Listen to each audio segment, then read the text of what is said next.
The committee will come to order. Good morning, everyone. This is the seventh in a series of public hearings the committee will be holding as part of the House of Representatives impeachment inquiry. Without objection, the chair is authorized to declare a recess of the committee at any time. There is a quorum present. We will proceed today in the same fashion as our other hearings. I'll make an opening statement, then Ranking Member Nunes will have the opportunity to make a statement. Then we will turn to our witnesses for their opening statements and then to questions. For audience members, we welcome you and respect your interest in being here. In turn, we ask for your respect as we proceed with today's hearing. It is the intention of the committee to proceed without disruptions. As chairman, I'll take all necessary and appropriate steps to maintain order and ensure that the committee is run in accordance with House rules and House Resolution 660. With that, I now recognize myself to give an opening statement in the impeachment inquiry into Donald J. Trump, the 45th President of the United States. Yesterday morning, the committee heard from Ambassador Gordon Sondland, the American ambassador to the European Union, the de facto leader of the Three Amigos, who had regular access to President Donald Trump and pressed the new Ukrainian President, Vladimir Zelensky, for two investigations Trump believed would help his re-election campaign. The first investigation was of a discredited conspiracy theory that Ukraine and not Russia was responsible for interfering in our 2016 election. The second investigation was into the political rival Trump apparently feared most, Joe Biden. Trump sought to weaken Biden and to refute the fact that his own election had been helped by a Russian hacking and dumping operation and Russian social media campaign directed by Vladimir Putin. Trump's scheme stood in contrast to the long-standing bipartisan foreign policy of the United States by undermining military and diplomatic support for a key ally and set back U.S. anti-corruption efforts in Ukraine. In conditioning a meeting with Zelensky and then military aid on securing an investigation of his rival, Trump put his personal and political interests above the United States. As Ambassador Sondland would later tell career Foreign Service Officer David Holmes immediately after speaking to the president, Trump did not give an expletive about Ukraine. He cares about big stuff that benefits him, like the Biden investigation that Giuliani was pushing. David Holmes is here with us today. He is a Foreign Service officer currently serving as the political counselor at the U.S. Embassy in Kyiv. Also with us is Dr. Fiona Hill, whose job as the National Security Council's Senior Director for European and Russian Affairs encompassed the coordination of U.S. policy towards Ukraine. Dr. Hill left the NSC in July after more than 2 years in that position. Dr. Hill and Mr. Holmes each provide a unique perspective on issues relating to Ukraine. Dr. Hill from Washington, D.C., and Mr. Holmes from on the ground in Kyiv. In early 2019, Dr. Hill became concerned by the increasing prominence of Rudy Giuliani, the president's personal lawyer, who was, as she has testified, asserting quite frequently on television in public appearances that he had been given some authority over matters related to Ukraine. Hill was not alone in her concerns. Her boss, National Security Advisor John Bolton, was also paying attention, as were other NSC and State Department officials, including Holmes at the U.S. Embassy in Kyiv. Bolton viewed Giuliani as a hand grenade that is going to blow everybody up, and was powerless to prevent the former mayor from engineering former U.S. Ambassador to Ukraine, Marie Yovanovitch's firing in late April, or her recall. Holmes was stunned by the intensity and consistency of media attacks on Yovanovitch, by name as a U.S. ambassador, and the scope of the allegations that were leveled against her. Yovanovitch's dismissal as a result of Giuliani's smear campaign was one of several things that unsettled Dr. Hill. Another was the role of Gordon Sondland, who emerged as a key player in Ukraine policy in May, when he was named as part of the U.S. delegation led by Secretary Rick Perry to President Zelensky's inauguration. Lieutenant Colonel Alexander Vindman also attended the inauguration, and as Holmes recalls, during a meeting with President Zelensky, took the opportunity to advise the new Ukraine leader to stay out of U.S. domestic politics. Another concern that arose for Dr. Hill around this time was her discovery of a potential NSC back channel on Ukraine. Hill learned that an NSC staff member who did not work on Ukraine and for her may have been providing Ukraine-related information to President Trump that Dr. Hill was not made aware of. According to Holmes, following the Zelensky inauguration, Sondland and Perry took a very active and unconventional role in formulating our priorities for the new Zelensky administration and personally reaching out to President Zelensky and his senior team. Sondland's newfound assertiveness also concerned Dr. Hill, who previously had enjoyed a cordial working relationship with the ambassador. On June 18, 2019, Hill had a blow-up with Sondland when he told her that he was in charge of Ukraine policy. Dr. Hill testified that Sondland got testy with me, and I said, "Who has put you in charge of it?" He said, "The President." On July 10th, Dr. Hill was part of a meeting at the White House with a group of U.S. and Ukrainian officials, including Bolton, Sondland, and Energy Secretary Perry, another of the three amigos. The meeting was intended, among other things, to give the Ukrainians an opportunity to convey that they were anxious to set up a meeting, a first meeting, between their new president and President Trump.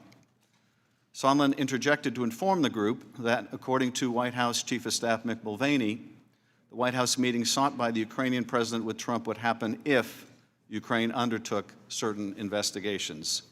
Hearing this, Bolton abruptly ended the meeting.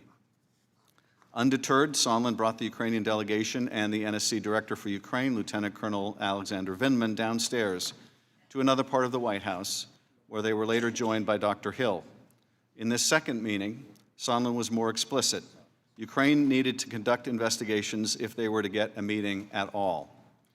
Bolton directed Dr. Hill to report this to NSC legal advisor John Eisenberg, telling her, "You go and tell Eisenberg that I am not part of whatever drug deal Sondland and Mulvaney are cooking up on this, and you go ahead and tell him what you've heard and what I've said." Dr. Hill did so, as did Lieutenant Colonel Vindman, who separately approached the same lawyers with his concerns.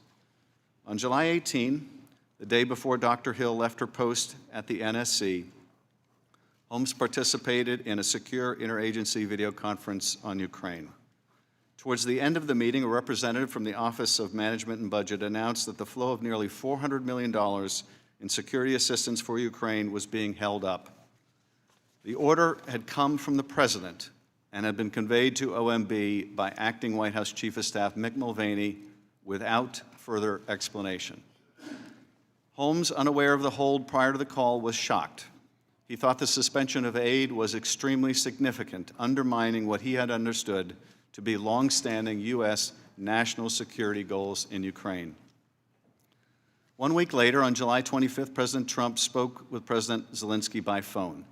When President Zelensky brought up U.S. military support and noted that Ukraine would like to buy more Javelin anti-tank missiles from the United States, Trump responded by saying, "I would like you to do us a favor, though." Trump then requested that Zelensky investigate the discredited conspiracy theory that Ukraine interfered in the 2016 election. Even more ominously, Trump asked Zelensky to look into the Bidens. Neither request had been included in the official talking points for the call prepared by the NSC staff, but both were in Donald Trump's personal interest and the interests of his 2020 re-election campaign. And the Ukrainian president knew about both in advance, in part because of efforts by Ambassadors Sondland and Volker to make him aware of President Trump's demands. The next day, July 26th, in Kyiv, Holmes served as a note-taker during a meeting between Acting Ambassador Bill Taylor, Volker, and Sondland with President Zelensky and other senior Ukrainian officials. Zelensky said that on the previous day's call, President Trump had, quote, 3 times raised some very sensitive issues that he would have to follow up on those issues when they met in person. Although he did not realize it at the time, Holmes came to understand that the sensitive issues were the investigations that President Trump demanded on the July 25th call. Following the meeting with Zelensky, Holmes accompanied Sondland to a separate meeting with one of the Ukrainian president's top advisors, Andrei Yermak. But Holmes was not allowed into the meeting and waited for 30 minutes while Sondland and the Ukrainian met alone, without any note-takers to record what they said. After the meeting, Sondland, Holmes, and 2 other State Department staff went to lunch at a nearby restaurant and sat on an outdoor terrace. At some point during the meal, Sondland pulled out his cell phone, placed a call to the White House, and asked to be connected to the president. When Trump came on the line, Holmes could hear the president's voice clearly. Holmes recalled that, quote, "The president's voice was very loud and recognizable, and Ambassador Sondland held the phone away from his ear for a period of time, presumably because of the loud volume." Sondland said he was calling from Kyiv. He told the president that President Zelensky loves your ass. Holmes then heard President Trump ask, "So he's going to do the investigation?" Ambassador Sondland replied, "He's going to do it," adding that President Zelensky will do anything you ask him. After the call ended, Holmes took the opportunity to ask Sondland for his candid impression of the president's views on Ukraine. It was at this point that Sondland revealed that President Trump doesn't give an expletive about Ukraine. The president only cares about big stuff that benefits the president, like the Biden investigation that Mr. Giuliani was pushing. A month later, National Security Advisor Bolton traveled to Kyiv. Between meetings with Ukrainian government officials, Holmes heard Bolton express to Ambassador Bill Taylor his frustration about Mr. Giuliani's influence with the president. Bolton made clear, however, there was nothing he could do about it. Bolton further stated that the hold on security assistance would not be lifted prior to the upcoming meeting between President Trump and Zelensky in Warsaw, where it would hang on whether Zelensky was able to favorably impress President Trump. Trump canceled his trip to Warsaw, but Sondland, Volker, and others continued to press for a public announcement of the opening of investigations by Zelensky. On September 8, Taylor told Holmes that, quote, "Now they're insisting Zelensky commit to the investigation in an interview with CNN." Holmes was surprised the requirement was so specific and concrete, since it amounted to nothing less than a, quote, "demand that President Zelensky personally commit to a specific investigation of President Trump's political rival on a cable news channel," unquote. On September 9, this committee, along with the Foreign Affairs and Oversight Committees, launched our investigation of this corrupt scheme. President Trump released the hold on aid 2 days later. As CNN's Fareed Zakaria has revealed, the Ukrainians canceled the CNN interview shortly thereafter. 2 weeks later, on September 25th, the transcript of the July 25th call was released by the White House, and the details of the president's scheme started coming into view. In the coming days, Congress will determine what response is appropriate. If the president abused his power and invited foreign interference in our elections, if he sought to condition, coerce, extort, or bribe a vulnerable ally into conducting investigations to aid his re-election campaign and did so by withholding official acts, a White House meeting, or hundreds of millions of dollars of needed military aid, it will be for us to decide whether those acts are compatible with the office of the presidency. I now recognize Ranking Member Nunes for any remarks he would like to make. Thank you. Throughout these bizarre hearings, the Democrats have struggled to make the case that President Trump committed some impeachable offense on his phone call with Ukrainian President Zelensky. The offense itself changes depending on the day, ranging from quid pro quo to extortion to bribery to obstruction of justice, then back to quid pro quo. It's clear why the Democrats have been forced onto this carousel of accusations. President Trump had good reason to be wary of Ukrainian election meddling against his campaign and of widespread corruption in that country. President Zelensky, who didn't even know aid to Ukraine had been paused at the time of the call, has repeatedly said there was nothing wrong with the conversation. The aid was resumed without the Ukrainians taking the actions they were supposedly being coerced into doing. Aid to Ukraine under President Trump has been much more robust than it was under President Obama, thanks to the provision of Javelin anti-tank weapons. As numerous witnesses have testified, temporary holds on foreign aid occur fairly frequently for many different reasons. So how do we have an impeachable offense here when there's no actual misdeed and no one even claiming to be a victim? The Democrats have tried to solve this dilemma with a simple slogan: he got caught.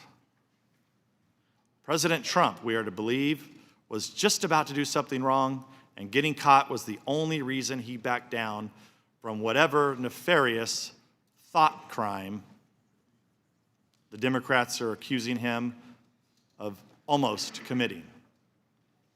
I once again urge Americans to continue to consider the credibility of the Democrats on this committee who are now hurling these charges.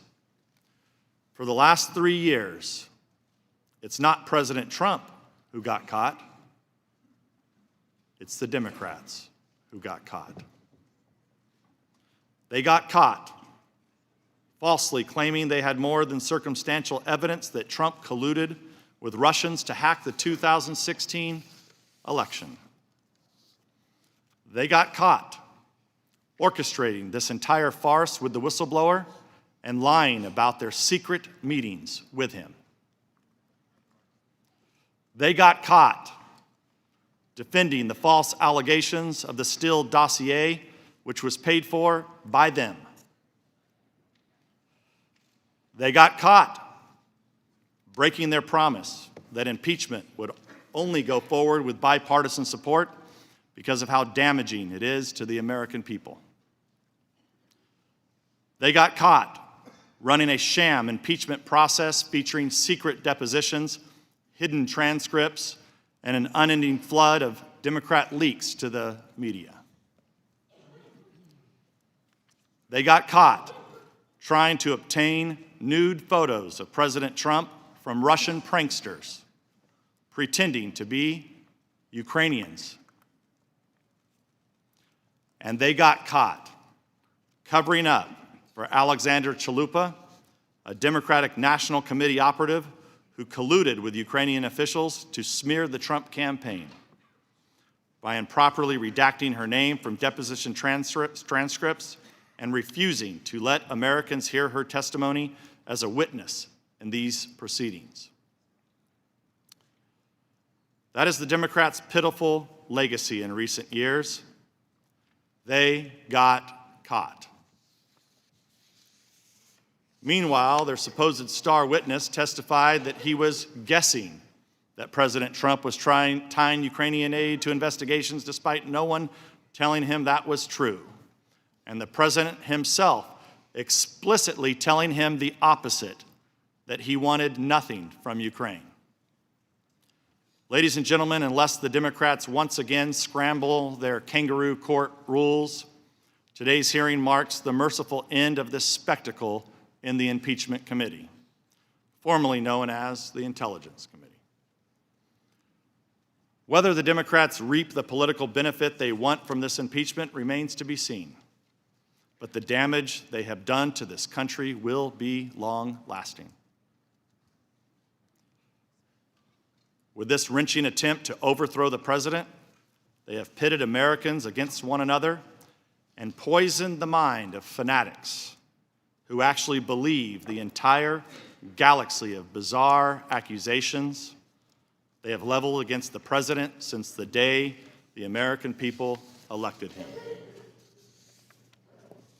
I sincerely hope the Democrats end this affair as quickly as possible so our nation can begin to heal the many wounds it has inflicted on us. The people's faith in government and their belief that their vote counts for something has been shaken. From the Russia hoax to this shoddy Ukrainian sequel, the Democrats got caught. Let's hope they finally learn a lesson, give their conspiracy theories a rest, and focus on governing for a change. In addition, Mr. Chairman, pursuant to House Rule 11, Clause 2J1, the Republican members transmit our request to convene a minority day of hearings. To date, you have blocked key witnesses that we have requested from testifying in this partisan impeachment inquiry. This rule was not displaced by H.Res. 660, and therefore, under House Rule 11, Clause 1A, it applies to the Democrats' impeachment inquiry. We look forward to the chair promptly scheduling an agreed-upon time for the minority day of hearings so that we can hear from key witnesses that you have continually blocked from testifying. I'd also like to take a quick moment on an assertion Ms. Hill made in the statement that she submitted to this committee, in which she claimed that some committee members deny that Russia meddled in the 2016 election. As I noted in my opening statement on Wednesday, that in March 2018, Intelligence Committee Republicans published the results of a year-long investigation into Russian meddling. The 240-page report analyzed 2016 Russian meddling campaign, the U.S. government reaction to it, Russian campaigns in other countries, and provided specific recommendations to improve American election security. I'm going to ask my staff to hand these reports to our two witnesses today, just so they can have a recollection of their memory. As America may or may not know, Democrats refused to sign on to the Republican report. Instead, they decided to adopt minority views filled with collusion conspiracy theories. Needless to say, it is entirely possible for two separate nations to engage in election meddling at the same time, and Republicans believe we should take meddling seriously by all foreign countries, regardless of which campaign is the target. I'd like to submit for the record a copy of our report titled Report on Russian Active Measures. I yield back. Today we are joined by Dr. Fiona Hill and David Holmes. Dr. Fiona Hill is a former Deputy Assistant to the President and Senior Director for Europe and Russia on the National Security Council. Before returning to government, she was a Senior Fellow at the Brookings Institution, where she directed the Center on the United States and Europe. She previously worked at the National Intelligence Council, the Eurasia Foundation, and the John F. Kennedy School of Government. David Holmes is the political counselor at the U.S. Embassy in Kyiv, where he serves as the senior policy and political advisor to Ambassador Taylor, who testified earlier in these hearings. He is a career Foreign Service officer. He has previously served in Moscow, New Delhi, Kabul, Bogota, and Pristina. He has also served on the staff of the National Security Council as special assistant to the United States Secretary of State. Two final points before our witnesses are sworn. First, witness depositions as part of this inquiry were unclassified in nature, and all open hearings will also be held at the unclassified level. Any information that may touch on classified information will be addressed separately. Second, Congress will not tolerate any reprisal, threat of reprisal, or attempt to retaliate against any U.S. government official for testifying before Congress, including you or any of your colleagues. If you would please rise, raise your right hand. I will begin by swearing you in. Do you swear or affirm that the testimony you're about to give is the truth, the whole truth, and nothing but the truth, so help you God? Let the record show that the witnesses answered in the affirmative. Thank you, and you may be seated. The microphones are sensitive, so you'll need to speak directly into them. Without objection, your written statements will be made part of the record. With that, Mr. Holmes, you are now recognized for your opening statement, and when you conclude, Dr. Hill, you'll be immediately recognized thereafter for your opening statement.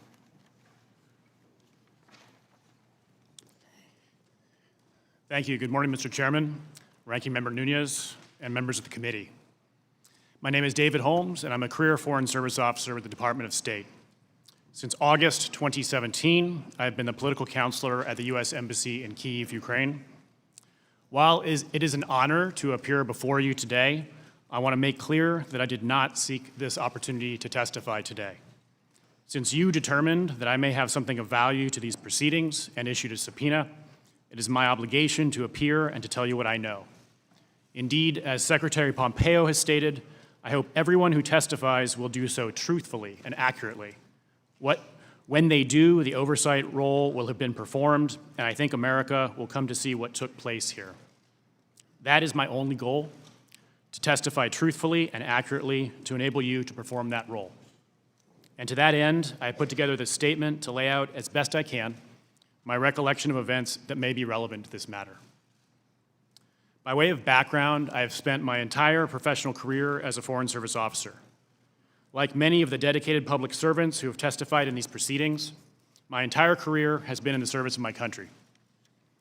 I'm a graduate of Pomona College in Claremont, California, and received degrees in international affairs from the University of St. Andrews in Scotland and from Princeton University's Woodrow Wilson School of Public and International Affairs.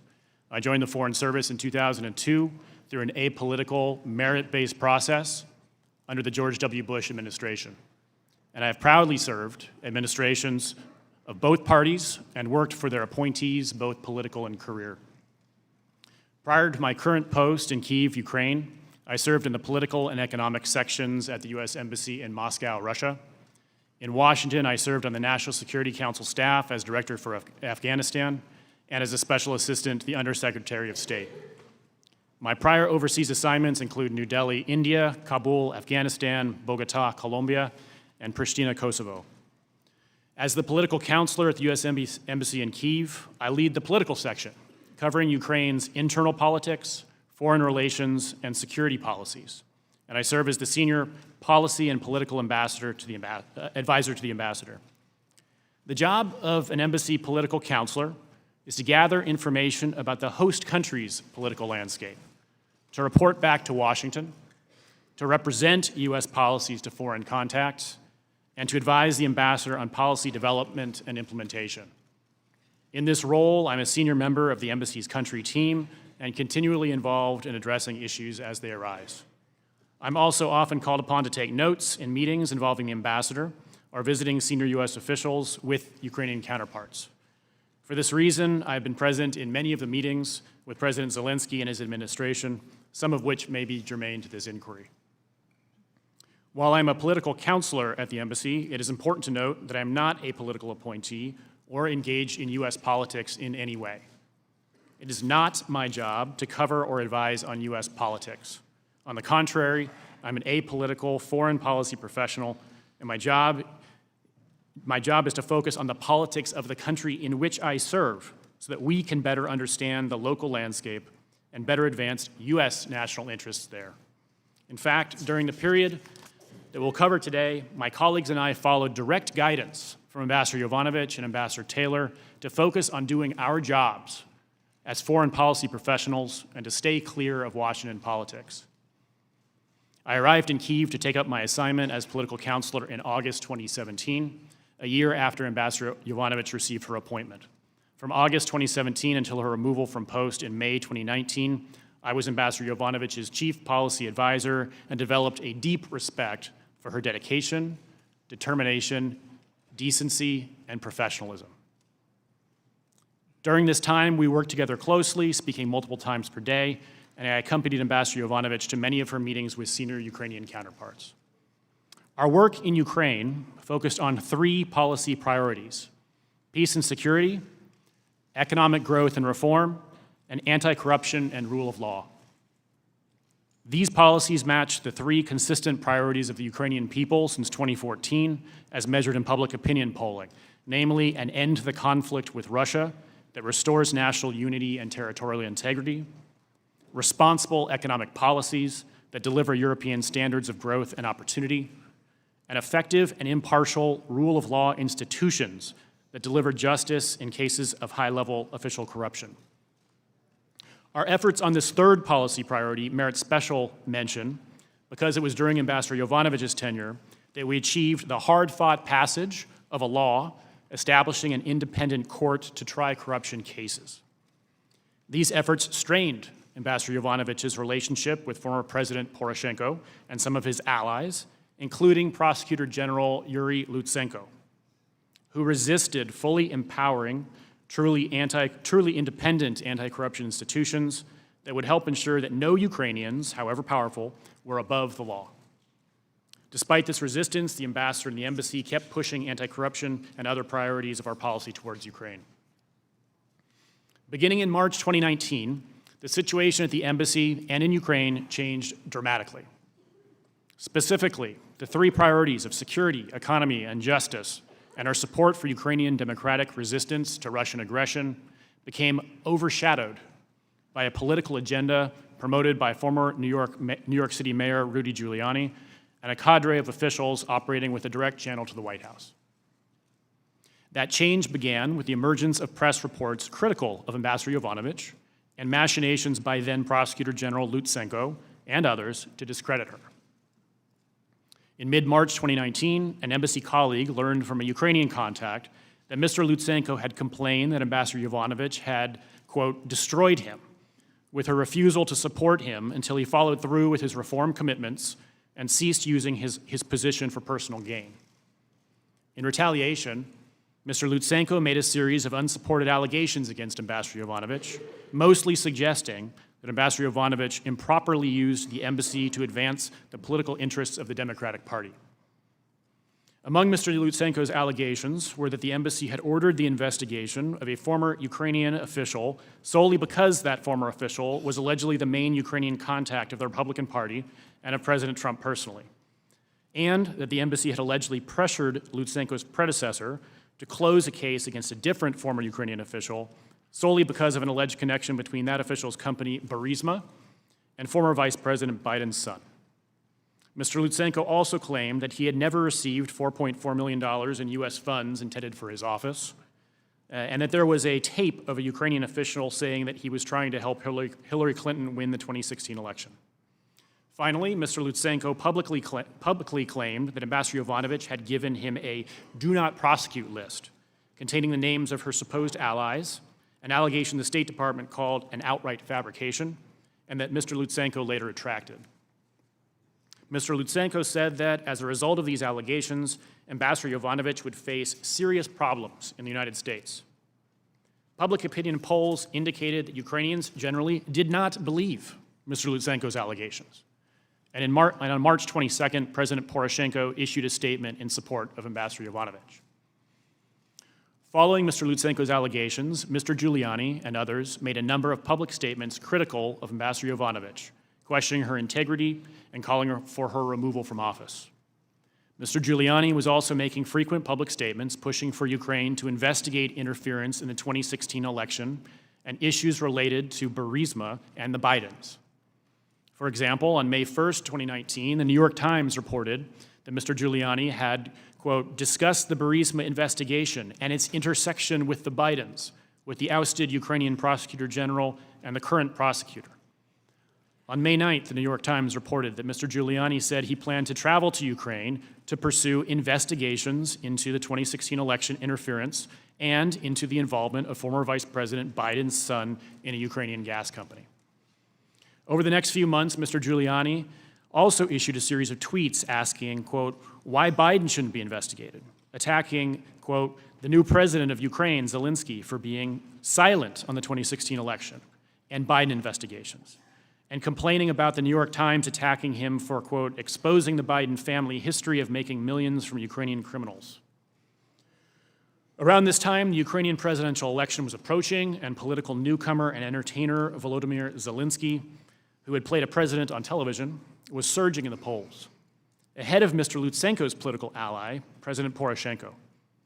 On April 20th, I was present for Ambassador Yovanovitch's third and final meeting with then-candidate Zelensky, ahead of his landslide victory in the runoff election the next day.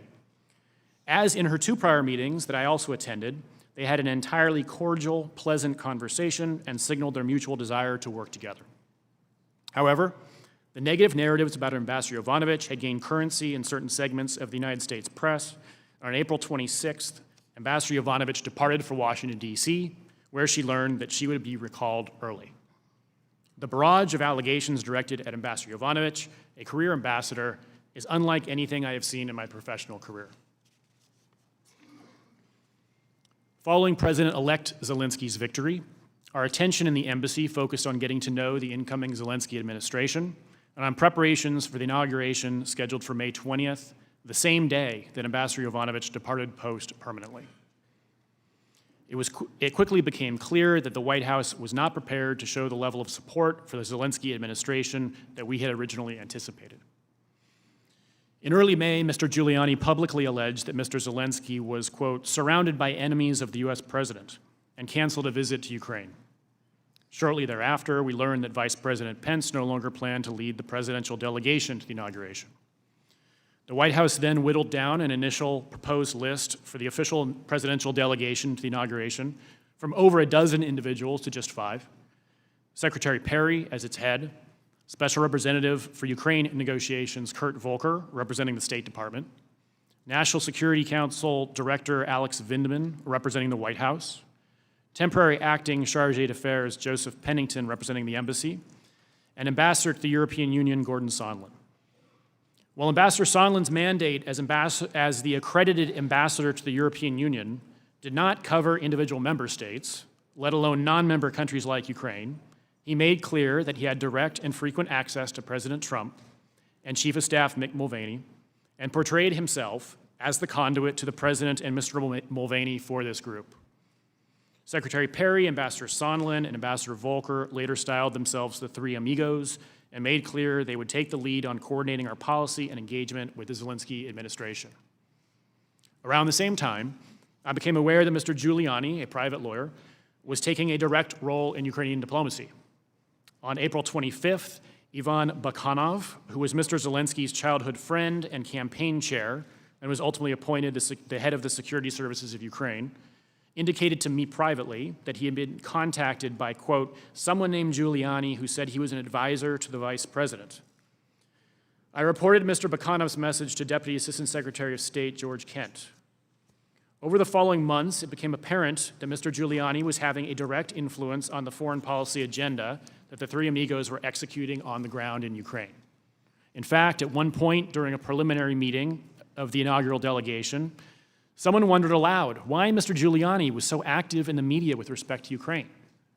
My recollection is that Ambassador Sondland stated, quote, damn it, Rudy, every time Rudy gets involved, he goes and F's everything up.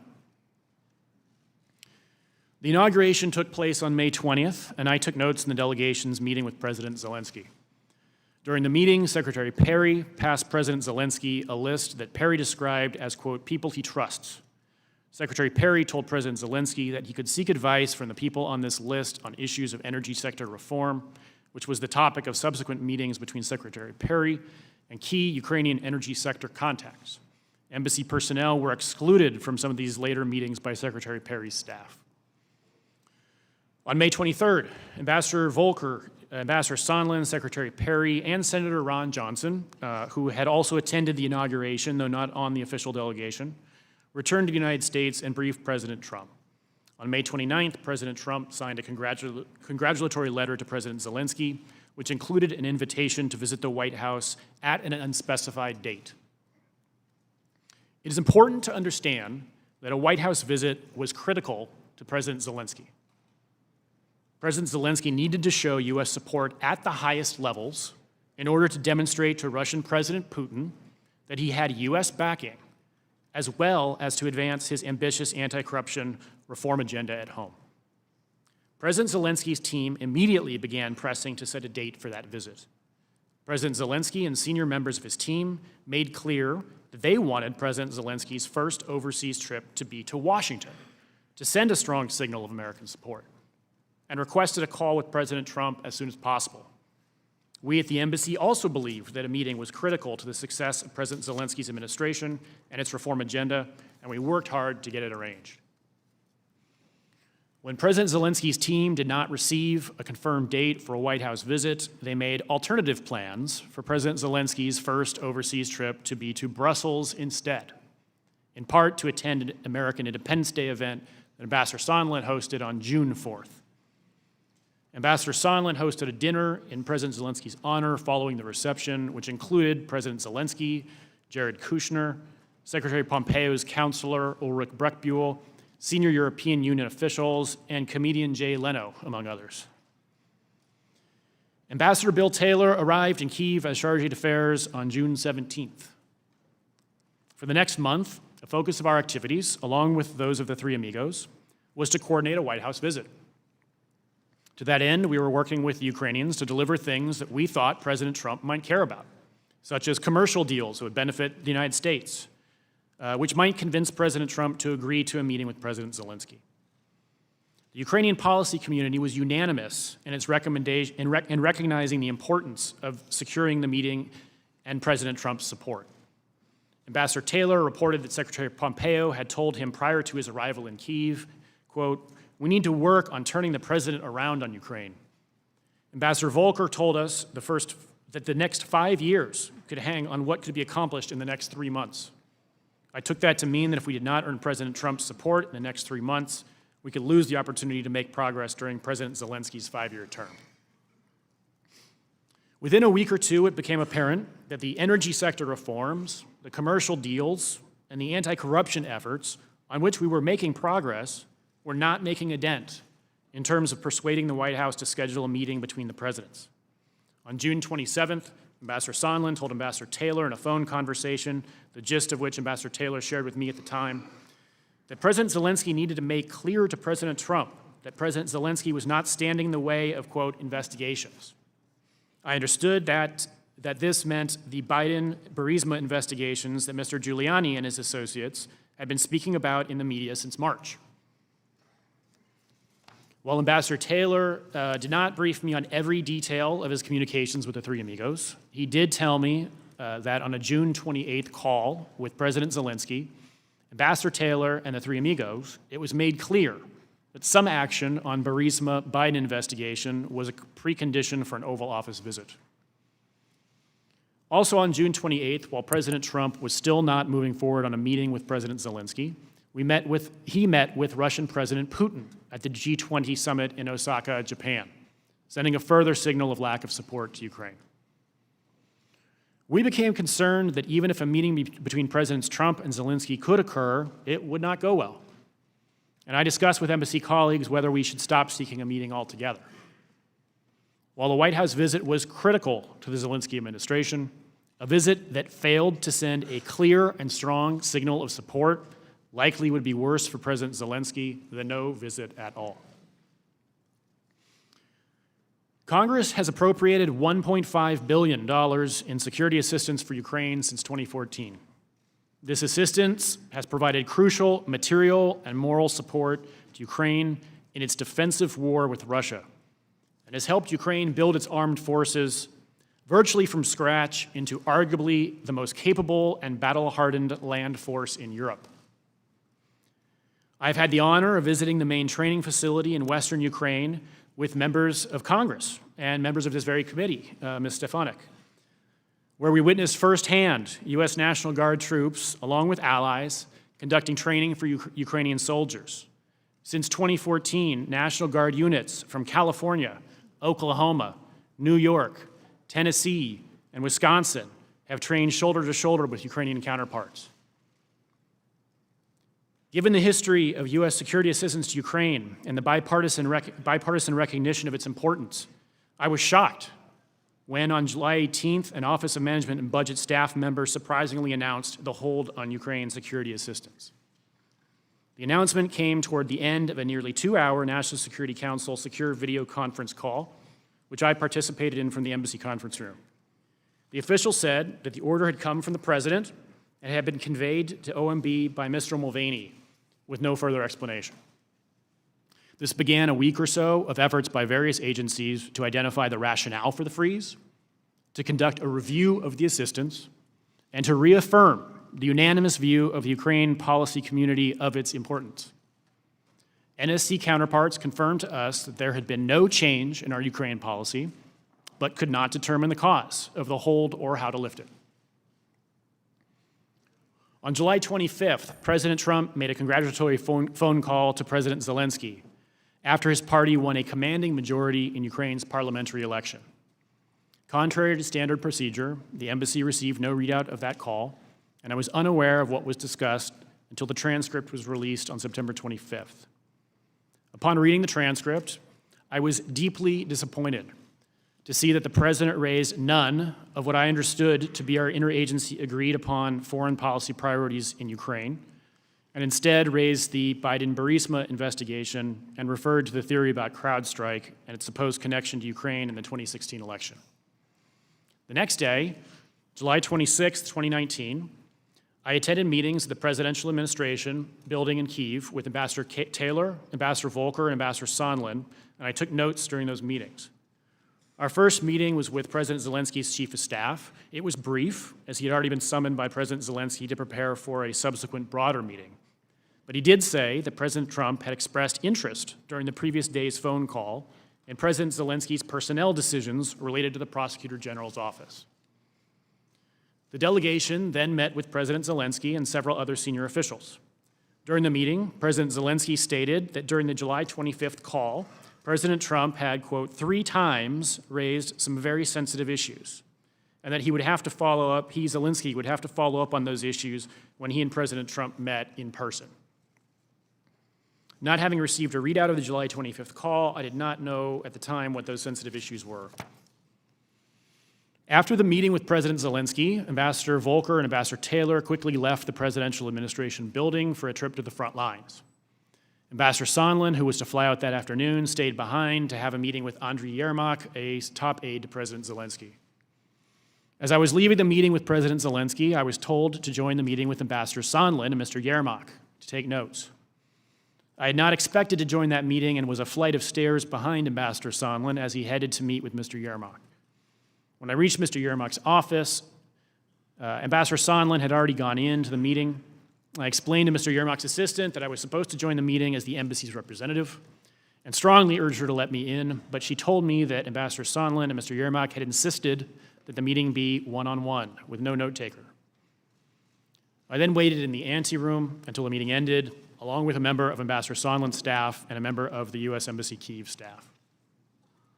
When the meeting ended, the 2 staffers and I accompanied Ambassador Sondland out of the presidential administration building. Ambassador Sondland said that he wanted to go to lunch, and I told Ambassador Sondland that I'd be happy to join him and the 2 staffers for lunch if he wanted to brief me out on his meeting with Mr. Yermak or discuss other issues. And Ambassador Sondland said that I should join. The 4 of us went to a nearby restaurant and sat on an outdoor terrace. I sat directly across from Ambassador Sondland, and the 2 staffers sat off to our sides.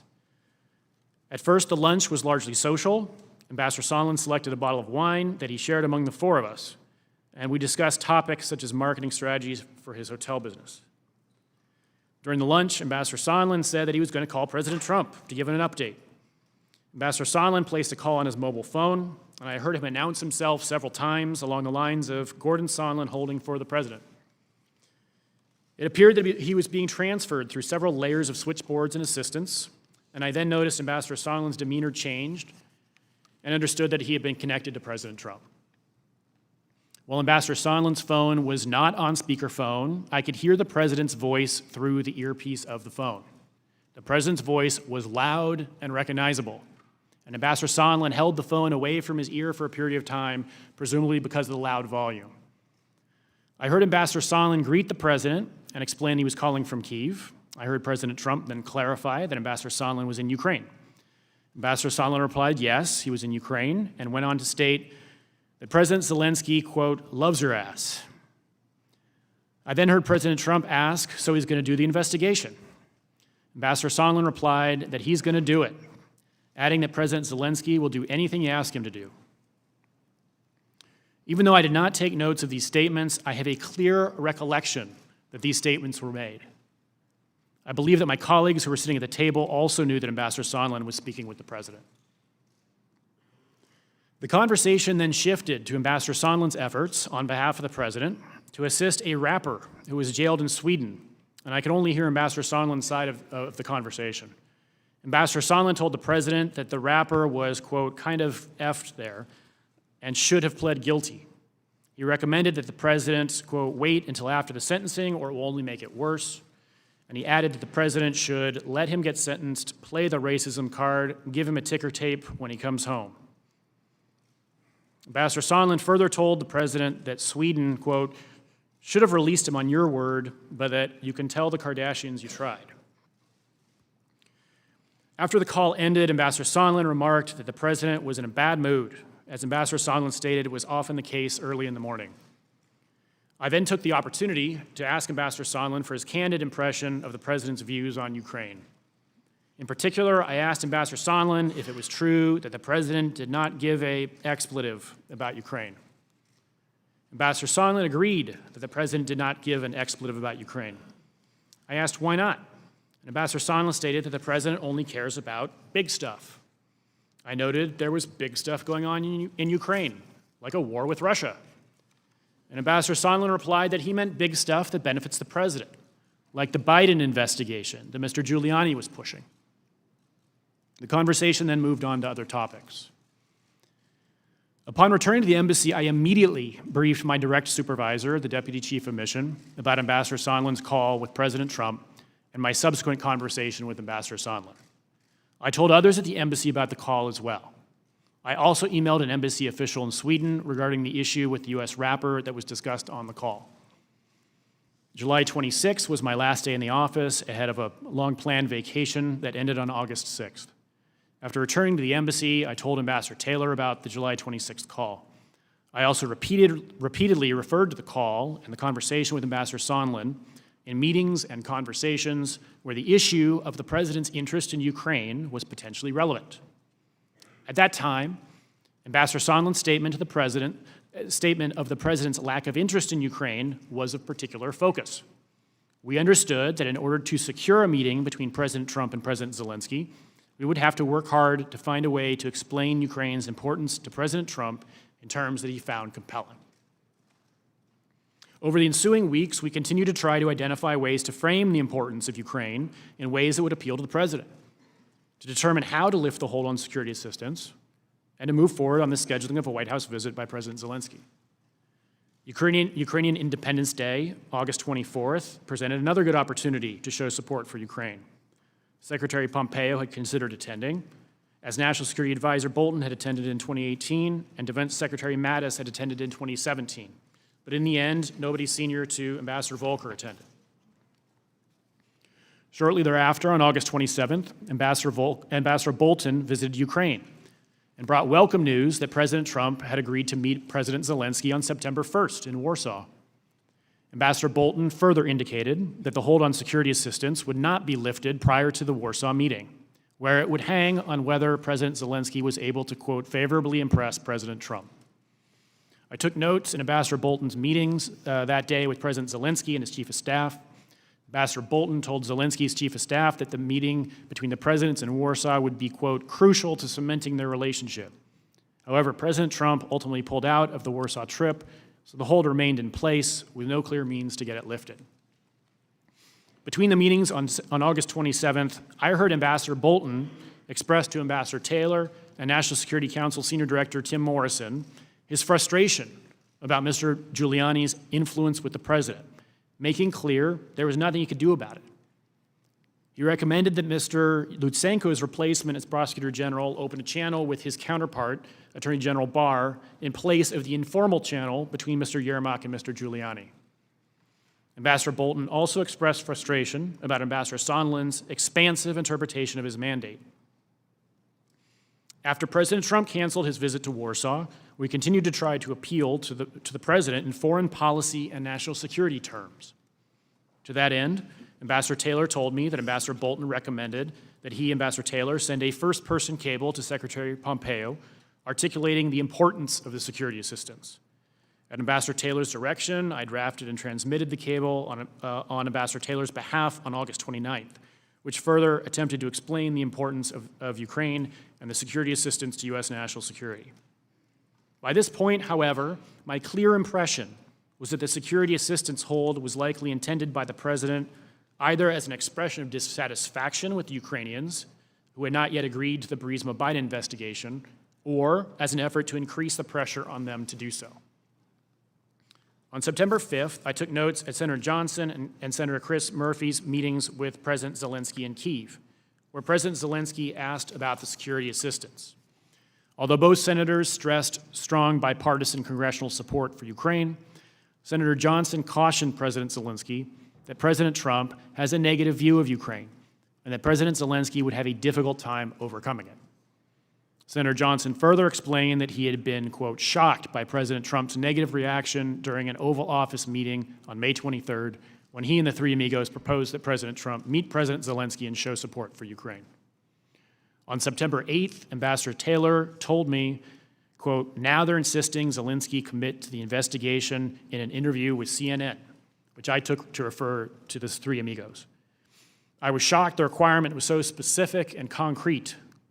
While we had advised our Ukrainian counterparts to voice a commitment to following the rule of law and generally investigating credible corruption allegations, this was a demand that President Zelensky personally commit on a cable news channel to a specific investigation of President Trump's political rival. On September 11th, the hold was finally lifted after significant press coverage and bipartisan congressional expressions of concern about the withholding of security assistance. Although we knew the hold was lifted, we were still concerned that President Zelensky had committed, in exchange for the lifting, to give the requested CNN an interview. We had several indications that the interview would occur. First, the Yes conference in Kyiv was held from September 12th to 14th, and CNN's Fareed Zakaria was one of the moderators. Second, on September 13th, an embassy colleague received a phone call from another colleague who worked for Ambassador Sondland.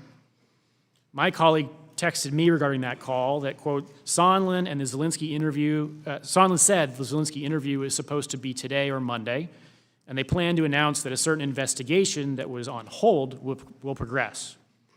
Sondland's aide did not know if this was decided or if Sondland was advocating for it. Apparently, he's been discussing this with Yermak. Finally, also on September 13th, Ambassador Taylor and I ran into Mr. Yermak on our way out of a meeting with President Zelensky in his private office. Ambassador Taylor again stressed the importance of staying out of U.S. politics and said he hoped no interview was planned. Mr. Yermak did not answer, but shrugged in resignation as if to indicate that he had no choice. In short, everybody thought there was going to be an interview and that the Ukrainians believed they had to do it. The interview ultimately did not occur. On September 21st, Ambassador Taylor and I collaborated on input he sent to Mr. Morrison to brief President Trump ahead of a September 25th meeting that had been scheduled with President Zelensky in New York on the margins of the UN General Assembly. The transcript of the July 25th call was released the same day. As of today, I have still not seen a readout of the September 25th meeting. As the impeachment inquiry has progressed, I have followed press reports and reviewed the statements of Ambassadors Taylor and Yovanovitch. Based on my experiences in Ukraine, my recollection is generally consistent with their testimony. And I believe that the relevant facts were therefore being laid out for the American people. However, in the last couple weeks, I read press reports expressing for the first time that certain senior officials may have been acting without the president's knowledge or freelancing in their dealings with Ukraine. At the same time, I also read reports noting the lack of firsthand evidence in the investigation and suggesting that the only evidence being elicited at the hearings was hearsay. I came to realize that I had firsthand knowledge regarding certain events on July 26 that had not otherwise been reported, and that those events potentially bore on the question of whether the president did, in fact, have knowledge, that those senior officials were using the levers of diplomatic power to influence the new Ukrainian president to announce the opening of a criminal investigation against President Trump's political opponent. It is at that point that I made the observation to Ambassador Taylor that the incident I had witnessed on July 26th had acquired greater significance, which is what he reported in his testimony last week and is what led to the subpoena for me to appear here today. In conclusion, I'd like to take a moment to turn back to Ukraine. Today, this very day, marks exactly 6 years since throngs of pro-Western Ukrainians spontaneously gathered on Kyiv's Independence Square to launch what became known as the Revolution of Dignity. While the protests began in opposition to a turn towards Russia and away from the West, They expanded over 3 months to reject the entire corrupt, repressive system that had been sustained by Russian influence in the country. Those events were followed by Russia's occupation of Ukraine's Crimean Peninsula, an invasion of Ukraine's eastern Donbas region, and an ensuing war that to date has cost almost 14,000 lives. Despite the Russian aggression over the past 5 years, Ukrainians have rebuilt a shattered economy, adhered to a peace process, and moved economically and socially closer to the West, toward our way of life. Earlier this year, large majorities of Ukrainians again chose a fresh start by voting for a political newcomer as president, replacing 80% of their parliament and endorsing a platform consistent with our democratic values, our reform priorities, and our strategic interests. This year's revolution at the ballot box underscores that despite its imperfections, Ukraine is a genuine and vibrant democracy and an example to other post-Soviet countries and beyond, from Moscow to Hong Kong. How we respond to this historic opportunity will set the trajectory of our relationship with Ukraine and will define our willingness to defend our bedrock international principles and our leadership role in the world. Ukrainians want to hear a clear and unambiguous reaffirmation that our long-standing bipartisan policy of strong support for Ukraine remains unchanged and that we fully back it at the highest levels. Now is not the time to retreat from our relationship with Ukraine, but rather to double down on it. As we sit here today, Ukrainians are fighting a hot war on Ukrainian territory against Russian aggression. This week alone, since I have been here in Washington, 2 Ukrainian soldiers were killed and 2 injured by Russian-led forces in eastern Ukraine despite a declared ceasefire.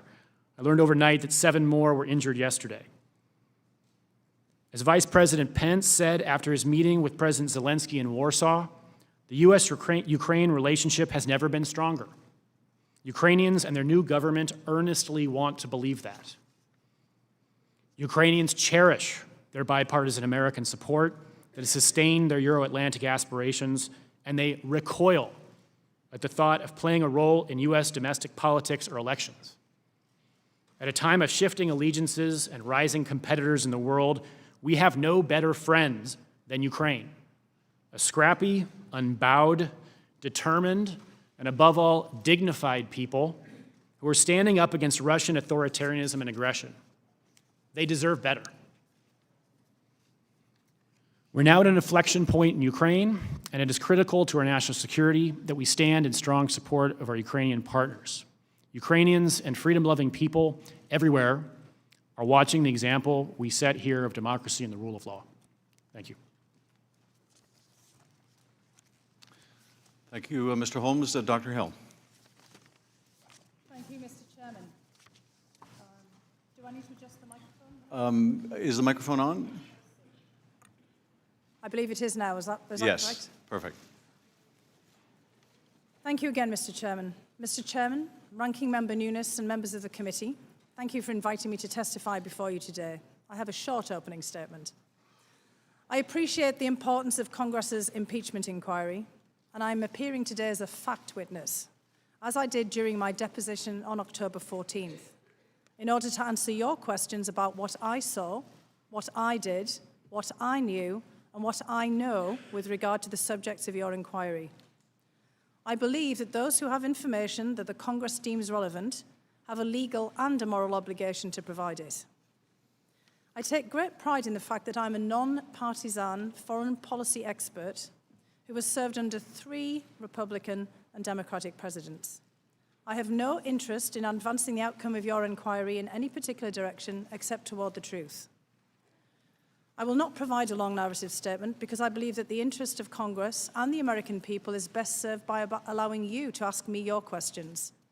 And I'm happy to expand upon my October 14th deposition testimony in response to your questions today. But before I do so, I'd like to communicate 2 things. First, I'd like to share a little bit about who I am. I'm an American by choice, having become a citizen in 2002. I was born in the northeast of England, in the same region that George Washington's ancestors came from. Both my region and my family have deep ties to the United States. My paternal grandfather fought through World War I in the Royal Field Artillery, surviving being shot, shelled, and gassed before American troops intervened to end the war in 1918.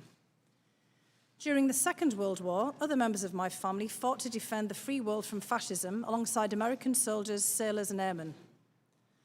The men in my father's family were coal miners, whose family has always struggled with poverty. When my father, Alfred, was 14, he joined his father, brother, uncles, and cousins in the coal mines to help put food on the table. When the last of the local mines closed in the 1960s, my father wanted to emigrate to the United States to work in the coal mines in West Virginia and Pennsylvania. But his mother, my grandmother, had been crippled from hard labor, and my father couldn't leave. So he stayed in northern England until he died in 2012. My mother still lives in my hometown today. While his dream of emigrating to America was thwarted, my father loved America, its culture, its history, and its role as a beacon of hope for the world. He always wanted someone in the family to make it to the United States. I began my university studies in 1984, and I just learned that I went to the same university as my colleague here, Mr. Holmes, in St Andrews in Scotland. I just thought I would add that. And in 1987, I won a place on an academic exchange to the Soviet Union. I was there for the signing of the Intermediate Nuclear Forces, or INF Treaty, and when President Ronald Reagan met Soviet leader Mikhail Gorbachev in Moscow. This was a turning point for me. An American professor who I met there told me about graduate student scholarships to the United States, and the very next year, thanks to his advice, I arrived in America to start my advanced studies at Harvard. Years later, I can say with confidence that this country has offered me opportunities I never would have had in England. I grew up poor, with a very distinctive working-class accent. In England, in the 1980s and 1990s, this would have impeded my professional advancement. This background has never set me back in America. For the best part of 3 decades, I've built a career as a non-partisan, non-political national security professional, focusing on Europe and Eurasia, and especially the former Soviet Union. I've served our country under 3 presidents, in my most recent capacity under President Trump, as well as in my former position under my former position of National Intelligence Officer for Russia and Eurasia under Presidents George W. Bush and Barack Obama. In that role, I was the intelligence community's senior expert on Russia and the former Soviet republics, including Ukraine. It was because of my background and experience that I was asked to join the National Security Council in 2017. At the NSC, Russia was part of my portfolio, but I was also responsible for coordinating US policy for all of Western Europe, all of Eastern Europe, including Ukraine and Turkey, along with NATO and the European Union. I was hired initially by General Michael Flynn, Katie McFarland, and General Keith Kellogg. But then I started work in April 2017 when General McMaster was the National Security Advisor.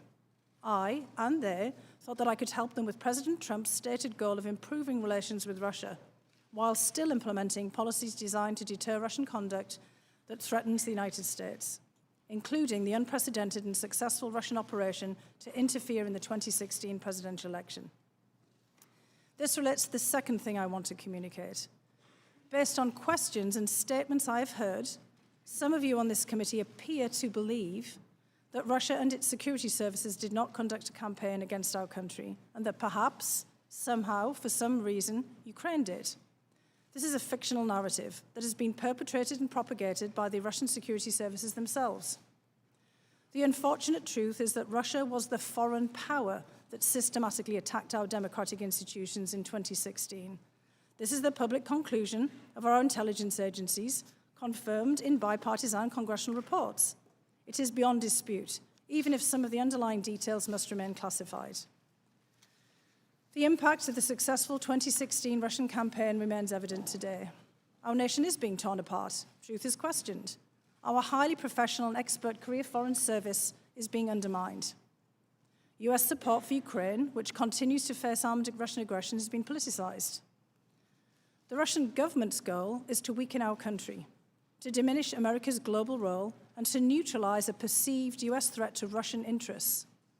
President Putin and the Russian security services aim to counter US foreign policy objectives in Europe, including in Ukraine, where Moscow wishes to reassert political and economic dominance. I say this not as an alarmist, but as a realist. I do not think long-term conflict with Russia is either desirable or inevitable. I continue to believe that we need to seek ways of stabilizing our relationship with Moscow, even as we counter their efforts to harm us. Right now, Russia's security services and their proxies have geared up to repeat their interference in the 2020 election. We are running out of time to stop them. In the course of this investigation, I would ask that you please not promote politically driven falsehoods that so clearly advance Russian interests. As Republicans and Democrats have agreed for decades, Ukraine is a valued partner of the United States, and it plays an important role in our national security. And as I told the committee last month, I refuse to be part of an effort to legitimize an alternate narrative that the Ukrainian government is a US adversary and that Ukraine, not Russia, attacked us in 2016. These fictions are harmful even if they're deployed for purely domestic political purposes. President Putin and the Russian security services operate like a super PAC. They deploy millions of dollars to weaponize our own political opposition research and false narratives. When we are consumed by partisan rancor, we cannot combat these external forces as they seek to divide us against each other, degrade our institutions, and destroy the faith of the American people in our democracy. I respect the work that this Congress does in carrying out its constitutional responsibilities, including this inquiry, and I'm here to help you to the best of my ability. If the President or anyone else impedes or subverts the national security of the United States in order to further domestic political or personal interests, that's more than worthy of your attention. But we must not let domestic politics stop us from defending ourselves against the foreign powers who truly wish us harm. I'm ready to answer your questions. Thank you. Thank you, Dr. Hill. We'll now proceed to the first round of questions. As detailed in the memo provided to committee members, there will be 45 minutes of questions conducted by the chairman or majority counsel, followed by 45 minutes for the ranking member or minority counsel. Following that, unless I specify additional equal time for extended questioning, we'll proceed under the 5-minute rule, and every member will have a chance to ask questions. I now recognize myself or majority counsel for the first round of questions. First of all, thank you both for being here. Thank you for testifying. Dr. Hill, your story reminds me a great deal of what we heard from Alexander Vindman. The few immigrant stories that we've heard just in the course of these hearings are among the most powerful, I think, I've ever heard. You and and Colonel Vindman and others are the best of this country, and you came here by choice, and we are so blessed that you did. So welcome. My colleagues took some umbrage with your opening statement, but I think the American people can be forgiven if they have the same impression listening to some of the statements of my colleagues during this hearing that Russia didn't intervene in our election, it was all the Ukrainians. There's been an effort to take a tweet here and an op-ed there and a newspaper story here and somehow equate it with the systemic intervention that our intelligence agencies found that Russia perpetrated in 2016 through an extensive social media campaign and a hacking and dumping operation. Indeed, the report my colleagues gave you that they produced during the investigation calls into question the accuracy of the intelligence committee's finding that Russia intervened to help one side, to help Donald Trump at the expense of Hillary Clinton. No one in the intelligence community questions that finding, nor does the FBI, nor does the Senate Bipartisan Intelligence Committee report, nor does the Minority Committee report of this committee. The House Republican report is an outlier. But let me ask you, Dr. Hill, about your concern with that Russian narrative, that it wasn't the Russians that engaged in interfering in our election in 2016. And of course, this was given a boost when President Trump in Helsinki, in the presence of Putin, said that he questioned his own intelligence agencies. But why are the Russians pushing that narrative that it was Ukraine? How does that serve Russian interests? The Russians' interests, frankly, are to delegitimize our entire presidency. So one issue that I do want to raise, and I think that this would resonate with our colleagues on the committee from the Republican Party, is that the goal of the Russians was really to put whoever became the president, by trying to tip their hands on one side of the scale, under a cloud. So if Secretary, former First Lady, former Senator Clinton had been elected as president, as indeed many expected in the run-up to the election in 2016, she too would have had major questions about her legitimacy. And I think that, what we're seeing here as a result of all of these narratives, as this is exactly what the Russian government was hoping for. If they seed misinformation, they seed doubt, they have everybody questioning the legitimacy of a presidential candidate, be it President Trump or potentially a President Clinton, that they would pit one side of our electorate against the other, that they would pit one party against the other. And that's why I wanted to make such a strong point at the very beginning. Because there were certainly individuals in many other countries who had harsh words for both of the candidates, who had harsh words for many other candidates during the primaries. We had a lot of people who were running for president on the Republican side. There were many people who were trying themselves to game the outcome. As you know, in the United Kingdom, the bookies take bets. You can go to Ladbrokes or William Hill and lay a bet on who you think is going to be the candidate. So the Russian government were trying to lay in their own bets. But what they wanted to do was give a spread. They wanted to make sure that whoever they had bet on or whoever they'd tried to tip the scales would also experience some discomfort, that they would be beholden to them in some way, that they would create just the kind of chaos that we have seen in our politics. So I just want to again emphasize that we need to be very careful as we discuss all of these issues, not to give them more fodder that they can use against us in 2020. And I quite agree. There's an additional benefit, and I think you're absolutely right. The Russians are equal opportunity meddlers. They will not only help one side, but they'll also just seek to sow discord in the United States along ethnic lines, religious lines, geographic lines.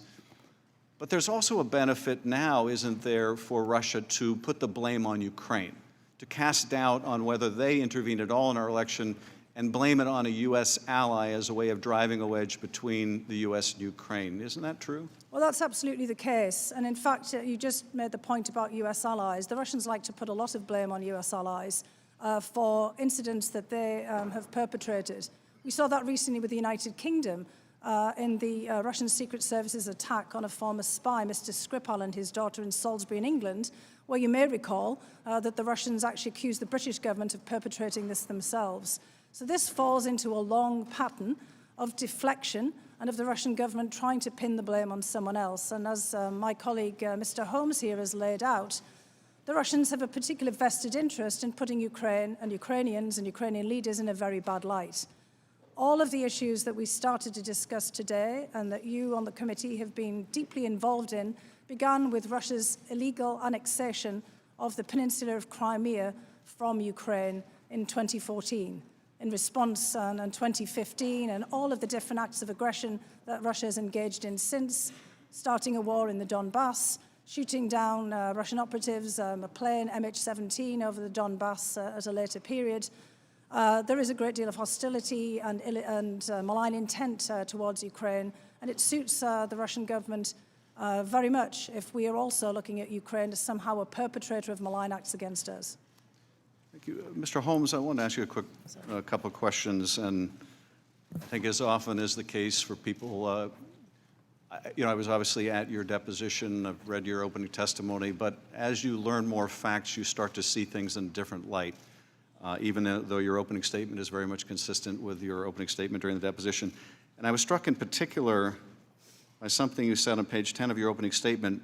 While we had advised our Ukrainian counterparts to voice a commitment to following the rule of law and generally investigating credible corruption allegations, this was a demand that President Zelensky personally commit on a cable news channel to a specific investigation of President Trump's political rival. This gets to a point I made at the close of our hearing yesterday about hypocrisy. Here we are, and we are urging Ukrainians to commit to following the rule of law, as you said, and only investigate genuine and credible allegations. And what are we doing? We're asking them to investigate the president's political rival. Ukrainians are pretty sophisticated actors, aren't they? They can recognize hypocrisy when they see it. What does that do to our anti-corruption efforts when the Ukrainians perceive that we're engaging in corruption ourselves? Yes, sir. So our longstanding policy is to encourage them to establish and build rule of law institutions that are capable and that are independent and that can actually pursue credible allegations. That's our policy, and we've been doing that for quite some time with some success. So focusing on particular cases, including particular cases where there is a interest of the president's, it's just not part of what we've done. It's hard to explain why we would do that. Well, it harkens back to that conversation Ambassador Volker testified about when he urged Ukraine not to investigate or prosecute Poroshenko, and the reply from Mr. Yermak was, oh, you mean like you want us to do with the Bidens and the Clintons? They're sophisticated enough actors to recognize when we're saying do as we say, not as we do, are they not? Yes, sir. You also, in your testimony, and I was struck by this anew today, when even after the aid is lifted, Ukraine still felt pressure to make these statements. And you and Ambassador Taylor were worried that they were going to do it on CNN. And you said that Ambassador Taylor again stressed the importance of staying out of U.S. politics and said he hoped no interview was planned. Mr. Yermak did not answer but shrugged in resignation as if to indicate that they had no choice. In short, everyone thought there was going to be an interview and that the Ukrainians believed they had to do it. So you're acknowledging, I think, Mr. Holmes, are you not, that Ukraine very much felt pressured to undertake these investigations that the President, Rudy Giuliani, and Ambassador Sondland and others were demanding? Yes, sir.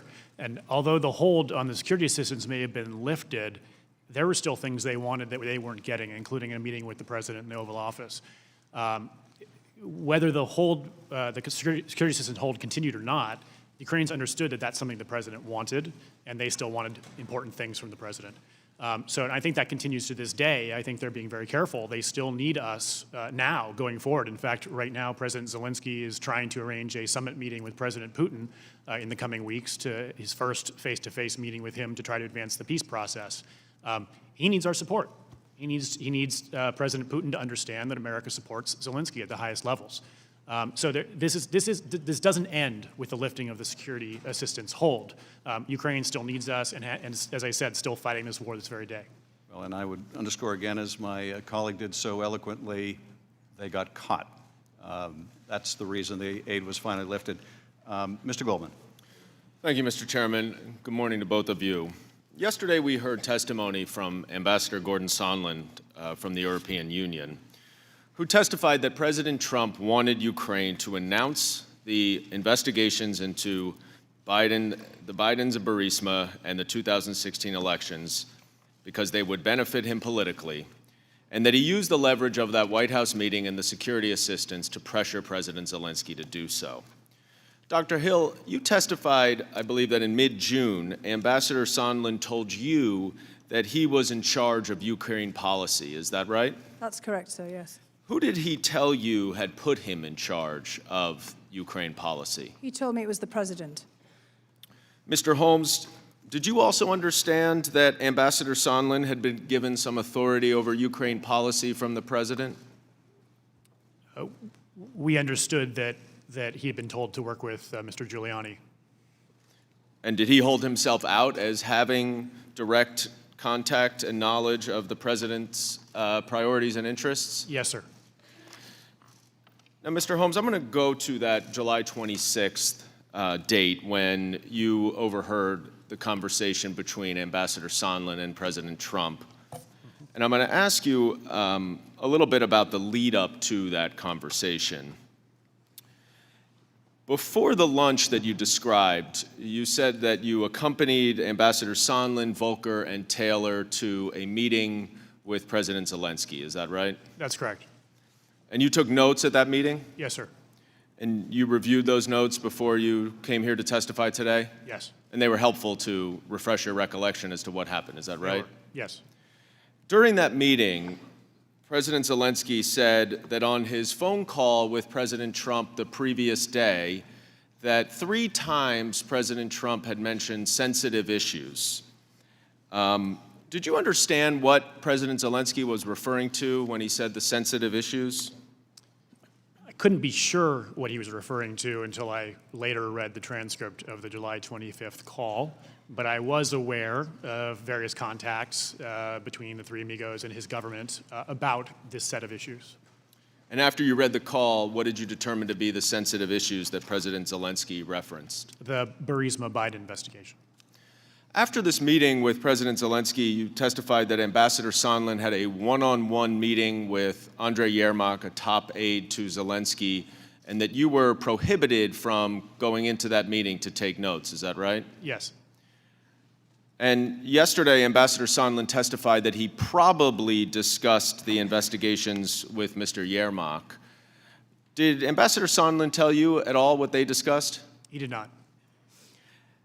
Now, after this meeting with Mr. Yermak, you went to lunch. And can you just describe where you were sitting at the restaurant? Yes, sir. The restaurant has sort of glass doors that open onto a terrace. And we were at the first tables on the terrace, so immediately outside of the interior of the restaurant. The doors were all wide open. There was tables, a table for four, although I recall it being two tables for two pushed together. In any case, it was quite a wide table. And the table was set with sort of a table runner down the middle. I was directly across from Ambassador Sondland. We were close enough that we could, share an appetizer between us, and then the two staffers were off to our right at this next table.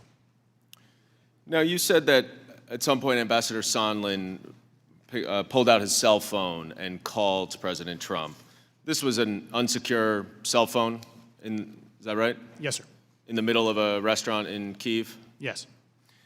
Now, you said that you were able to hear President Trump's voice through the receiver. How were you able to hear if it was not on speakerphone? It was several things. It was quite loud when the president came on, quite distinctive. I believe Ambassador Sondland also said yesterday he often speaks very loudly over the phone, and I certainly experienced that. When the president came on, he sort of winced and held the phone away from his ear like this. And he did that for the first couple exchanges. I don't know if he then turned the volume down, if he got used to it, if the president's moderated his volume, I don't know. But that's how I was able to hear it. And so you were able to hear some of what President Trump said to President Zelensky, is that right? The first portion of the conversation, yes. And what did you hear President Trump say to, I'm sorry, not President Zelensky, to Ambassador Sondland? What I hear the President say to Ambassador Sondland? Yeah, he clarified whether he was in Ukraine or not, and he said, yes, I'm here in Ukraine. And then Ambassador Sondland said he loves your ass, he'll do anything you want. He said, is he going to do the investigation? So you heard President Trump ask Ambassador Sondland, is he going to do the investigation? Yes, sir. What was Ambassador Sondland's response? He said, oh, yeah, he's going to do it. He'll do anything you ask. And was that the end of the Ukraine portion of the conversation? Yes.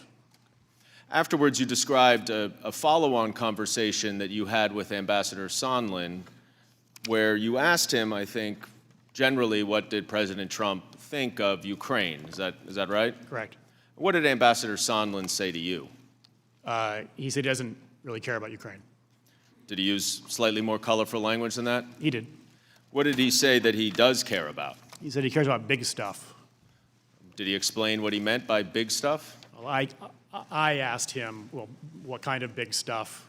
We have big stuff going on here, like a war with Russia, and he said, no, big stuff like the Biden investigation that Mr. Giuliani is pushing. Now, were you familiar with the Biden investigation that he referenced at that point? Yes, sir. And how do you have such a specific and clear recollection of this conversation with the president and your conversation with Ambassador Sondland? Yeah. So this was a very distinctive experience. I've never seen anything like this in my foreign service career. Someone at a lunch in a restaurant making a call on a cell phone to the President of the United States. Being able to hear his voice, it's a very distinctive personality, as we've all seen on television. Very colorful language was used. They were directly addressing something that I had been wondering about working on for weeks and even months, a topic that had led to the recall of my former boss, the former ambassador. And so here was a person who said he had direct contact with the president and had said that over the course of time. Here he is actually having that contact with the president, hearing the president's voice, and them talking about this issue of the Biden investigation that I'd been hearing about.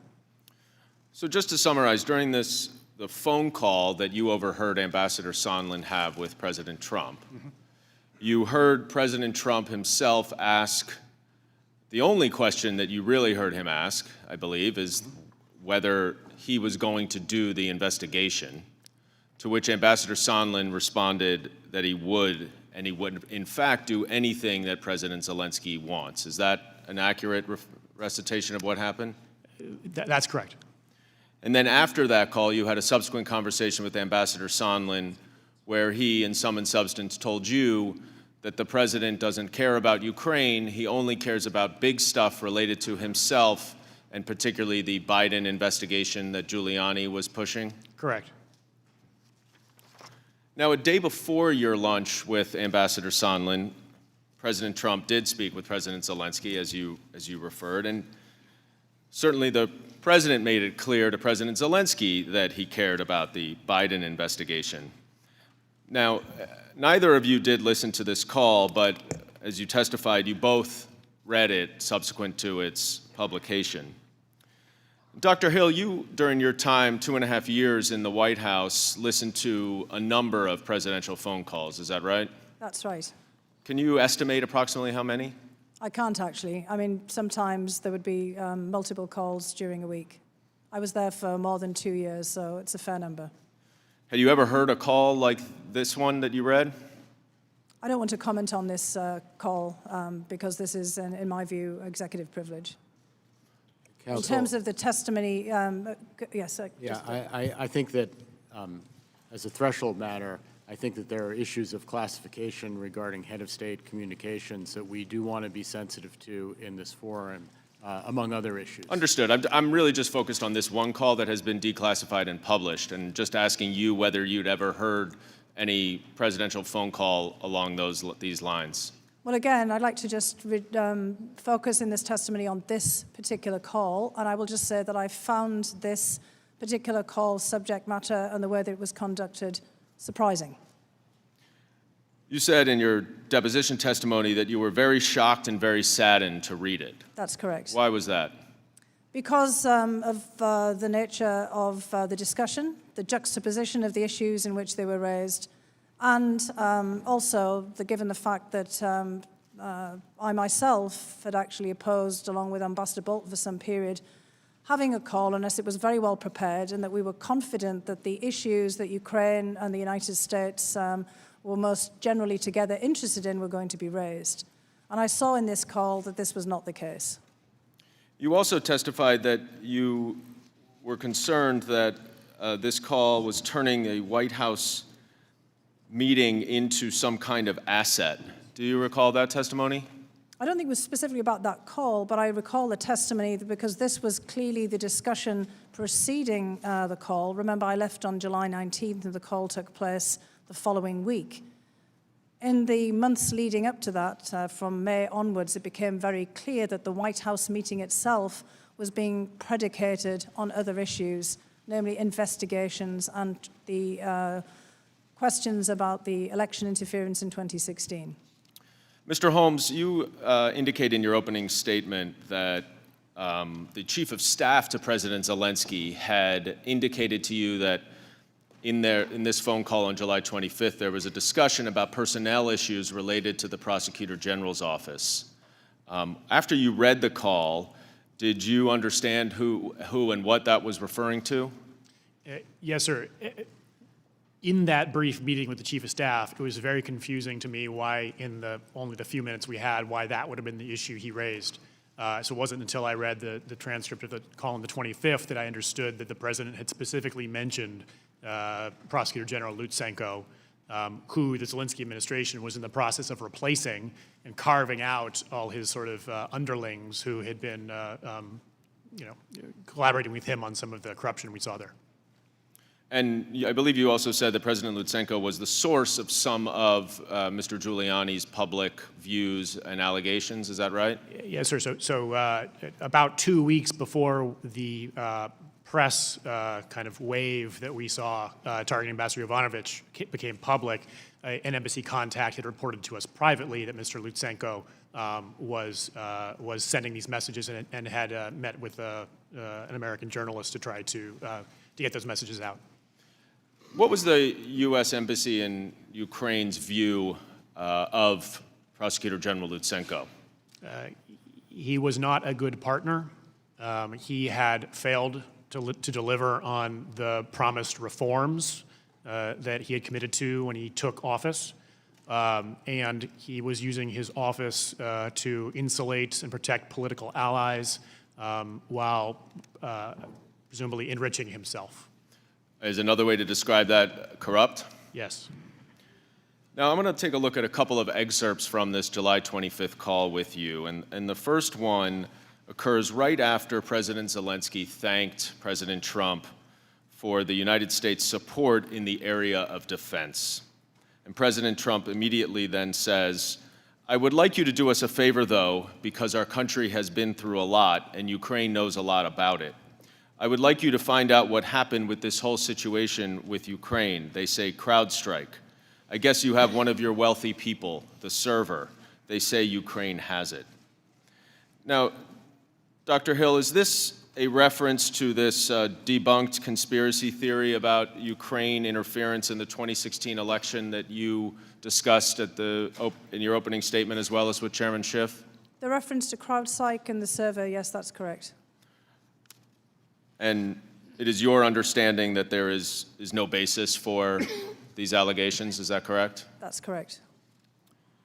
Now, isn't it also true that some of President Trump's most senior advisors had informed him that this theory of Ukraine interference in the 2016 election was false? That's correct.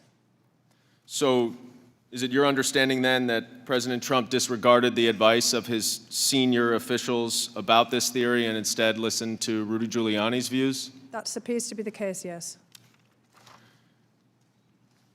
And I also then want to just show one other exhibit that goes back to what you were testifying earlier, Dr. Hill, about Russia's interest in promoting this theory. This is an excerpt from a February 2nd, 2017 news conference with President Putin and Prime Minister Orban of Hungary, where Putin says, "Second, as we all know, during the presidential campaign in the United States, the Ukrainian government adopted a unilateral position in favor of one candidate. More than that, certain oligarchs, certainly with the approval of the political leadership, funded this candidate, or female candidate, to be more precise." Mr. Holmes, you spent 3 years as well in the U.S. Embassy in Russia. Why would it be to Vladimir Putin's advantage to promote this theory of Ukraine interference? First of all, to deflect from the allegations of Russian interference. Second of all, to drive a wedge between the United States and Ukraine, which Russia wants to essentially get back into its sphere of influence. Thirdly, to besmirch Ukraine and its political leadership, to degrade and erode support for Ukraine from other key partners in Europe and elsewhere. And Dr. Hill, by promoting this theory of Ukrainian interference in the 2016 election, was President Trump adopting Vladimir Putin's view over his own senior advisors and intelligence officials? I think we have to be very careful about the way that we phrase that. This is a view that President Putin and the Russian security services and many actors in Russia have promoted.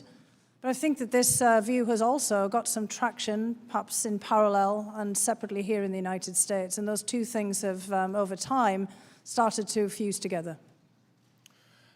Well, back in May of this year, do you recall that President Trump had a phone conversation in early May with President Putin? I do. And that he also then met in mid-May with Prime Minister Orban, who had joined President Putin at this press conference? That's correct. Now, that happened in between the time when President Zelensky was elected on April 21st and his inauguration on May 20th. Is that right? Correct. And in fact, isn't it true that President Trump had asked Vice President Pence to attend the inauguration after his phone call with President Zelensky on April 21st? I'm not sure that I can say that President Trump had asked the Vice President Pence. I was not in any meeting in which that took place. I can say that I myself and many others at the NSC and in the State Department were quite keen, very eager to have Vice President Pence go to Ukraine to represent the United States government and the President. And is that also your recollection, Mr. Holmes, that you wanted Vice President Pence to attend? Yes, sir, and we understood that was the plan. Now, Jennifer Williams from the Office of the Vice President testified here that on May 13th, which is the same day that President Trump met with Prime Minister Orban, that the President called off Vice President Pence's trip for unknown reasons, but before the inauguration date had been scheduled. And Dr. Hill, were you aware also that during that period there was a lot of publicity, and I think, Mr. Holmes, you referenced this in your opening statement as well, about Rudy Giuliani's interest in these investigations in Ukraine? I was certainly aware, yes. And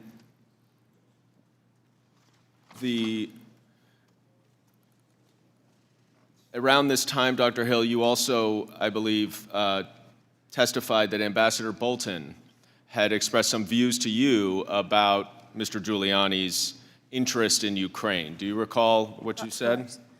Yes. What he said to you, rather? I do recall, yes. It was part of a conversation about the things that Mr. Giuliani was saying very frequently in public. We saw them often, or saw him often on television making these statements. And I had already brought to Ambassador Bolton's attention the attacks, the smear campaign against Ambassador Yovanovitch, and expressed great regret about how this was unfolding and, in fact, the shameful way in which Ambassador Yovanovitch was being smeared and attacked. And I'd asked if there was anything that we could do about it. And Ambassador Bolton had looked pained, basically indicated with body language that there was nothing much that we could do about it. And he then, in the course of that discussion, said that Rudy Giuliani was a hand grenade that was going to blow everyone up. Did you understand what he meant by that? I did, actually. What did he mean? Well, I think he meant that, obviously, what Mr. Giuliani was saying was pretty explosive in any case. He was frequently on television making quite incendiary remarks about everyone involved in this, and that he was clearly pushing forward issues and ideas that would, probably come back to haunt us. And, in fact, I think that that's where we are today. Now, Mr. Holmes, did the Ukrainians understand that Rudy Giuliani represented the president's views? I believe they did. First, he was reaching out to them directly. He also, Ambassador Yovanovitch's removal, I think, is relevant to this portion of the inquiry because she was removed following this media campaign in which Rudy Giuliani and his associates were very prominent, and criticizing her for not taking seriously some of the theories and issues that later came up. And so when she was removed, commentators in Ukraine believed that Lutsenko, working with Giuliani, had succeeded in getting her removed. So they were already aware of Mr. Giuliani and his influence, the issues that he was promoting, and ultimately that he was able to get an ambassador removed, partly because of that. So he was someone to contend with. And then in addition, immediately after the inauguration, he began reaching out to the Zelensky administration, key figures in the Zelensky administration, and continued to do that. Let's focus on the inauguration for a minute. You escorted, for lack of a better word, the U.S. delegation around. So I joined them in some of their meetings, but not for the entire day. And who was on the official delegation? Yes, sir. It was 5 people. So the head of the delegation was Secretary Perry, and then it was Ambassador Volker, representing the State Department, Ambassador Sondland, our temporary chargé, Joseph Pennington, and Alex Vindman, representing the White House. And did the delegation have a meeting with President Zelensky that you attended? Yes. And you testified, I think, in your previously that Secretary Perry gave a list of some sort to President Zelensky at that meeting. Do you recall that? Yes. In the meeting with the president, Secretary Perry, as the head of the delegation, opened the meeting for the American side and had a number of points he made. And during that period, he handed over a piece of paper. I did not see what was on the paper, but Secretary Perry described what was on the paper as a list of trusted individuals and recommended that President Zelensky could draw from that list for advice on energy sector reform issues. And do you know who was on that list? I didn't see the list. I don't know other colleagues. There are other people who have been in the mix for a while on that set of issues. Other people Secretary Perry has mentioned as being people to consult on reform. And are they Americans? Yes. Now, do you also recall that Colonel Vindman spoke to President Zelensky in that meeting? Yes. And what did he say to President Zelensky in terms of some of the issues that we're addressing here in this investigation? Yes, sir. He was the last to speak. He made a general point about the importance of Ukraine to our national security, and he said it's very important that the Zelensky administration stay out of U.S. domestic politics. Was it your understanding that President Zelensky and the Ukrainians were already starting to feel some pressure to conduct these political investigations? Yes. And those were the ones related to Biden and Burisma in the 2016 election? Correct.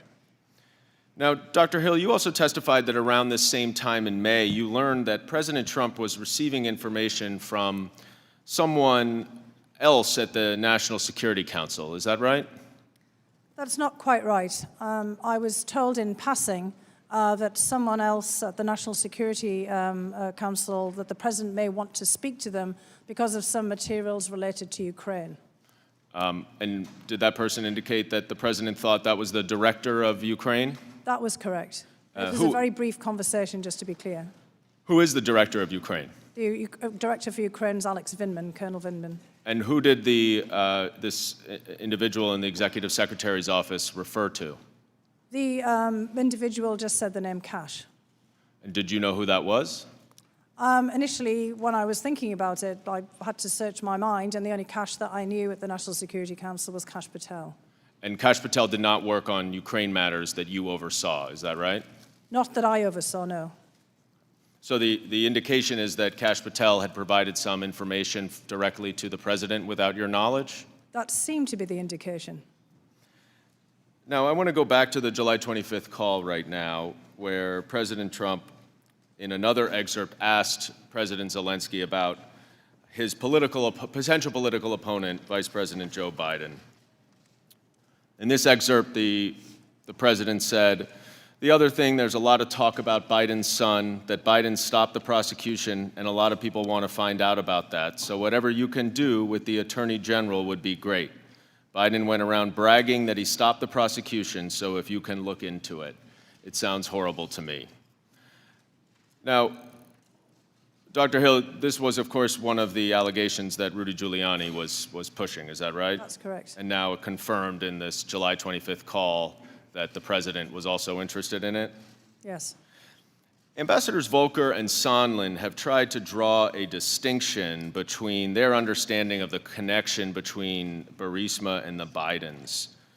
But Dr. Hill, was it apparent to you that when President Trump, Rudy Giuliani, or anyone else was pushing for an investigation into Burisma, that the reason why they wanted that investigation related to what President Trump said here, the Bidens? It was very apparent to me that that was what Rudy Giuliani intended, yes. Intended to convey that Burisma was linked to the Bidens, and he said this publicly, repeatedly. And Mr. Holmes, you also understood that Burisma was code for Bidens? Yes. And do you think that anyone involved in Ukraine matters in the spring and the summer would understand that as well? Yes. Now, Dr. Hill, are you aware of any evidence to support the allegations against Vice President Biden? I am not, no. And in fact, Mr. Holmes, the former Prosecutor General of Ukraine, who Vice President Biden encouraged to fire, was actually corrupt, is that right? Correct. And was not pursuing corruption investigations and prosecutions, right? My understanding is the Prosecutor General at the time, Shokin, was not at that time pursuing investigations of Burisma or the Bidens. And in fact, removing that corrupt prosecutor general was part of the United States anti-corruption policy, isn't that correct? That's correct, and not just us, but all of our allies and other institutions that were involved in Ukraine at the time. Now, Dr. Hill, you indicated earlier that you had understood that a White House meeting was conditioned on the pursuit by Ukraine of these investigations. And I want to focus on the July 10th meeting in the White House where that came to light. You indicated that in your testimony that there was a large meeting that Ambassador Bolton ran where Ambassadors Sondland, Volker, and Secretary Perry also attended. Is that right? That's correct, yes. And why were they included in that meeting with two Ukrainian officials about national security matters? Well, the initial intent had not been to include them. We had anticipated that the two Ukrainian officials would have a number of meetings, as is usually the procedure, and that there would be meetings at the State Department, potentially also at the Energy Department. And then there was a request to have Ambassadors Sondland and Volker included, coming directly from their offices.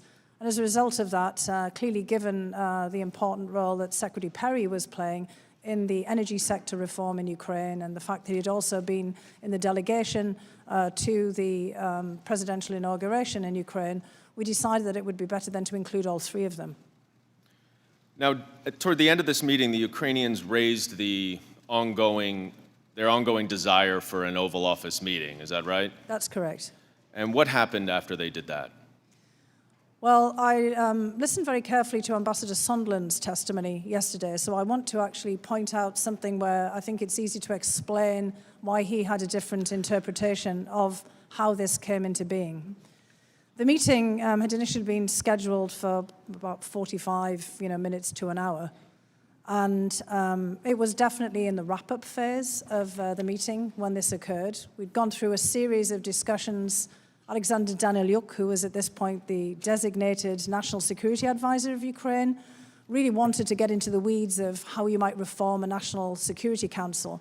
He talked to me about this prior to the meeting, and he was hoping to have this opportunity with the National Security Advisor of the United States to get his first-hand opinions and thoughts on what might happen.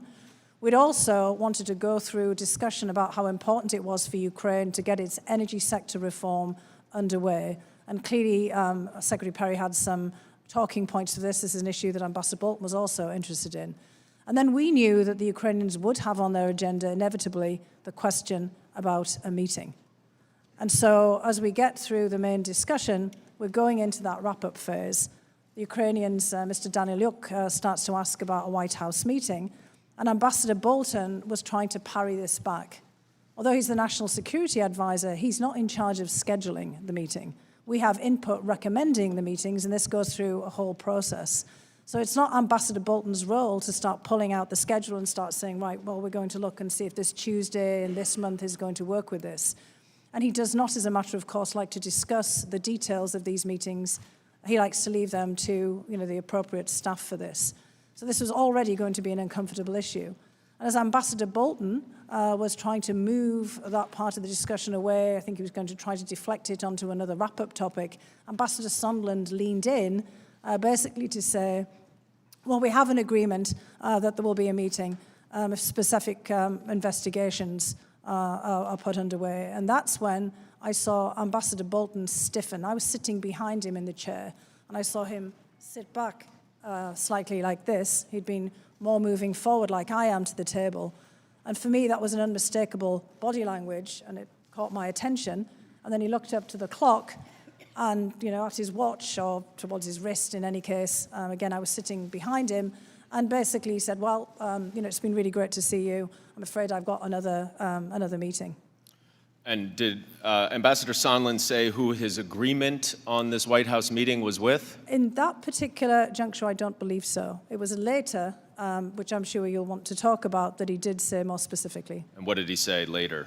Later, he said that he had an agreement with Chief of Staff Mulvaney that in return for investigations, this meeting would get scheduled. And was he specific at that point later about the investigations that he was referring to?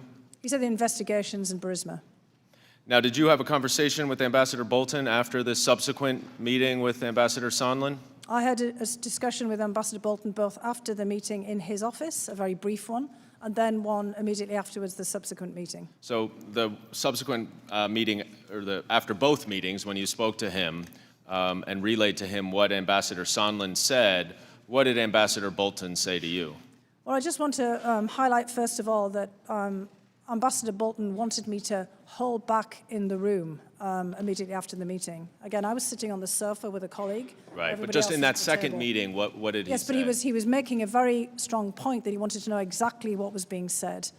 And when I came back and related it to him, he had some very specific instruction for me. And I'm presuming that that's What was the that question that you're specific asking. instruction? The specific instruction was that I had to go to the lawyers, to John Eisenberg, our senior counsel for the National Security Council, to basically say, you tell Eisenberg, Ambassador Bolton told me, that I am not part of this whatever drug deal that Mulvaney and Sondland are cooking up.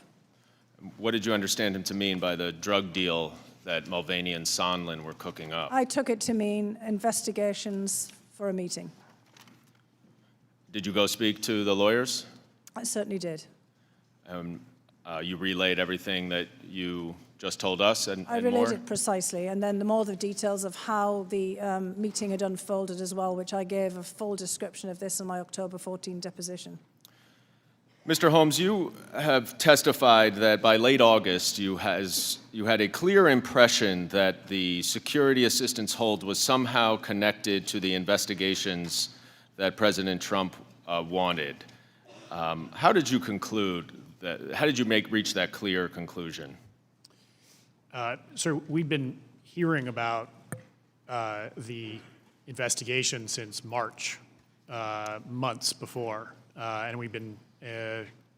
President Zelensky had received a congratulatory letter from the president, saying he'd be pleased to meet him following his inauguration in May. And we hadn't been able to get that meeting, and then the security hold came up with no explanation. And I'd be surprised if any of the Ukrainians, you said earlier, we discussed earlier, sophisticated people, when they received no explanation for why that hold was in place, they wouldn't have drawn that conclusion. Because the investigations were still being pursued? Correct. And the hold was still remaining without explanation? Correct. So this, to you, was the only logical conclusion that you could reach? Correct. Sort of like 2 + 2 = 4? Exactly. Chairman, I yield. That concludes the majority questioning. We are expected to have votes, I think, fairly soon. This will be appropriate time to break, and we'll resume with the minority 45 minutes. If people, before they leave, could allow the witnesses to leave first, and if committee members could come back promptly after votes.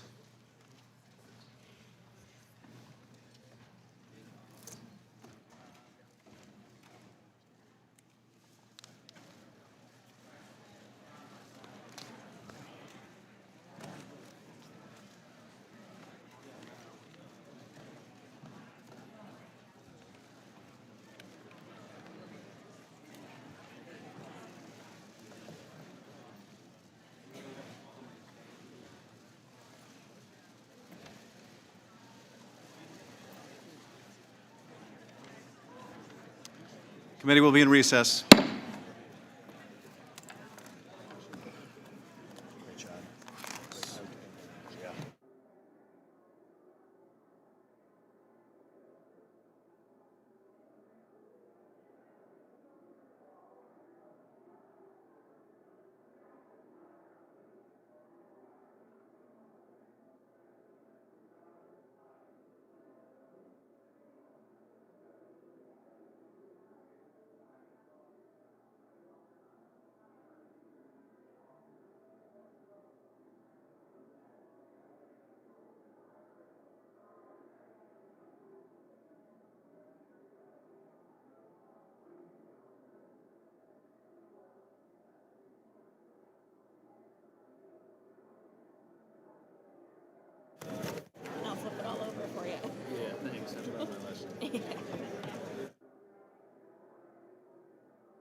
The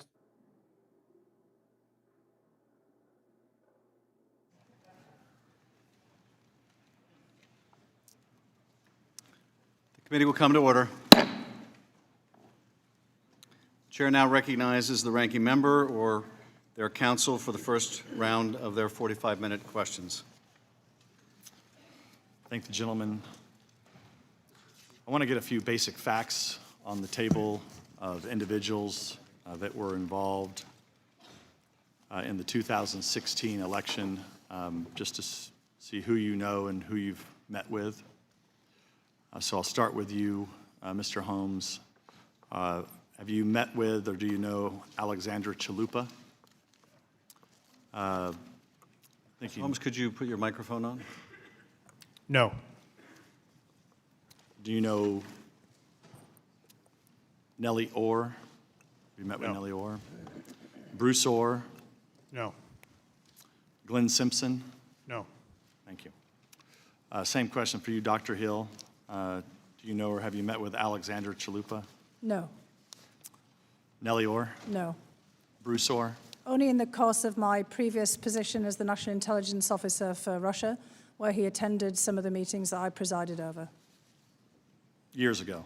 That's a long time ago, correct? Glenn Simpson? No. Dr. Hill, in your testimony, you said that, in your deposition, excuse me, that Christopher Steele was your counterpart at one time. Is this correct? That's correct, yes. You testified that you met with Christopher Steele in 2016. I assume that's still correct? That's correct, yes. And the only thing we didn't get on that is, do you know about when that was in 2016 and how many times? I'm afraid I don't. I actually had met with him, well, you asked me actually in the deposition when the most recent time that I had met with him, in 2016. Mm-hmm. And he retired from the British Intelligence Services in 2009, which is the Right, same I'm time. asking about that I- 2016. 2016, I don't recall, but I did meet with him sometimes before 2016. But you don't remember the date? I don't, I'm afraid, no. Okay. You stated in your deposition that a colleague had showed you the Steele dossier before it was published. Who was that colleague? That was one of my colleagues at the Brookings Institution. And who was that? That was the Brookings Institution President Strobe Talbot, who had been sent a copy of this. And he shared it with you? That was the day before it was published in BuzzFeed.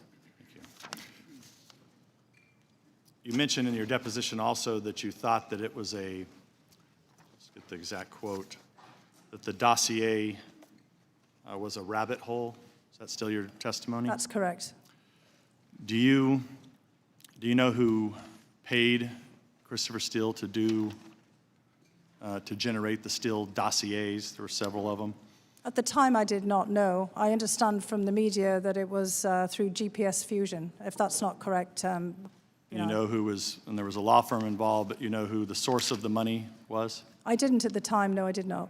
But do you know Well, who now the- I've read in reports, and thanks to your colleagues as well, that it was the DNC, as I'm led to believe. and the Clinton campaign? I don't know that for sure. Okay. Mr. Castor. Good afternoon. Welcome back from lunch. Hope you had some sandwiches or something delicious. Hope you did too. Dr. Hill, thank you for your service. Also, thank you for your participation in the deposition on October 14th, Columbus Day. We were with you most of the day, so I appreciate that. Mr. Holmes, thank you as well. You're a late entrant into this situation, and things sure did escalate quickly. We spoke with you last Friday night about what we thought was going to be a 30-second vignette about a 2-minute phone call, and it turns out you know, with your 40-minute opener today, you have a lot of information to share. So we appreciate you being here. Dr. Hill, your last day at the National Security Council was July 19th. Is that correct? That's correct, yes. So you weren't involved with the July 25th call, and you weren't involved with any of the relevant activities related to the pause and the aid. I was not, that's correct. And as of July 19th, did you believe that a call was going to be scheduled for the The 25th? I personally did not believe that it was going to be scheduled at that date, no. And what was the thinking at the NSC as of July 19th about such a call? Well, I've learned from other depositions, to be clear here, that perhaps there was some awareness that there might be a call.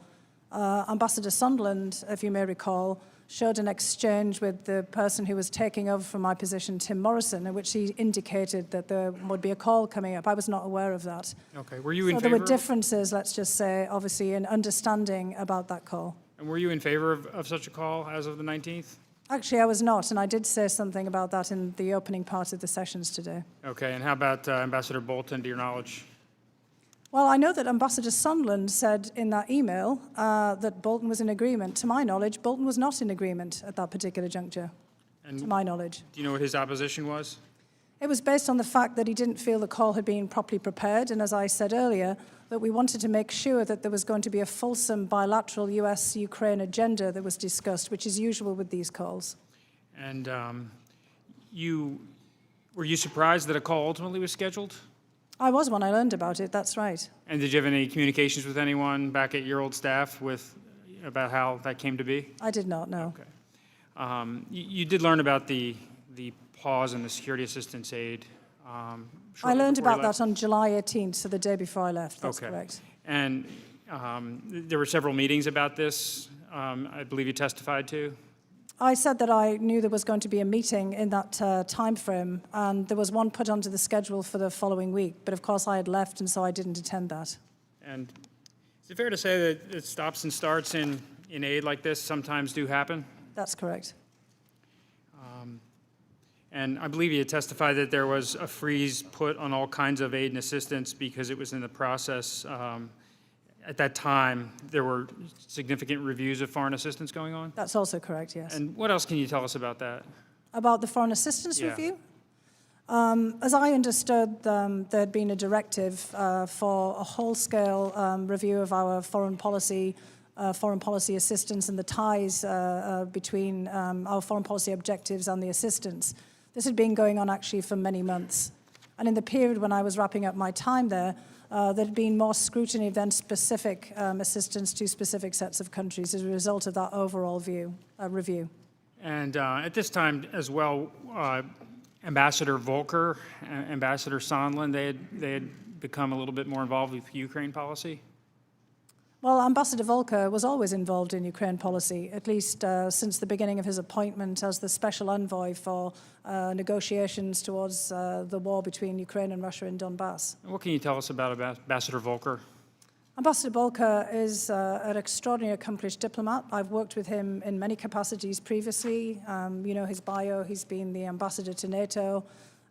He's had a number of positions at the State Department, and actually I know him personally. So, you know, in the truth that we're trying to get at it, who knows who and who's met. I know Ambassador Volker really well on a personal level as well. Okay. And you said he was a man of integrity That's correct. and always acted in the best interest of the United States. Absolutely, yes. When did you first learn of Ambassador Sondland's involvement? Well, it came in different ways. Ambassador Sondland, as the ambassador to the EU, had some perfectly logical involvement in the Ukraine portfolio. We work very closely with the European Union on matters related to Ukraine.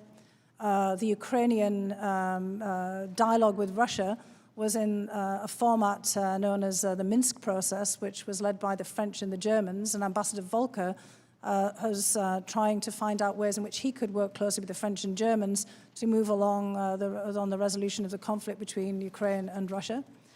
And obviously the European Union, as the umbrella organization for Europe in terms of funding and assistance, was heavily active in offering financial assistance to the Ukrainian government as well as humanitarian assistance in the conflict. So it was perfectly logical that Ambassador Sondland would play some kind of role as our ambassador to the European Union.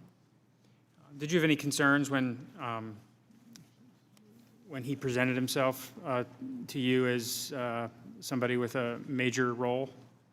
I did at the time in which he presented it to me. This was after Ambassador Yovanovitch had been pushed out of her position. And it was at that juncture that Ambassador Sondland's role seemed to grow larger. And did you express any concerns to him directly? I did express concerns to him directly. What were those concerns? I asked him quite bluntly in a meeting that we had in June of 2019. So this is after the presidential inauguration, when I'd seen that he had started to step up in much more of a proactive role on Ukraine.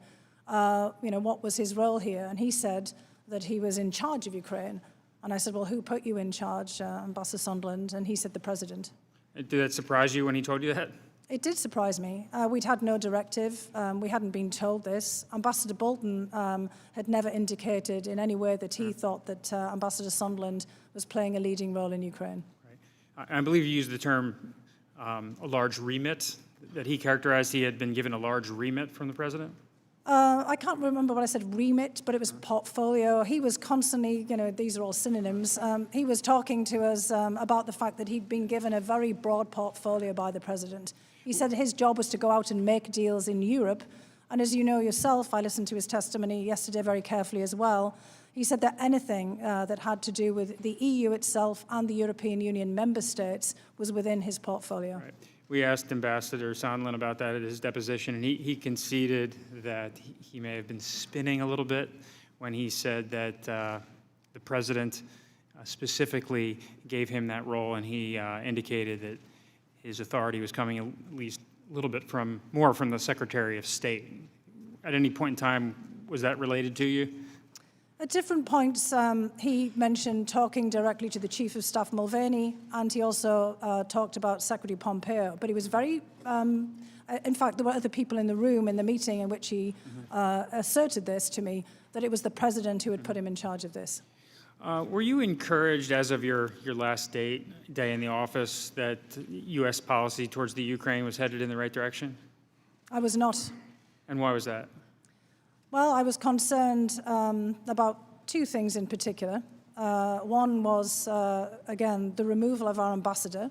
And again, I will say for the record that the president has a perfect right to remove any ambassador at any time for any reason. But I was very concerned about the circumstances in which her reputation had been maligned repeatedly on television and in all kinds of exchanges. I felt that that was completely unnecessary. If the president wanted to remove an ambassador, which he did quite frequently, there was a number of ambassadors removed who were not political but career officials. That was done, but without these kinds of interventions. I wondered what that message was being sent. So there was that. And then on the second front, it was very clear at this point that there was, let's just say, a different channel in operation in relations to Ukraine, one that was domestic and political in nature, and that was very different from the channel or the loop, however you like it, that I and my colleagues were in, where we were focused on bilateral relations and U.S. foreign policy toward Ukraine. And these two things had diverged at this point. In the run-up to Ambassador Yovanovitch's separation from post, did you have any communications with officials at the State Department about your concerns? I did. And who did you relate those concerns to? I related those concerns directly to my counterpart, who was Acting Assistant Secretary Phil Rico, who I know you've spoken to. I also spoke to David Hale in the context of larger meetings about many other issues. I mean, again, I covered a broad portfolio myself, and we often would talk about individual items. And I had private discussions with Deputy Secretary Sullivan, and he, of course, has appeared before committees here in the course of his nomination to be ambassador to Russia and has spoken about that himself. Okay. And you advocated to all those officials about your concerns about the information being spread about Ambassador Yovanovitch? I did, that's correct.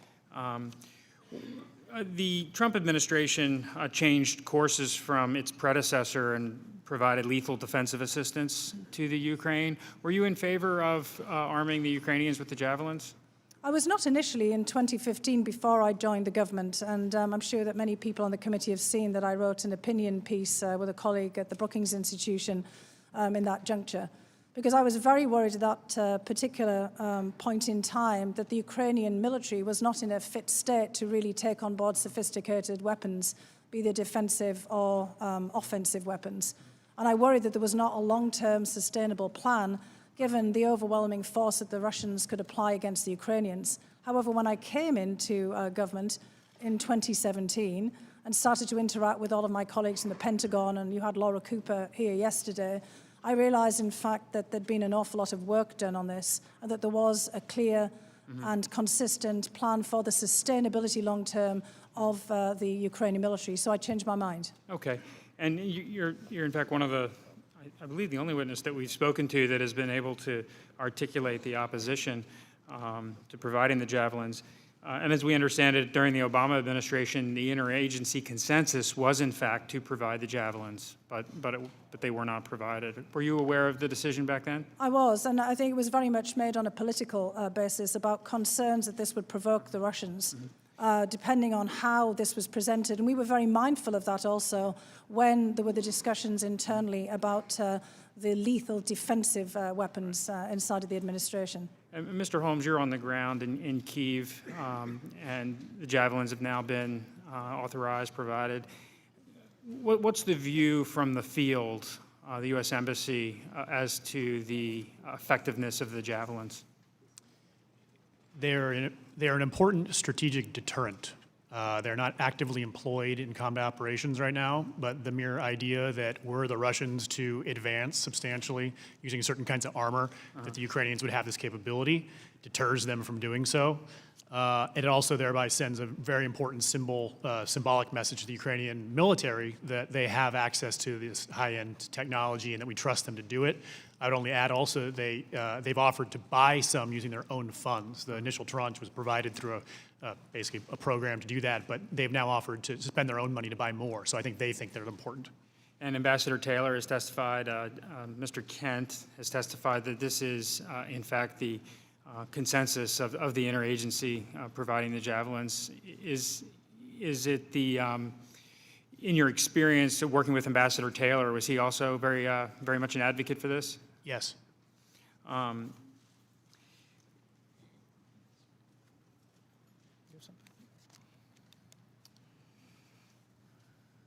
Mr. Holmes, I want to go back to name some Americans.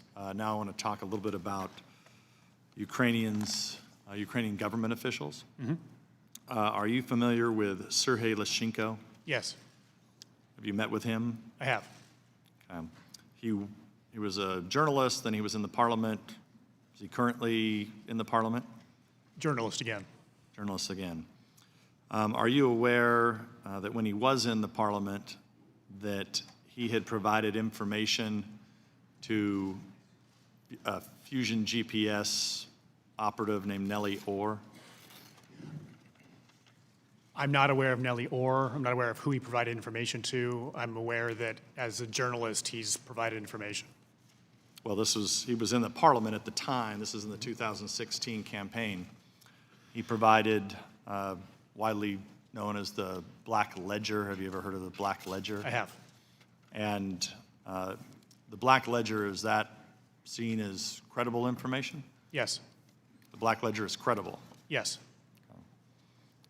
Bob Mueller did not find it credible. Do you dispute what Bob Mueller's findings were? They didn't use it in the prosecution or in the report?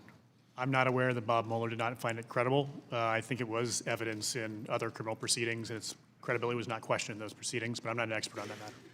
So the motivation for Leshchenko, as was reported to, was to go after a Trump campaign official and undermine Trump's candidacy. Are you aware of that?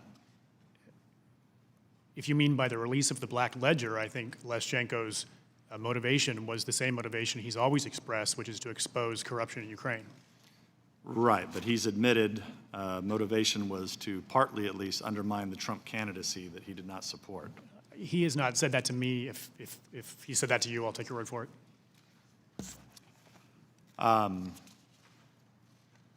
And you're aware that you heard Dr. Hill's testimony, but the Steele dossier that contained that initial information that was fed in the FBI, were you aware that the Democrats had paid for that information?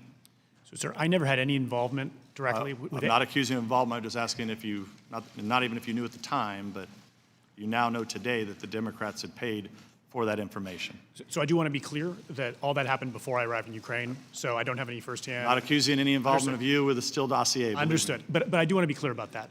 And then in addition, I have read about those issues, but I'm not an expert on them. But you're not disputing that the Democrats and the Clinton campaign were the source of funds that funded the Steele dossier? I wouldn't be in a position to dispute that, sir. Do you think it's appropriate for political parties to run operatives in foreign countries to dig up dirt on their opponents? No. Dr. Hill, do you think it's appropriate for political parties to pay operatives to dig up dirt on their opponents? I do not. Mr. Castor. Turn to the President Zelensky's inauguration. Ambassador Volker testified that he was very pleased with the size of the delegation, although the vice president was unable to make the trip. Secretary Perry, Ambassador Volker, Ambassador Sondland. And I understand, Dr. Hill, you were involved with some of the logistics and putting the delegation That's correct. together. What can you tell us about the vice president's role in attending or not attending? Well, I know that you've had the testimony of Jennifer Williams from the Vice President's office, and I defer to her as being much closer to the decision-making about the Vice President's attendance. I will say that I and many others hoped that the Vice President would be able to attend.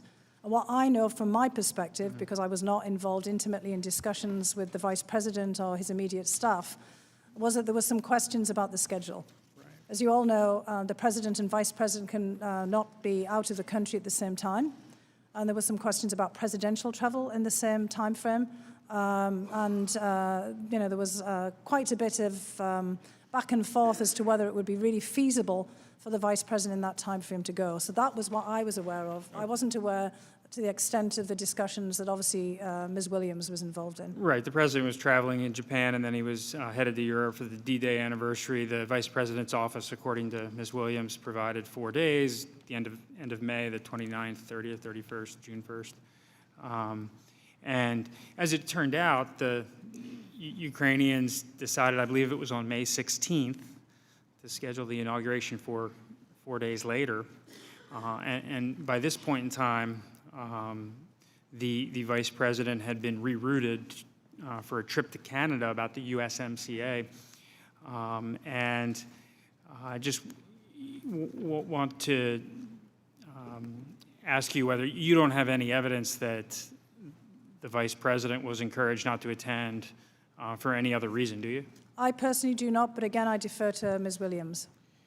And Ms. Williams' testimony was that she heard from the chief of staff's assistant that the vice president was not able to go. The reason for that was related to any of these investigations hasn't been fully established. I want to just note from the materials you provided for your deposition, there was a discussion whether President Orban may have influenced President Trump's decision on that May 13th day. And do you remember when the meeting was with President Orban? I do. When was that? That was in May, that's correct. But do you remember what time of day it was on the 13th? To be honest, usually these meetings are around lunchtime, sometime in that time frame, in the kind of early to mid part of the day. Right. But I can't speak for sure, and I just want to be very clear that I cannot speak about head of state engagements. Okay. Jennifer Williams testified that she learned about 11 or 11:15, and the meeting with President Orban was not scheduled until later in the afternoon. According to your schedule, it was right around 1:45. Is that consistent with your recollection? Well, about the lunchtime time frame, yeah. Depending on when one has lunch, I guess. But overall, given the 4 days' notice, given Secretary Perry's involvement, do you think the delegation was a good-sized group? I do, and let me also make a point that we don't try to make these delegations large. This is on the taxpayer's dime, and it's pretty expensive getting people there if you have to get military air, and we try to keep them small. If we had a longer lead time, perhaps we would have made other arrangements, but 4 days is not a lot of time to make an arrangement. And Secretary Perry had become interested in some of the energy-related issues in the Ukraine. Is that I correct? actually recommended that Secretary Perry be the lead, along with others. And what can you tell us about his involvement in some of the Ukrainian policy? Well, Secretary Perry's engagement in this made, again, perfect sense, given his role as Secretary of Energy, also his deep knowledge of the energy industry, his former governorship. Secretary Perry himself is an extraordinarily good advocate of U.S. interests, particularly in the energy sphere.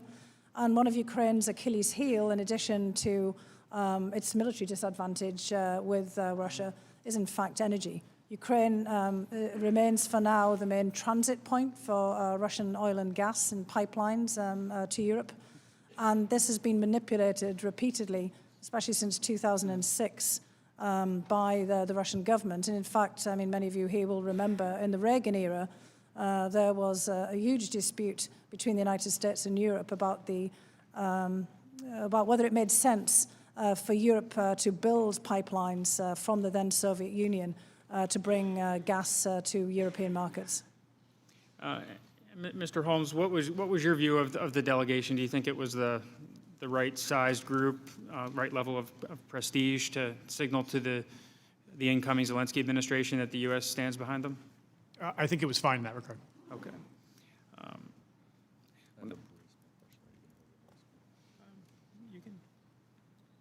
Since we're on the topic of Ukraine energy, I think it's a good way for us to segue into Burisma, which I assume both of you are familiar with. You've heard about it for many, many years. You're on the ground there now, Mr. Holmes. I know you weren't there, but at the time, but in September 2015, then ambassador to Ukraine, Jeffrey Pyatt, Obama-appointed career ambassador. I'm sure you know him. I do. Credible, Yes. successful ambassador, I'm sure. He called for an investigation into Zlochevsky, the owner of Burisma, president of Burisma. Are you familiar with that? Yes. Okay.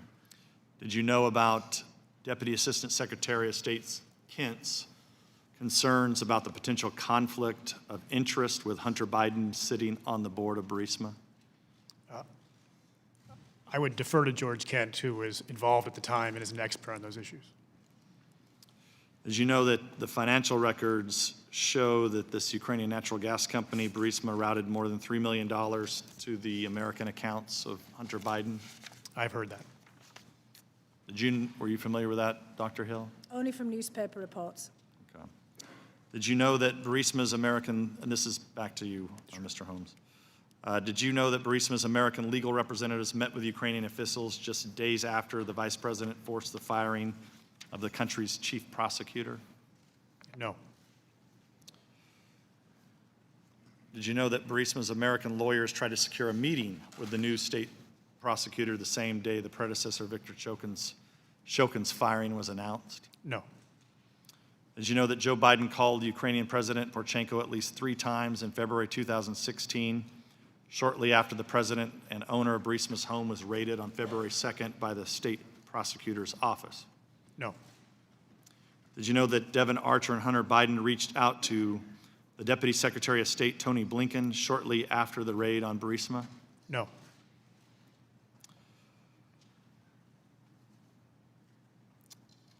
So, Dr. Hill, did you know about, I don't want to go through and ask all those questions over again. I also did not know. That's You did correct. not know about I did any not of know, those? no. Okay.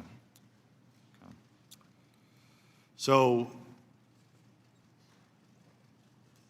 you obviously know that the president had concerns about Burisma, had concerns about 2016 election meddling by the Ukrainians. When you were in there as the head of the Ukraine Right. desk, did you ever raise any of these? Did you ever brief the president or raise it up to Ambassador Bolton about any concerns through 2017 and 18 that concerned 2016 election meddling or Burisma concerns? The whole briefing process didn't really work in the way that you're suggesting there. So if the president had asked about any of this information, it would have been provided for him. Just to be very clear, Ukraine was not a top foreign policy priority in this period, in the same way that many other issues that we could talk about, from Syria to Turkey and others, are. So there weren't that frequent briefings on Ukraine. The briefings would take place when there was a scheduled meeting with a Ukrainian head of state.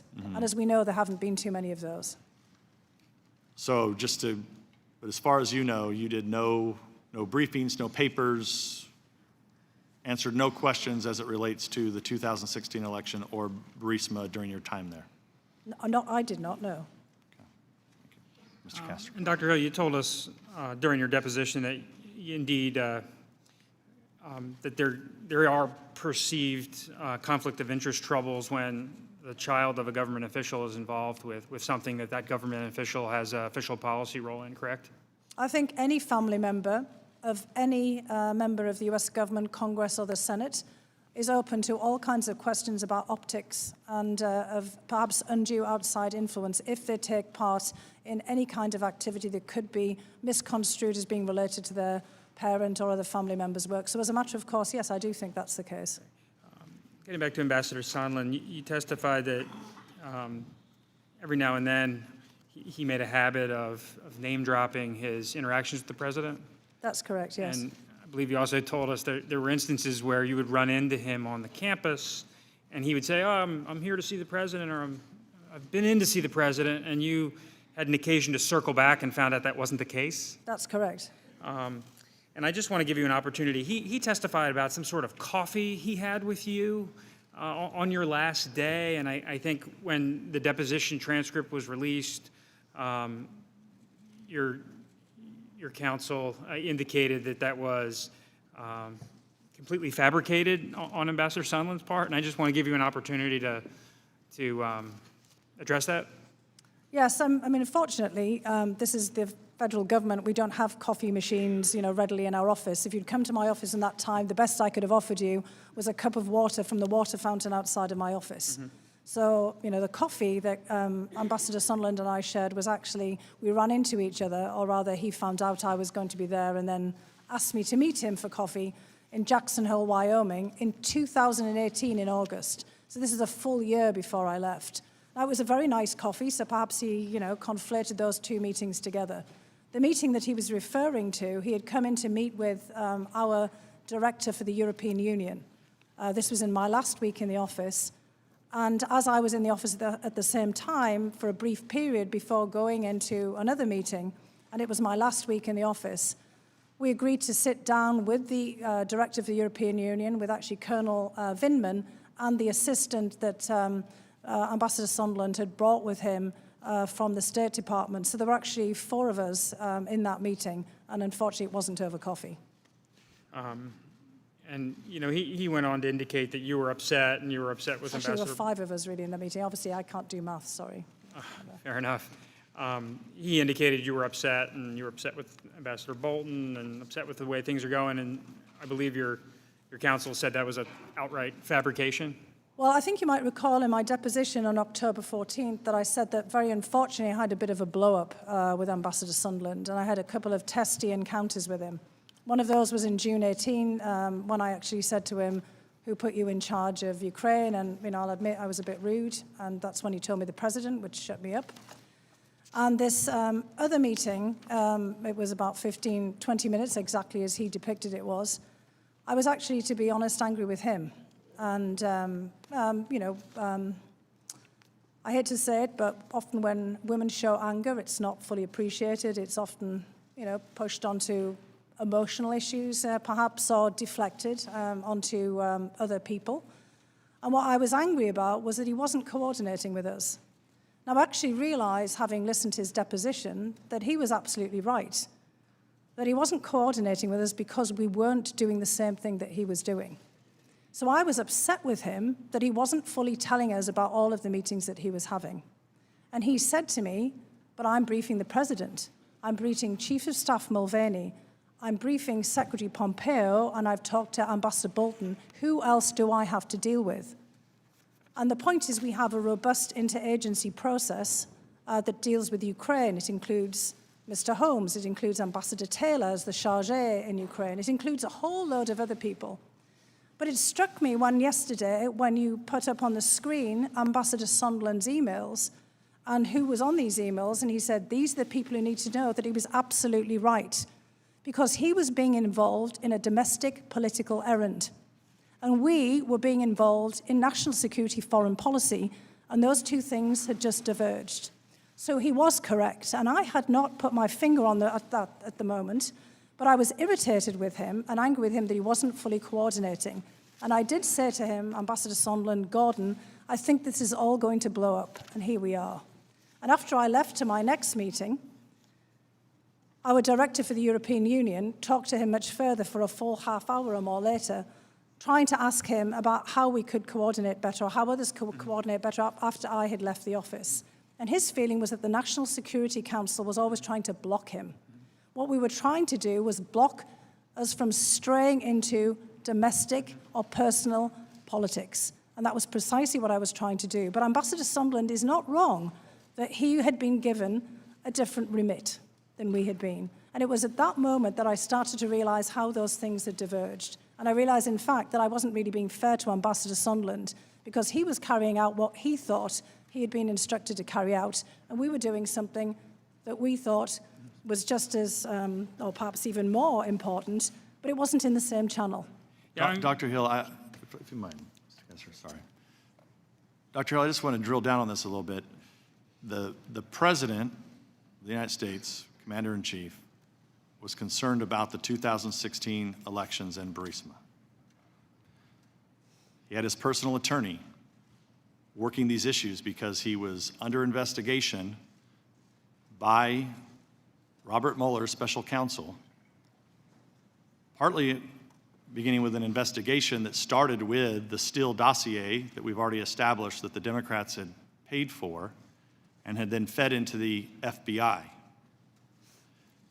So at the end of the day, the Commander-in-Chief, concerned about 2016 election meddling by Ukraine, sounds like you had just earlier testified that you weren't aware of that, but if that was the concern of the President, to try to get to the bottom of it, and it's the concern of Ambassador Sondland, who was trying to set up meetings on behalf of, to ensure really, that meetings occurred and phone calls occurred to strengthen the relationship.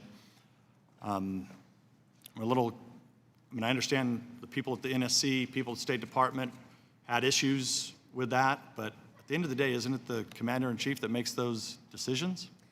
My point, Mr. Nunes, is that we at the National Security Council were not told, either by the President directly or through Ambassador Bolton, that we were to be focused on these issues as a matter of US foreign policy toward Ukraine. So when you're talking about Ukraine in 2016, I never personally heard the President say anything specific about 2016 in Ukraine. I've seen him saying plenty of things publicly, but I was not given a directive.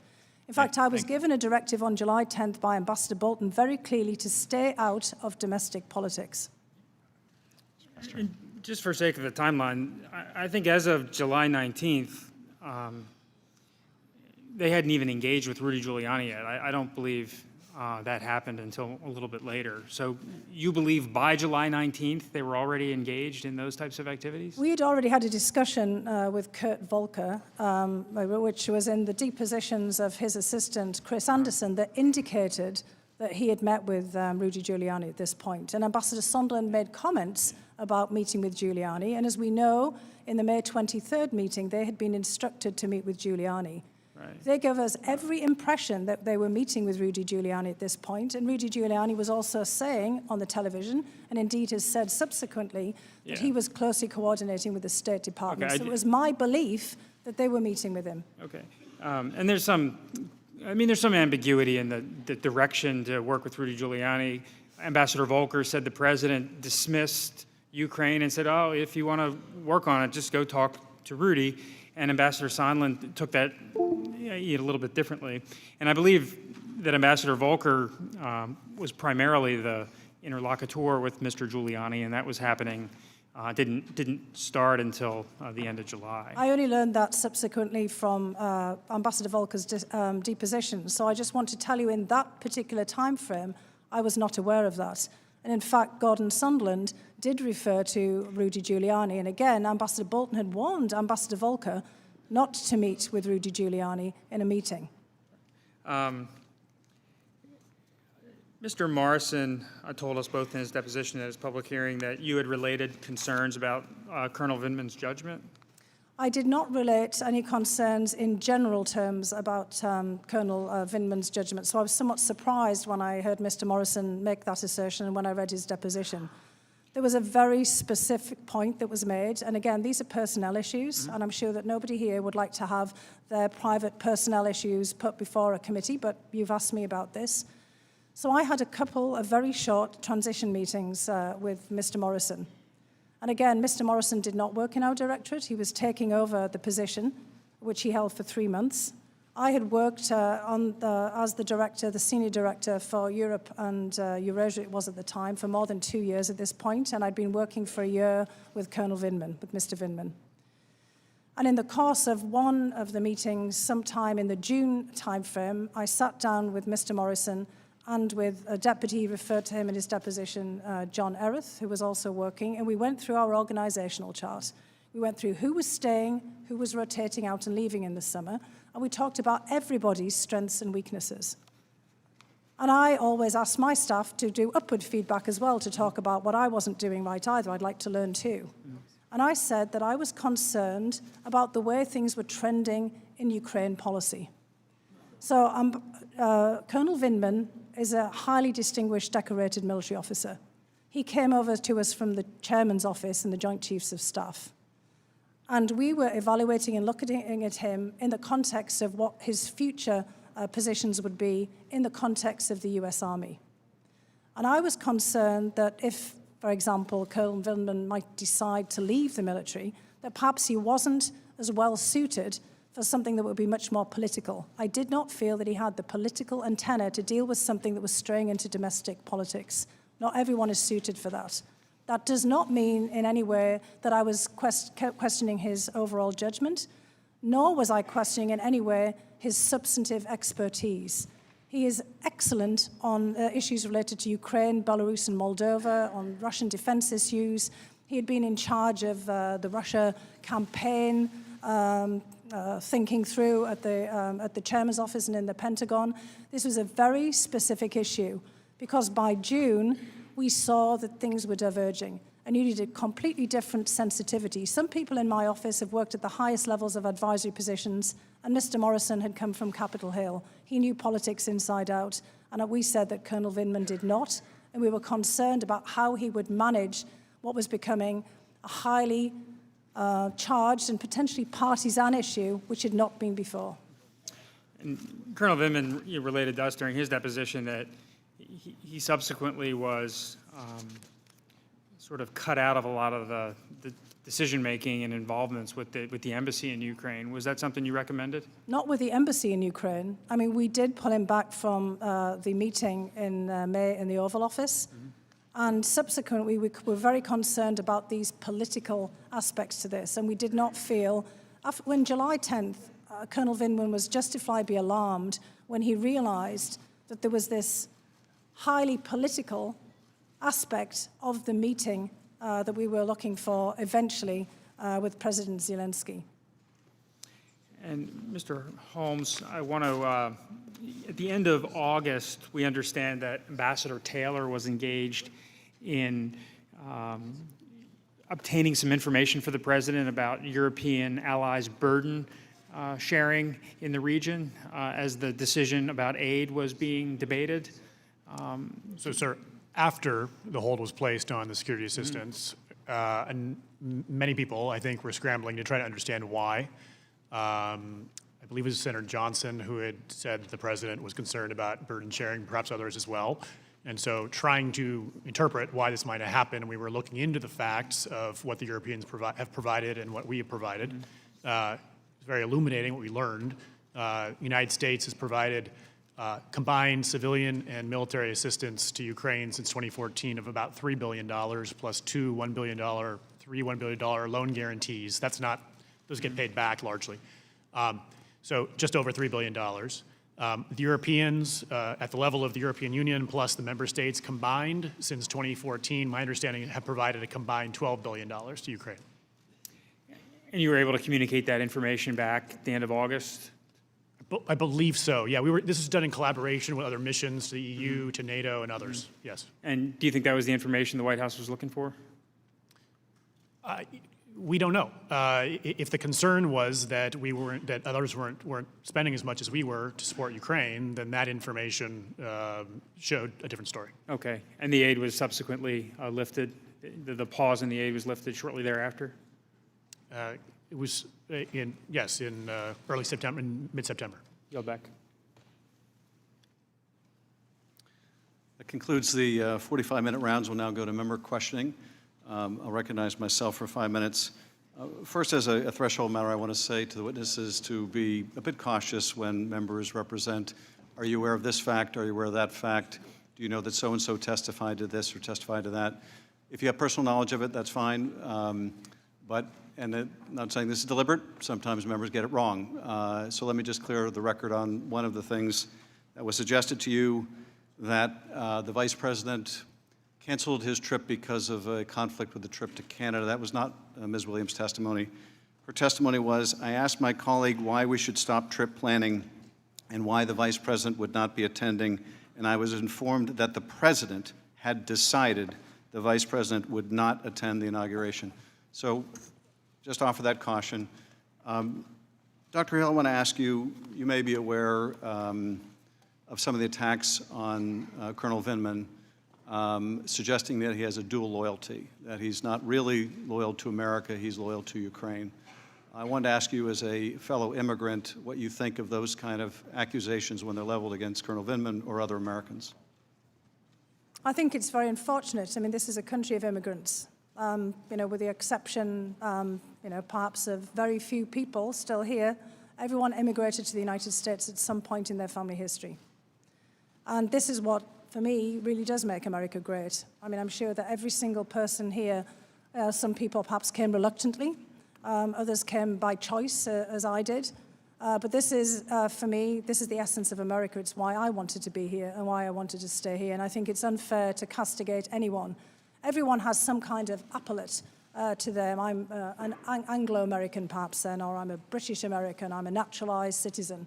I do not believe that my loyalty is to the United Kingdom. My loyalty is here to the United States. This is my country and the country that I serve. And I know for a fact that every single one of my colleagues, and there were many naturalized citizens in my office and across the National Security Council, felt exactly the same way. I think it's deeply unfair.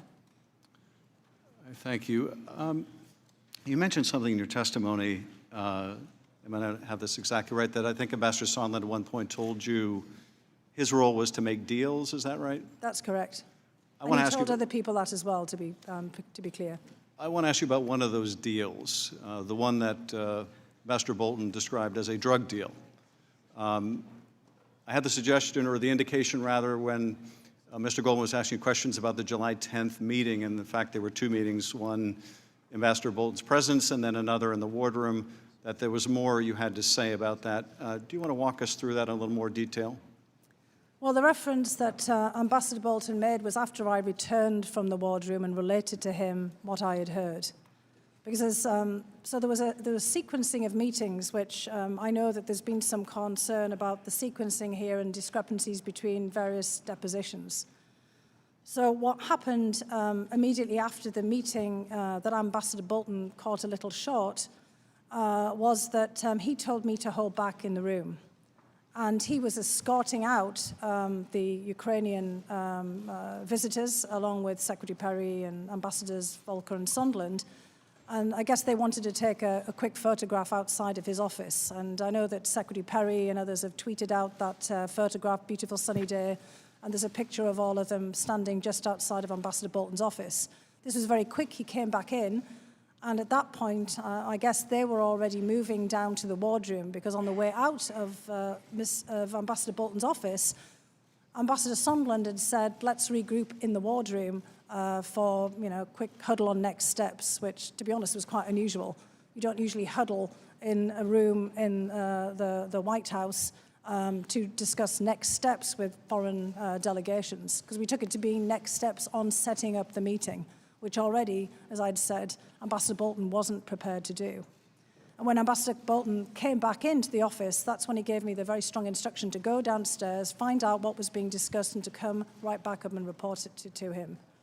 And as I came into the wardroom, Alex Vindman, Colonel Vindman, and Ambassador Sondland were in an exchange, and that's when I noticed that Colonel Vindman looked quite alarmed.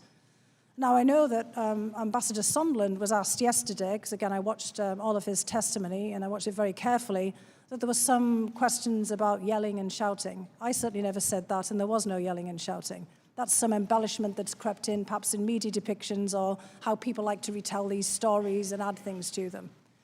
When I came in, Ambassador Sondland was in an exchange with Colonel Vindman along the lines of, well, we have an agreement to have this meeting. And I came in and I asked, what's going on here? And he said, and this is again, the Ukrainians are there, Ambassador Volker was there, but at this point, I also want to stress, Secretary Perry had left. He was not in the wardroom when I came. As I was coming in, Secretary Perry and his colleagues were leaving. So Secretary Perry has no recollection of this meeting because he was not in it. And so when I came in, Gordon Sondland was basically saying, well, look, we have a deal here that there will be a meeting. I have a deal here with Chief of Staff Mulvaney. There will be a meeting if the Ukrainians open up or announce these investigations into 2016 in Burisma. And I cut it off immediately there. Because by this point, having heard Mr. Giuliani over and over again on the television and all of the issues that he was asserting, by this point it was clear that Burisma was code for the Bidens, because Giuliani was laying it out there. I could see why Colonel Vindman was alarmed, and he said, this is inappropriate with the National Security Council, we can't be involved in this. And I've learned, since from Mr. Holmes' rendition here today, that Colonel Vindman had already warned the Ukrainians, or in fact President Zelensky, no less, to stay out of American politics, domestic politics. So I cut off this line and I said to Ambassador Sondland, look, we need procedures for here. Ambassador Bolton just made it clear we can't set up the meeting right now. We have to properly prepare this through the proper process. I know this sounds all very boring, but we have national security procedures to do this. And I said, we really shouldn't be litigating this or talking about this in front of our colleagues from Ukraine. It was completely inappropriate for us to be thrashing this out in front of them. And he agreed, and we asked our Ukrainian colleagues to move into the corridor outside the wardroom. And I explained where this is in the deposition, which was also extraordinarily awkward, because they shouldn't have been standing around in a corridor in the, basically in the West Wing at this particular juncture. And that's when I pushed back on Ambassador Sondland and said, look, I know there's differences about when we should have this meeting. We're trying to figure out whether we should have it after the Ukrainian parliamentary elections, the Rada elections, which by that point I think had been set for July 21st. It must have been, because this is July 10th at this point. And Ambassador Bolton would like to wait until after that to basically see whether President Zelensky gets a majority in the parliament, which would enable him to form a cabinet, and then we can move forward. And Ambassador Sondland then said, okay, fair enough. He realized he wasn't going to be able to push this further.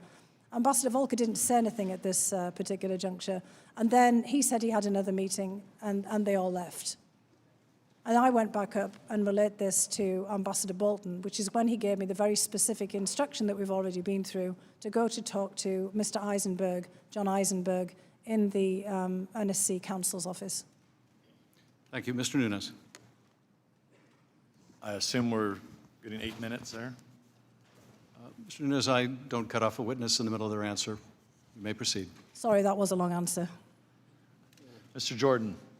Mr. Holmes, why didn't your boss talk about it? What's that, sir? Why didn't your boss bring up the call that you overheard? The reason you're here today. I mean, you're their closing witness, yet their star witness, their first witness, Ambassador Taylor, didn't even bring it up. And when we deposed you, you said this was extremely distinctive experience, one of the most remarkable events of my life. You described it like this. You said, after the call happens, I immediately told Deputy Chief of Mission and others at the embassy about the call. Then you said you went on vacation. You told several friends and family about the call. Then you come back on August 6th and you tell Ambassador Taylor about the call. And then in your deposition statement, you said in your statement today as well, I repeatedly referred to the call in meetings and conversations where the issue of the president's interest in Ukraine was relevant. I repeatedly referred to the call in meetings and conversations where the issue of the president's interest in Ukraine was relevant. That sounds like government speak for you told everybody. Yet their star witness, their first witness, Ambassador Taylor, when he came here, he related 13 different conversations he had between July 18th when the aid is frozen, September 11th when it's released. 13 different conversations, never once mentioning this call. July 19th, Dr. Hill and Colonel Vindman told Taylor what Sondland told them. July 19th, Sondland told Taylor about the upcoming Trump-Zelensky call. July 20th, Sondland told Taylor what Sondland told Zelensky to tell Trump. July 20th, Dana Look tells Taylor what Zelensky told Dana Look. July 28th, Morrison tells Taylor what happened on the Trump-Zelensky call. August 16th, Volker tells Taylor what Yarmak told Volker. August 21st, Breckbull talks to Taylor. August 22nd, Morrison talks to Taylor. August 29th, Yarmak talks to Taylor. September 1st, Morrison tells Taylor what Sondland told Morrison about what Yarmak told Sondland. September 2nd, Morrison tells Taylor what Dana Look told Morrison. September 7th, Morrison tells Taylor what Sondland told Trump. And September 8th, Sondland tells Taylor what Trump told Sondland. Nowhere is there a Holmes tells Taylor what the President of the United States told Sondland. May I answer that 13 question? conversations. Yeah, I'll get to you. I'll give you a chance here in a second. But 13 conversations from their star witness. You're their closing witness, and he can't remember a call from a guy he works with every single day. Why? Yes, sir. So immediately when I went back to the embassy after this lunch on the 26th, I told my direct supervisor, the deputy chief of mission, I would have told Ambassador Taylor immediately, except he was on the front lines that afternoon.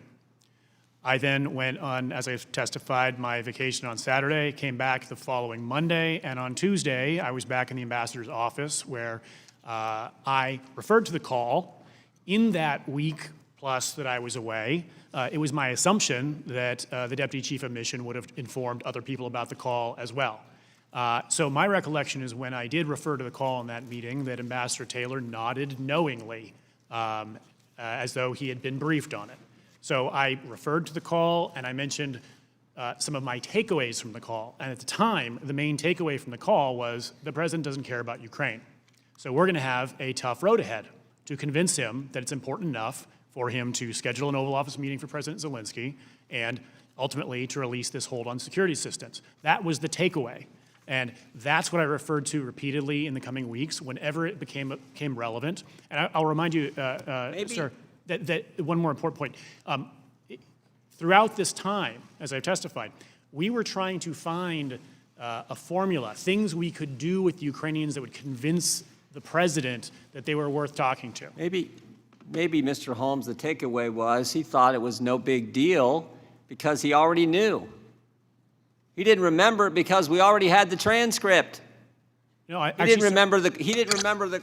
We had the Trump-Zelensky transcript had been out for 2 months. Sir, I believe that Even though you're repeatedly bringing this conversation up, as you said, to everybody anytime there's a talk about Ukraine, you recall this conversation.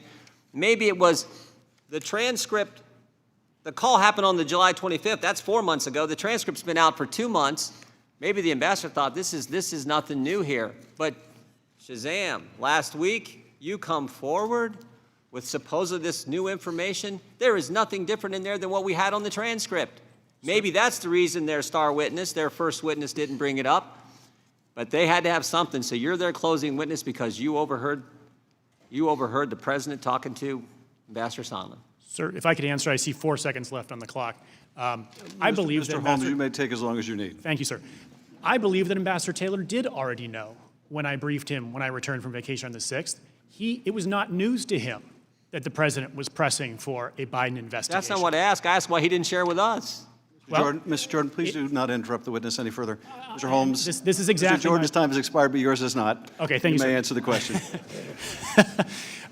It's exactly my point.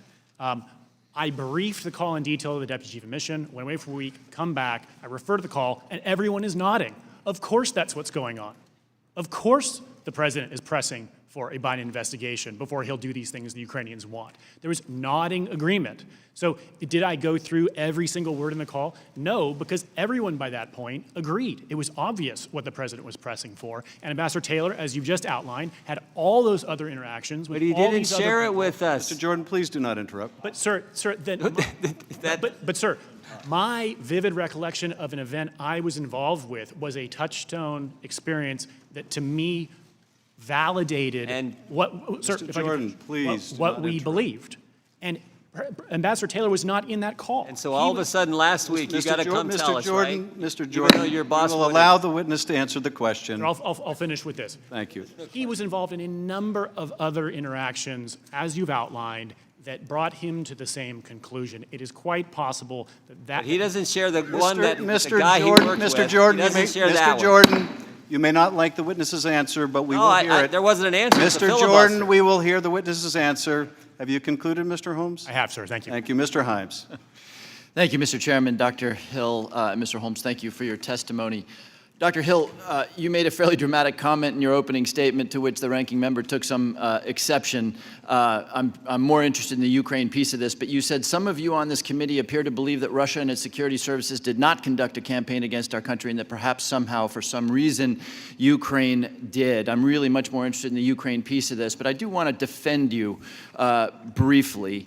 I don't know what my colleagues believe, but I do have a pretty good sense of what the effects are of creating ambiguity, of lacking clarity and conviction around the Russian attack on the election of 2016. In response to your comment, the ranking member offered up a report which varies in material respects from the report that was created by the 17 agencies of the intelligence community. A day does not go by in which ranking member Nunes does not speak of the Russia hoax. And this is an area in which context is pretty important. Dr. Hill, let me read you a comment by another senior official. Why did Democratic National Committee turn down the DHS offer to protect against hacks? It's all a big Dem hoax, all caps. Why did the DNC refuse to turn over its server to the FBI? It's all a big Dem scam. Dr. Hill, do you know who said those things? I don't. That's the President of the United States, Donald J. Trump. So you might be I forgiven might have for your... missed that. Yeah, you didn't miss much. But my point is, and tell me if you agree or disagree, ambiguity, a failure to name and shame the Russians for the attack in 2016, that is not in the service of our national security, is it? It's not, no. It's not. So let's turn to Ukraine. Dr. Hill, have you seen you characterized the idea that Ukraine interfered in the election as a fictional narrative. Have you seen any evidence at all that Ukraine interfered in the 2016 election? Well, I brought with me two exhibits that I was pointed to, in fact, by our colleagues during the deposition that I gave on October 14th. And actually, I'm quite grateful that they pointed me in this direction. I was presented during my deposition with two articles, or at least two pieces of information. One was an op-ed that the Ukrainian ambassador, Charlie, wrote in 2016 in The Hill. So this is during the presidential campaign when President Trump was then the nominee for the Republican Party. And this is Ambassador Charlie, who was then, still the Ukrainian ambassador to the United States, being critical of President Trump, who was then the nominee for the Republican Party, for making comments about Ukraine, Crimea, and Russia. May I interrupt you there? Let me be very specific about what those comments were. The president, when he was a candidate, said, quote, "The people of Crimea, from what I've heard, would rather be with Russia than where they were." So Ambassador Charlie is responding to that in that article, correct? That's correct, and he just uses this as a peg because, to be honest, the whole article is actually about Ukraine. And this is classic standard for anyone who wants to write an op-ed. I've written plenty of them myself. You pick a peg by something that you or somebody else might have said, and then you proceed to say what you want to say. Right, so here it What is. Ambassador Charlie does is he talks about Ukraine's position vis-à-vis Russia and Russian aggression against Ukraine. Yeah, and let me just read, because it's worth people hearing what this severe attack on candidate Trump, who has suggested that the Crimeans would rather be with Russia. Ambassador Charlie writes, even if Trump's comments are only speculative and do not really reflect a future foreign policy, they call for appeasement of an aggressor and support the violation of a sovereign country's territorial integrity and another's breach of international law. Dun, dun, dun. That's the attack on candidate Trump. That's Does correct. that sound like election interference to you? Well, I would say that it's probably not the most advisable thing to do for an ambassador because you never know who's going to win. And I think that the second piece that was presented to me at great length, and I want to thank Mr. Castor for making me go back and read it again, because when you asked me the questions about it, I did remember the piece. Kenneth Vogel is a very well-known and, as you've pointed out, extremely good journalist. And I'd remembered reading this back in the day in January of 2017, but it had been a long time between then and October. And you gave me a copy, and I went back and read it again, because I think it actually is extraordinarily important. It gets to this issue here. Mr. Vogel points out that the Ukrainian government, again, they wouldn't have done very well at the bookies, picking up the issue I pointed out at the beginning of today, they bet on the wrong horse. They bet on Hillary Clinton winning the election. And so, they were trying to curry favor with the Clinton campaign. It's quite evident here. And he relates, to some extent, individuals and some Ukrainian officials, like Mr. Avakov, the Interior Minister, and a number of other people that he names here and that have been named at various points, and talks about how they were trying to collect information, as Ranking Member Nunes said, on Mr. Manafort and on other people as well. However, I do want to point out that the crux of the article here by Mr. Vogel is he said there was little evidence of a top-down effort by Ukraine. And he makes a distinction between the Russian effort that was personally directed by Russian President Putin and involved the country's military and foreign intelligence services. Now, I don't think that those two things are exactly the same. I also mentioned in my deposition of October 14th that, in fact, many officials from many countries, including Ukraine, bet on the wrong horse. They believed that Secretary Clinton, former Senator Clinton, former First Lady Clinton was going to win. And many said some pretty disparaging and hurtful things about President Trump, and I can't blame him for feeling aggrieved about them. And when we were setting up head of state visits, and I remember I have a portfolio of 50-plus countries, plus NATO and the European Union, we thought it prudent to collect as much as possible about comments that people might have said about the president during the campaign when he was either one of the candidates to be the nominee for the Republican Party, or when he was actually the candidate running against Hillary Clinton. And I'm sorry to say that an awful lot, and perhaps I shouldn't name them here because it will have consequences, an awful lot of senior officials in many governments, including our allied governments, said some pretty hurtful things about the president. And I would also personally take offense at some of the things that were said if I were the president.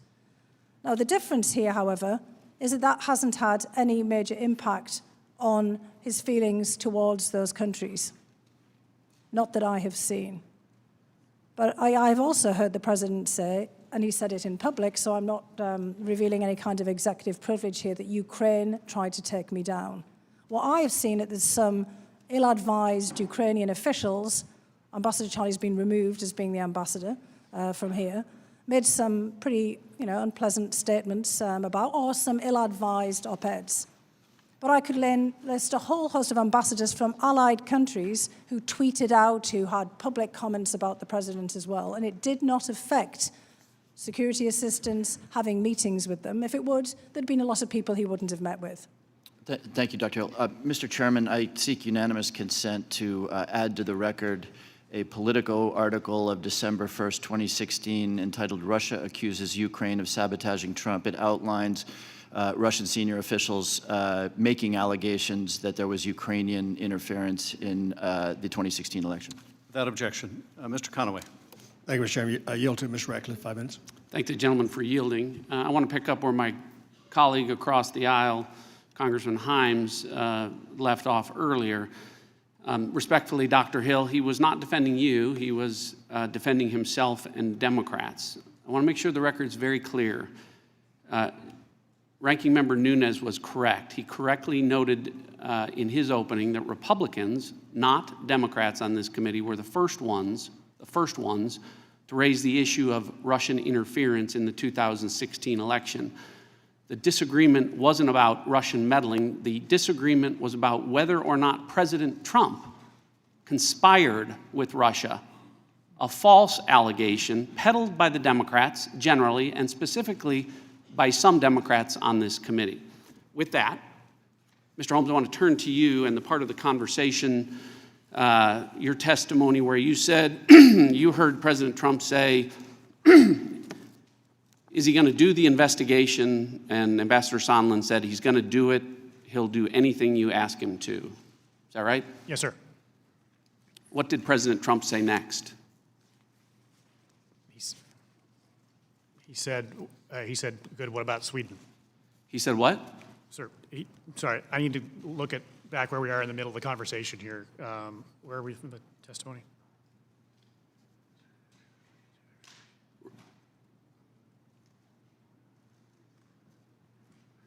Right, exactly. So then they turned to the Sweden conversation.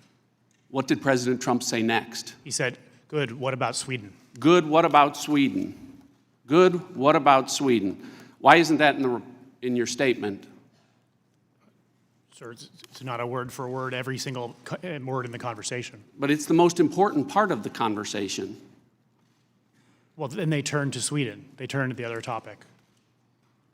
Respectfully, Mr. Holmes, this impeachment inquiry is based on the call the day before where President Trump, as part of a bribery scheme, as part of an extortion scheme, as part of a quid pro quo, according to the Democrats, demanded investigations in exchange for either military aid or a White House meeting. And the next day, you were witness to President Trump receiving word that the bribery scheme was successful. The extortion scheme was successful. And his response, was, good. What about Sweden? Yes, sir. The Ukraine portion of that conversation was extremely brief. What was the first thing the president said on the call?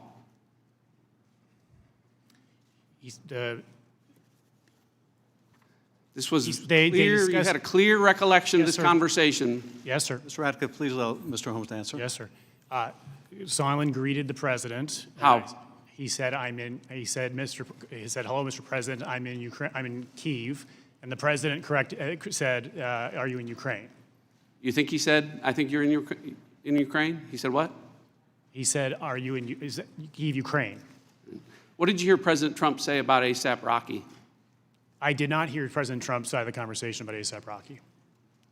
You said, how did we go from the conversation was very loud and his voice was recognizable to, as you say here, when the conversation shifted, I could only hear Ambassador Sondland's side of the conversation. Yes, sir, as I've testified. The initial part of the call, Ambassador Sondland, sort of when the president came on the call, he sort of winced and held the phone away from his ear for the initial portion of the call. And then at some point in the call, he stopped doing that. And I don't know why. I don't know if he turned the volume down. I don't know if the president spoke more quietly. I don't know if he got used to the volume. I don't know what changed. What did change? It's important. This was memorable. I don't know, sir. It was Ambassador Sondland stopped moving the phone away from his ear. That's what it was? Yes. Okay.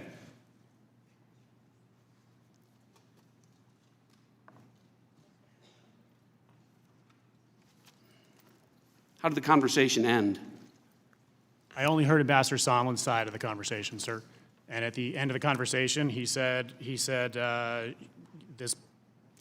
giving the president advice on how to deal with this ASAP Rocky situation. And he said, they should have released him on your word, and you can tell the Kardashians you tried. Okay. So to be clear, when President Trump received word that President Zelensky had agreed to the investigations, he said, good. What about Sweden? Yes. Okay. When exactly did Gordon Sondland ask President Zelensky about the investigations? I'm sorry, sir? When did he ask about the investigations? When did Gordon Sondland ask Zelensky about the investigations? Yeah. You're asking in which meeting did he raise the investigations? Well, it was raised the day before on a call, and the next Yes. day, Gordon Sondland said the answer to that was Yes, sir. he's going to do the investigation. So when did he ask about the It's investigation? my assumption is he did it in the closed-door meeting with Yermak. Well, I don't want to. Time of the gentleman has I expired. appreciate that, but I want to make sure the record's clear that yesterday Ambassador Sondland of the testified that the gentleman- topic of conversations did Time of not the come gentleman- up on that day. I yield Time of the back. gentleman has expired. Ms. Sewell, you're recognized. Thank you, Mr. Chairman. I'd like to thank both of our witnesses for being here today. I'd like to turn our discussion to the campaign to remove career diplomat Ambassador Yovanovitch. Both of you, in your various capacities, had to work with her, and both of you witnessed what I would call a smear campaign. I wanted to know your thoughts, Dr. Hill.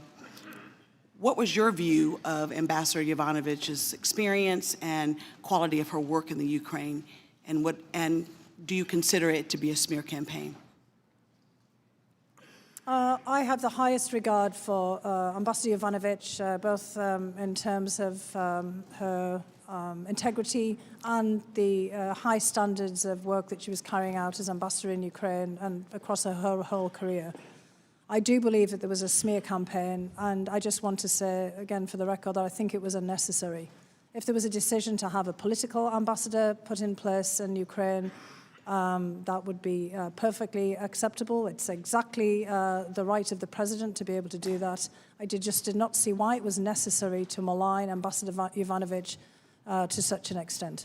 Mr. Holmes, would you agree with that? And can you talk about the character, integrity, and performance of Ambassador Yovanovitch, both in Ukraine? Yes, ma'am. She was extremely professional, respected in Ukraine by Ukrainians, I think also by visiting American senior officials, including members of this committee and of Congress who came to visit. She was extremely dedicated, hardworking. Did you see it as a smear campaign as well? I did, yes. And what was the effect that it had on the morale of other professionals that you worked with in the Ukraine? It was a very confusing time. As I've said before, President has the right to remove an ambassador for any or no reason at all. It was not clear to us why this was happening or why people weren't standing up for her. I'd like to now turn, Dr. Hill, to your boss. Your boss was Ambassador Bolton, right? That's correct, yes. Did your boss, Ambassador Bolton, tell you that Giuliani was, quote, a hand grenade? He did, yes. What do you think he meant by his characterization of Giuliani as a hand grenade? What he meant by this was pretty clear to me in the context of all of the statements that Mr. Giuliani was making publicly, that the investigations that he was promoting, that the storyline he was promoting, the narrative of he was promoting was going to backfire. I think it has backfired. Was that narrative also inclusive of falsehoods about Ambassador Yovanovitch? At the particular juncture that Ambassador Bolton made that comment, absolutely, because that was in the context of my discussions with him about what was happening to Ambassador Yovanovitch. I was particularly struck by your testimony, Dr. Hill, about receiving hateful calls and being accused of being a Soros mole in the White House. Are you a never-Trumper, or have you been true to your profession and remain nonpartisan? I honestly don't know what the definition of a never-Trumper is, as I think many of my colleagues are feeling the same way, that it's a puzzling term to be applied to career or non-partisan officials. And I chose to come into the administration. I could easily have said no when I was approached Yes, by the but you people who didn't invited sign me. up to have hateful calls and the like. I guess, unfortunately, where we are today in America, that's coming with the territory. They're continuing, honestly. I mean, we're constantly having to block Twitter posts of my name and address, and on the internet. We've been doing this over the last couple of days. I think that and you as would I agree. said in my deposition, this could happen to any single person in this room, be it members of the press, be it members of Congress, and be it the staff. And I think we have to find ways of combating this. And again, this gets back, sadly, to things that our adversaries can also exploit. Exactly. I think you would agree with me that this shouldn't become the new normal. Would you It agree? should not. I also think that this kind of behavior, instead of keeping you down, would make you undeterred. Are you more determined to continue to do your work and to do it professionally? I am, and I think that all my colleagues are as well, because just as you said, we can't let this stand, and I don't think anyone here wants to let this stand. I actually don't believe that this is a partisan issue. I don't think anybody wants to come under personal attack. Yeah, I unfortunately think that this has become the new norm, and we're being led by the very top of the food chain, which is our president, which is unfortunate. I'm especially disheartened by his treatment of women, and I think that the fact of the matter is that there's a long line of strong, talented women who have been smeared and victimized by this president, and we can either choose to ignore it or do something about it. And frankly, I think that whether you voted for him or whether you supported him or not, that doing so is wrong. You could simply just remove someone. You don't have to smear them. Thank you, and I yield back my time. Mr. Turner. Right, I just want to echo that sentiment and certainly lament the attacks that have been levied against our colleague Lee Stefanik on this panel, which have been vile and hateful. For those of you keeping score at home, the effort to accuse our president of coercion, extortion, or bribery with these witnesses as we now come to the closing session of this basically break down as follows. We have Kent and Ambassador Taylor who spoke of hearsay. Their hearsay of these matters that they said that they had heard were all statements that they'd heard from others who have also testified in front of us. So there's no one that's missing. There's no one out there. Kent and Taylor basically said that they'd heard it from Morrison and Sondland. Morrison indicated he'd heard it from Sondland. Sondland testified yesterday he'd heard it from no one on the planet. Vindeman and Morrison both have direct testimony of the phone call with the President of the United States. Beyond that, they only had contact with Sondland, and again, Sondland indicated he had contact with no one on the planet. Volker testified that he did have direct contact both with the Ukrainians and with the President of the United States, and indicated that the President of the United States did not condition either a phone call, a meeting, or aid upon Ukraine undertaking investigations, and also testified that the Ukrainians did not believe that either. We also have the direct statements from the President of Ukraine and the Foreign Minister that they did not feel any pressure to undertake investigations, and we also have the evidence that we're all very much aware of, which is they did not undertake any investigations. We also have Yovanovitch and Dr. Hill. Yovanovitch obviously left before the time period. Dr. Hill, we appreciate your being with us today, and Mr. Holmes. Dr. Hill, you have provided me probably the greatest piece of evidence that's before us to illustrate the problem with hearsay. So you said, based on questions and statements, I have heard some of you on this committee, that'd be us, appear to believe that Russia and its security services did not conduct a campaign against our country. And perhaps somehow, for some reason, it was Ukraine.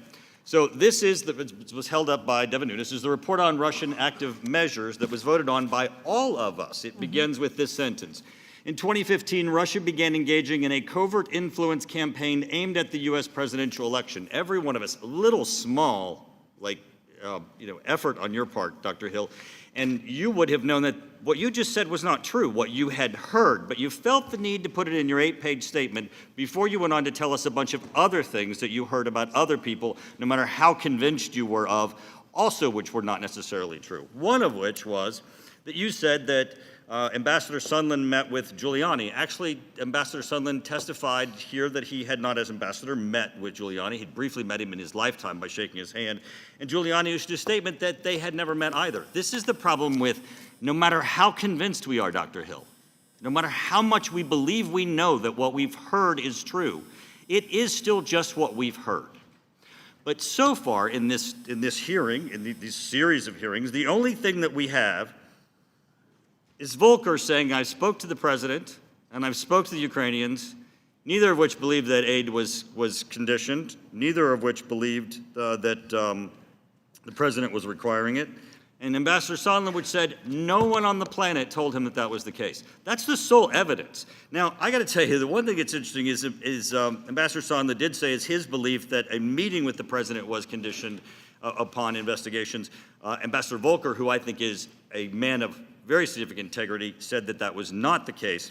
Now, even if Ambassador Sondland is correct, that somebody, and Dr. Hill, you testified, and again, it's hearsay, you don't know, that supposedly Mulvaney told him that, because he didn't testify to that. But let's say somebody beside the president told him that. You guys want to be the laughingstock of history to impeach a president of the United States because he didn't take a meeting? Oh, please, dear God. Please undertake that. Now, Mr. Holmes, I got to tell you, you Sir, say that you're is there there. a question for Dr. Hill? Mr. Holmes, in your testimony, you said that Sondland said he loves your ass, and also said he'll do anything that you want. Mr. Holmes, that information had nothing whatsoever to do with the subject matter of any of these hearings. It was anecdotal, it was extraneous. Your statements that your interests are protecting Ukraine are very dubious when you embarrass President Zelensky by making those statements that you didn't have to make. Who cares that Ambassador Sondland said that? And you know you didn't embarrass Ambassador Sondland, you embarrassed Zelensky, because you know he got asked this question in his own country, and people are hearing that statement as if it's true. Time of the gentleman has and expired. It's totally dubious of you to do that, for you to do Mr. Carson, that. you are I recognized. yield back. Thank you, Chairman. Thank you both for your service. Dr. Hill, I'd like to talk a little bit more in depth about Chief of Staff Mick Mulvaney's role in the events under investigation. You testified, ma'am, that Mr. Mulvaney and Ambassador Sondland were both involved with a letter President Trump sent to the Ukrainian president on May 29th, congratulating him on his inauguration. Do you recall that, ma'am? I did, yes. And towards the end of that letter, President Trump closed with, quote, "I would like to invite you to meet me at the White House in Washington, D.C. as soon as we can find a mutually convenient time," end quote. Dr. Hill, was this congratulatory letter drafted through the normal procedures at the NSC that the NSC uses to send letters to foreign heads of state? The first part of it was, except the last paragraph. You also testified that Ambassador Sondland told you that he had dictated that line to the president, and that he told Mr. Mulvaney to add that to the letter. Is that correct, ma'am? That's correct. You said that you were nervous about that. Why were you nervous, Dr. Hill? Because at this juncture, it had become quite apparent that the president wasn't very keen on having a meeting with Mr. Zelensky for all the reasons that we've been trying to lay out today. And we were, once one puts in a letter like that, you raise the expectation of an invitation coming shortly. Dr. Hill, you also testified, ma'am, that Ambassador Sondland was frequently meeting with Mr. Mulvaney. Mr. Giuliani's campaign of lies ultimately led to Ambassador Yovanovitch being recalled from her post in April 2019. You've also testified, ma'am, that her removal was pretty dispiriting and a turning point for you. Can you explain to us why, ma'am? Well, again, as we've all made clear, Ambassador Yovanovitch, and you saw for yourselves in her deposition, is a person of great integrity. She's one of our finest foreign service officers, career foreign service officers. And if there'd been a decision to remove her, to replace her with a political appointee, again, that is perfectly within the rights of the president. Sometimes it's highly advisable, in fact, to emphasize to a country just exactly how close the relationship is likely to be, to have an appointee who is close to the president if it's an important relationship. But what was dispiriting was all of the accusations that were being fired at Ambassador Yovanovitch, leading her to be tweeted, including by members of the president's family. We all firmly believe that Mr. Giuliani and others, including the people who were recently indicted, the Ukrainian American gentleman, had for some reason decided that Ambassador Yovanovitch was some kind of personal problem for them, and that they had then decided to engage in just the kinds of things we've been discussing about, and frankly, she was an easy target as a woman. And I'm very sorry to hear about what's happened to Congressman Stefanik. And I think that this just illustrates the point and the problem that we're dealing with here today. Certainly. I was also struck by your testimony that you were also the target of false accusations during your time in the Trump administration. You testified, ma'am, about receiving hateful calls and being accused of being, quote, a mole in the White House. You testified about death threats and calls at your home. Is that right? That's correct. That was in 2017. Well, I'm sorry you've had to go through all of this, ma'am. You don't strike me as a woman who is easily deterred. You're not easily deterred, are you, Dr. Hill? I'm not, no. Thank you both for your service. I yield back, Chairman. Thank you, sir. I thank the gentleman for yielding. Just another fact check, and again, my caution to both of you that representations about what prior witnesses said or what you have even said may not be consistent with the facts. This was from Ambassador Sondland's opening statement. After the Zelensky meeting, I also met with Zelensky's senior aide, Andrei Yermak. I don't recall the specifics of our conversation, but I believe the issue of investigations was probably a part of that agenda or meeting. Now recognize Dr. Wenstrup. Thank you, Mr. Chairman, and thank you both for being here. You know, in 1998, I voluntarily joined the United States Army Reserve because I saw our country under attack time and time again. Bill Clinton was the president. I didn't vote for Bill Clinton, but he was my commander-in-chief. It didn't matter that I didn't vote for him. I'm grateful to live in a country that gets to legitimately elect our leaders. And I've been to places where people don't get to, and it's not pretty. And I respect our system, and I accept the results that are determined by the American people. I deployed to Iraq 2005, 2006 as an Army surgeon with soldiers from many backgrounds. The most important thing was we were all Americans. That was first and foremost. In our mission, we treated our troops, we treated the enemy, winning over the hearts and minds of people that never knew us because of their dictator, Saddam Hussein, who told them that we were responsible for all their problems, and that was his narrative. And speaking of narratives, Dr. Hill, I'm sorry, I have to say this. You said based on statements you've heard that some in this committee believe Russia did not conduct a campaign against our country is false. That's Mr. Schiff's narrative. That's where you've heard it. We did a whole report on it. And we agree that Russia has done this since the Soviet Union, and they've actually gotten better at it. That's a problem. But at the same time, certain Ukrainians did work against candidate Trump, some with the DNC. And if that's debunked, why is it Mr. Schiff has denied DNC operative Alexandra Chalupa from testifying to come forward and debunk it? I ask America, was it good for the country for the DNC and the Clinton campaign to pay Christopher Steele to dig up fake dirt with other foreign service sources on their political rival? Was it good for America to claim having evidence of the president colluding with Russians when he did not, costing the taxpayer millions and being debunked by special counsel? I'd say the false narrative got caught. Was it good for the country, for Americans and foreigners alike, to attempt to entrap members of a United States presidential campaign, specifically the Trump campaign? Sadly, I've come to believe through all this that some in power do think it's good. They think it's okay. And now we're here in an impeachment proceeding, certainly a right that Congress has, and apparently even with very partisan rules. But I'm curious. This impeachment inquiry was announced by the Speaker before the whistleblower complaint was even out. I'm curious why the lawyer for the whistleblower announced that the coup to impeach the president, that he announced that right after Trump won.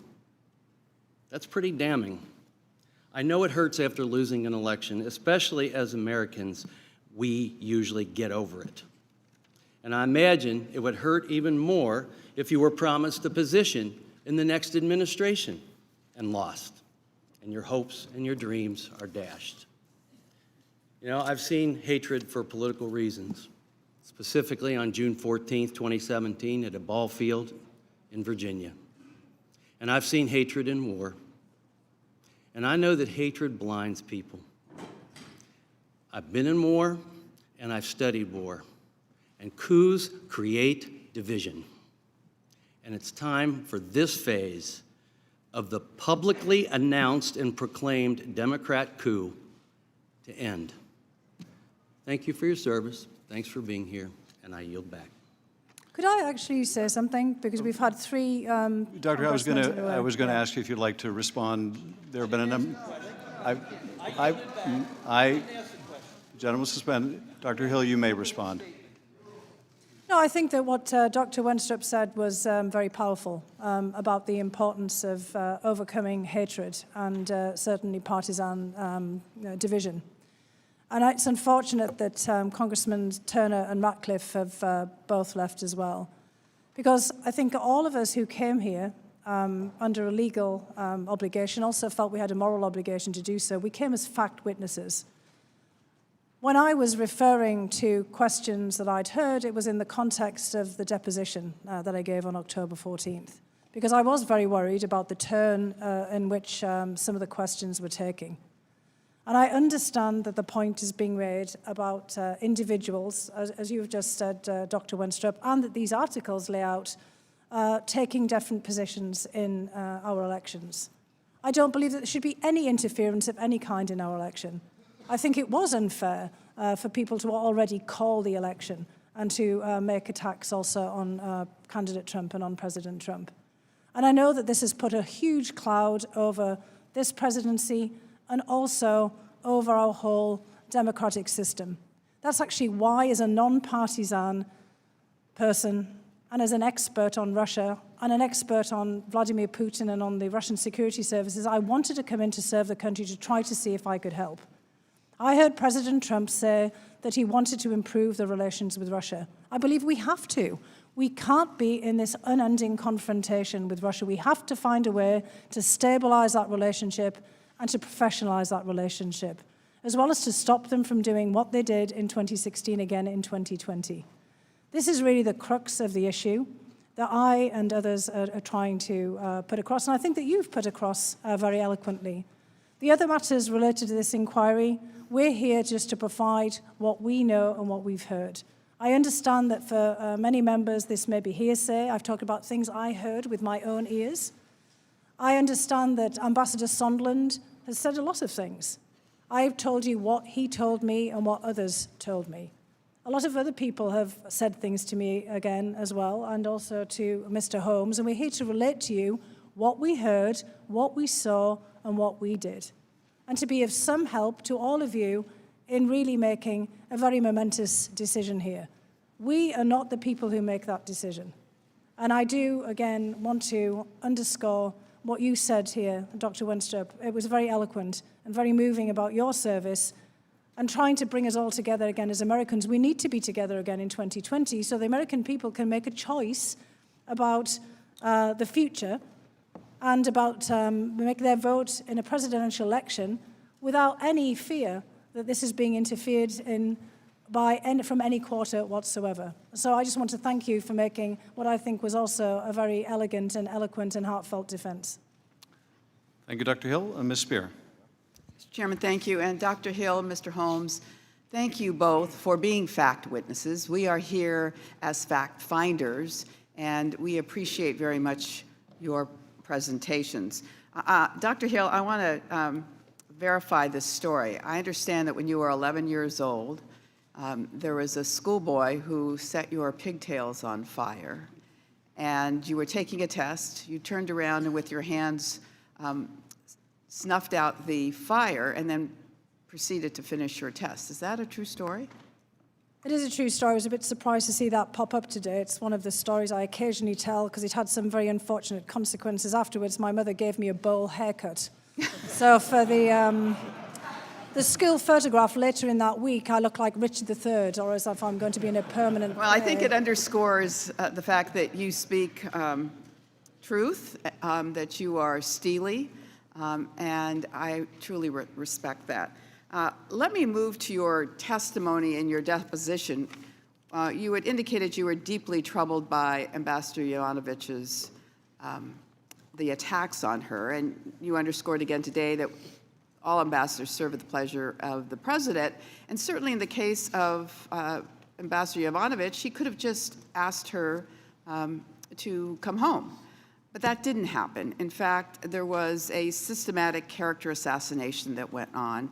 It went on from 2018, if I'm not mistaken. But you say, and the most obvious explanation at this point, it has to be said, seemed to be business dealings of individuals who wanted to improve their investment positions inside of Ukraine itself.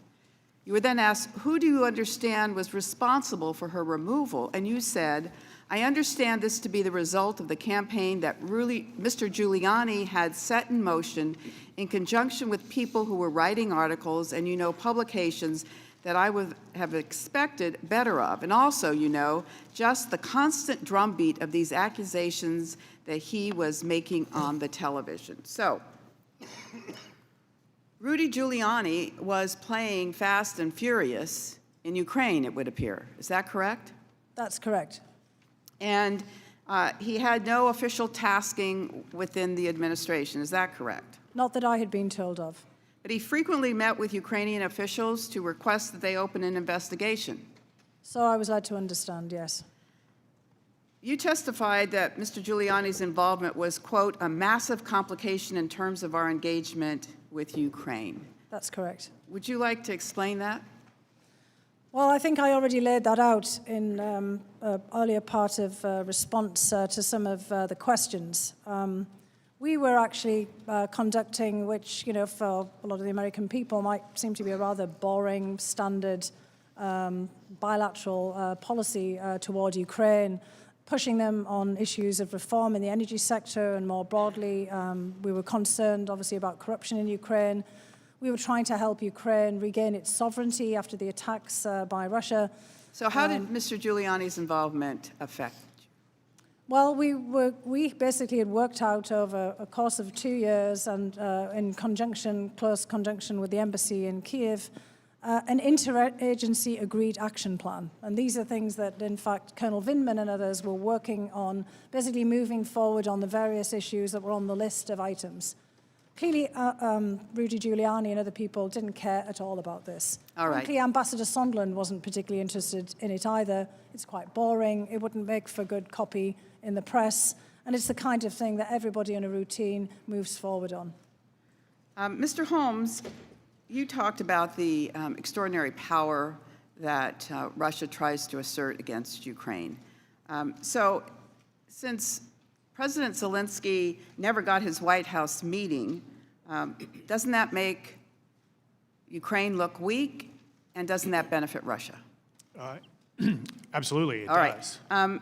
So promoting Putin's false claim of Ukraine intervention into the U.S. election also benefits Russia, doesn't it? It does. So when President Trump meets privately with Vladimir Putin at the G20 summit, who does that benefit?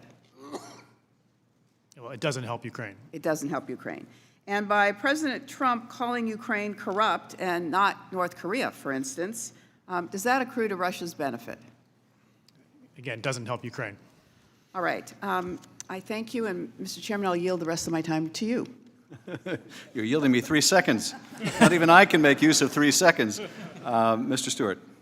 Thank you. Dr. Hill, Ms. Holmes, thank you for being here. I actually have no questions for you that haven't already been asked or made any points that haven't already been made. And I guess I'll just conclude by something I've said before. This Impeach-a-Palooza tour finally comes to an end. I mean, a year of resistance, 2.5 years of these absurd accusations against the president of Russian collusion. We've gone from quid pro quo to bribery to extortion, 7 weeks of hearings, 16 secret closed-door sessions, 12 public hearings now, of which you are the last, hundreds of hours of testimony. And I really think that for those who hate the president, they haven't changed their minds. But there's a lot of Americans who look at this and they think, is that it, really? You're going to impeach and remove a president for this? Now, like I said, if you don't like the president, you've already come to that conclusion. Many people wanted this 3 years ago. But for a lot of Americans, they really look at that, and they can see this. No evidence, zero evidence of any bribery, zero evidence of extortion, zero evidence firsthand of any quid pro quo. And yet, impeachment is almost inevitable. And why? Because the leadership of this committee has been unfair and dishonest. And I know we hear these crocodile tears from some of my colleagues who are heartbroken because they finally have to impeach this president. And we know that's absurd. There's no heartbroken. There's no prayerful tears over this. They're giddy over this. And there's not a person in the country who doesn't know that. Everyone knows what they're going to do next. They're going to impeach the president, and they're going to send it on to the Senate. But that is the good news. That's good news. You know, we've all been to a concert. You got the You got the warm-up band, and then you got the main act. And what we've seen here is the warm-up band. This is kind of like the Sioux City Crooners. This is a band that no one's ever heard of. But the warm-up band is over, and now we're going to go on to the main event, and that's in the U.S. Senate. And in the U.S. Senate, there won't be any secret testimony. There's not going to be dishonest leadership or a chairman who refuses to let us ask appropriate questions or to deny a defense. Where in the world, where in the country do you have a trial where the prosecution presents their case and the defense isn't able to? So we'll finally be able to get to the truth. So I'm talking now to my colleagues in the Senate. These are some of the witnesses that you need to call, and these are some of the questions that you need to ask. First, you have to hear from the whistleblower.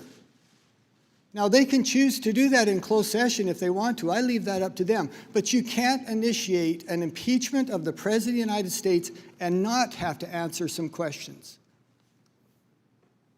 Who did he get his information from? Did he have the classification and the clearances to get that information? What's his relationship with Vice President Biden? Who has he shared that information with, including some members of the committee here? I think our own chairman needs to be called. What interactions did he or his staff have with the whistleblower?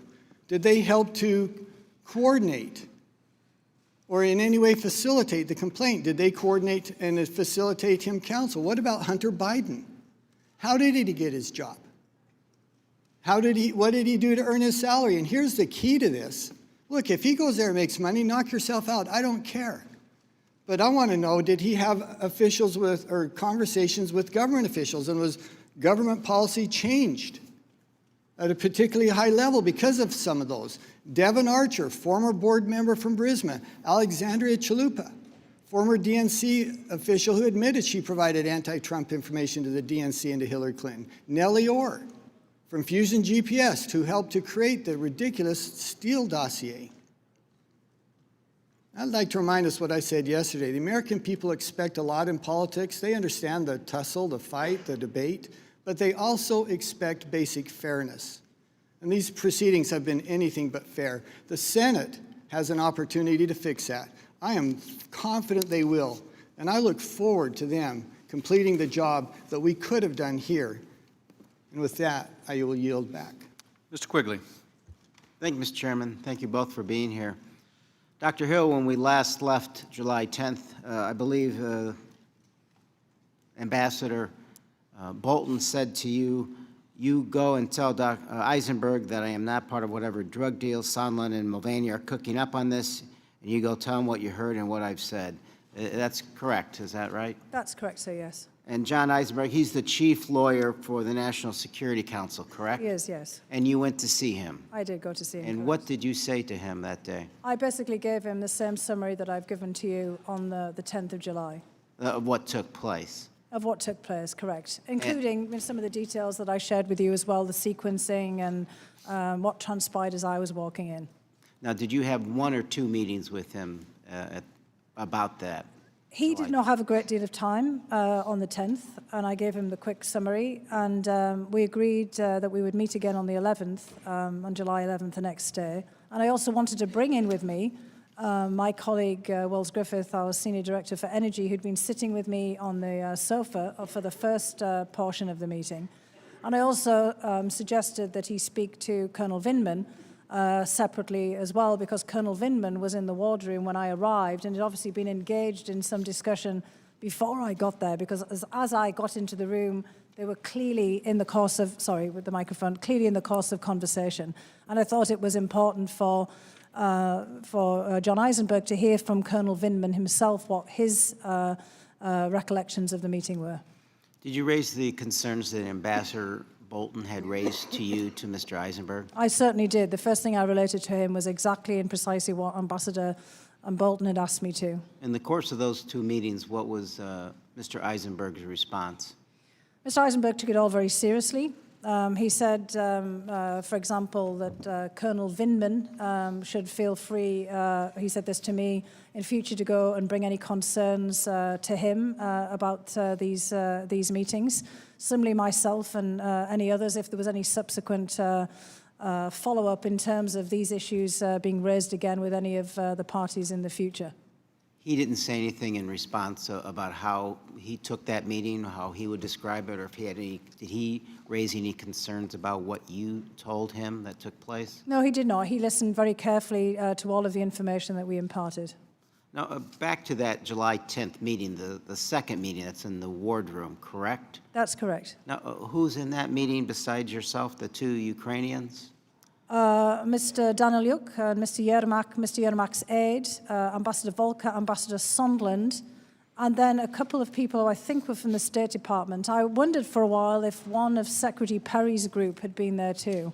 But I honestly cannot remember. But Ambassador Volker was there during that entire He was session. there, but he didn't actually speak very much during that meeting. And I heard his deposition, and I read his deposition where he didn't really recall that encounter. Again, he didn't really speak. Ambassador Sondland was doing most of the speaking. Yeah, and I think you described it as you came in, Ambassador Sondland was talking about how he had an agreement with Chief of Staff Mulvaney for a meeting with the Ukrainians if they were going forward with the investigations. While this was taking place and afterwards, how were the Ukrainians reacting to what was being said? Well, at the time, Mr. Yermak was quite impassive.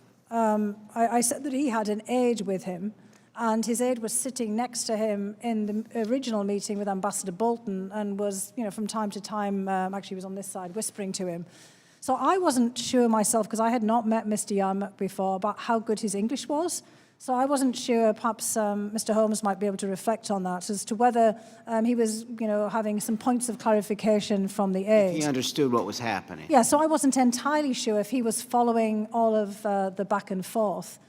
Mr. Danilyuk, who I know very well and speaks very good English, looked quite alarmed. I think he was more alarmed at the fact that there was this back and forth between Ambassador Sondland and Colonel Vindman, then with me about the meeting. Clearly, they very much wanted to have this meeting, and here are some U.S. officials arguing about the meeting in front of him, and that was obviously very uncomfortable for him.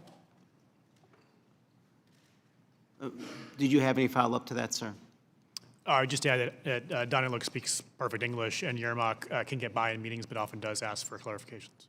Given the time, I would yield back. Ms. Stefanik. Before I turn to our witnesses, I just wanted to say to my Democratic colleagues, not a single Republican member of this committee has said that Russia did not meddle in the 2016 elections.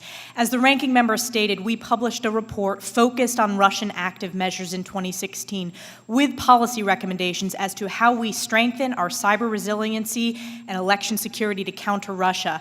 I myself have worked with members of this very committee on this issue, but also on the House Armed Services Committee. So to have our Democratic colleagues say these untruthful statements just reeks of political desperation in their continued obsession to manipulate mainstream media coverage. But the good news is the American people understand that this has been a partisan process from the start. The Democratic coordination with the whistleblower, the incessant and astounding leaks, the unprecedented closed-door process, closed to the majority of members, closed to the press, closed to the people, starting this inquiry without taking a vote. And then when finally forced to take a vote, the vote was with bipartisan opposition.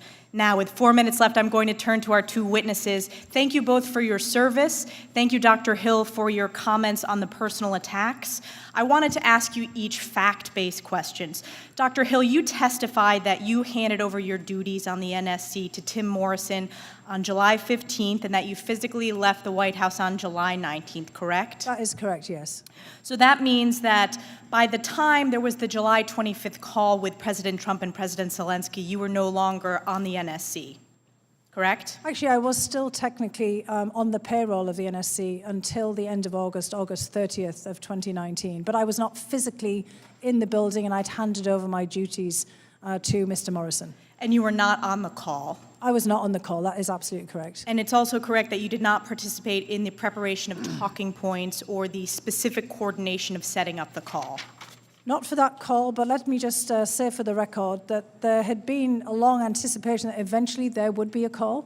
So there was a call package that was prepared in advance. I just cannot say how much of that call package that had perhaps been prepared since, for example, the inauguration of President Zelensky was then used as the basic material for that call. So I did take part in the preparation of that standard call package, but I did not take part in any preparation for the specific call on July 25th. And the first time you actually read the transcript of the call was when it was released to the public. That's correct. Mr. Holmes, I wanted to turn to you.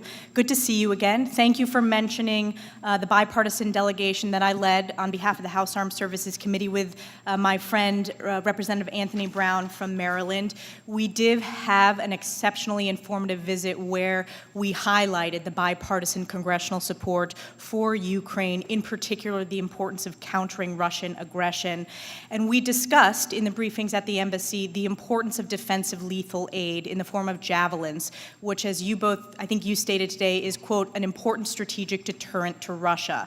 And I just want to highlight on the record, I know this has been asked, the javelins were provided by the Trump administration and not the Obama administration, correct? That's correct. And I would just say, I think we discussed the importance of all our security assistance to Ukraine, not just the javelins. Absolutely, all of our security assistance, which I strongly support.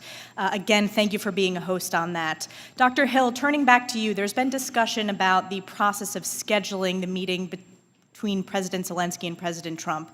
And you testified that there was hesitancy to schedule this meeting until after the Ukrainian parliamentary elections. Is that correct? That is correct, yes. And that's because there was speculation in all analytical circles, both in Ukraine and outside the Ukraine, that Zelensky might not be able to get the majority that he needed to form a cabinet, correct? That is correct. And you also testified that another aspect of the NSC's hesitancy to schedule this meeting was based on broader concerns related to Zelensky's ability to implement anti-corruption reforms. And this was in specific relation to Ukrainian oligarchs who basically were the owner of the TV company that Mr. Zelensky's program had been a part of. Is that correct? That is correct. Just distilling this down to the key facts, I wanted to ask both of you three key questions. So the fact of the matter is Ukraine ultimately did receive the aid, correct, Mr. Holmes? Ultimately. Yes. And Dr. Hill? Correct, ultimately. And there was no investigation into the Bidens, correct, Mr. Holmes? They did not open a new investigation into the Bidens. No. Correct.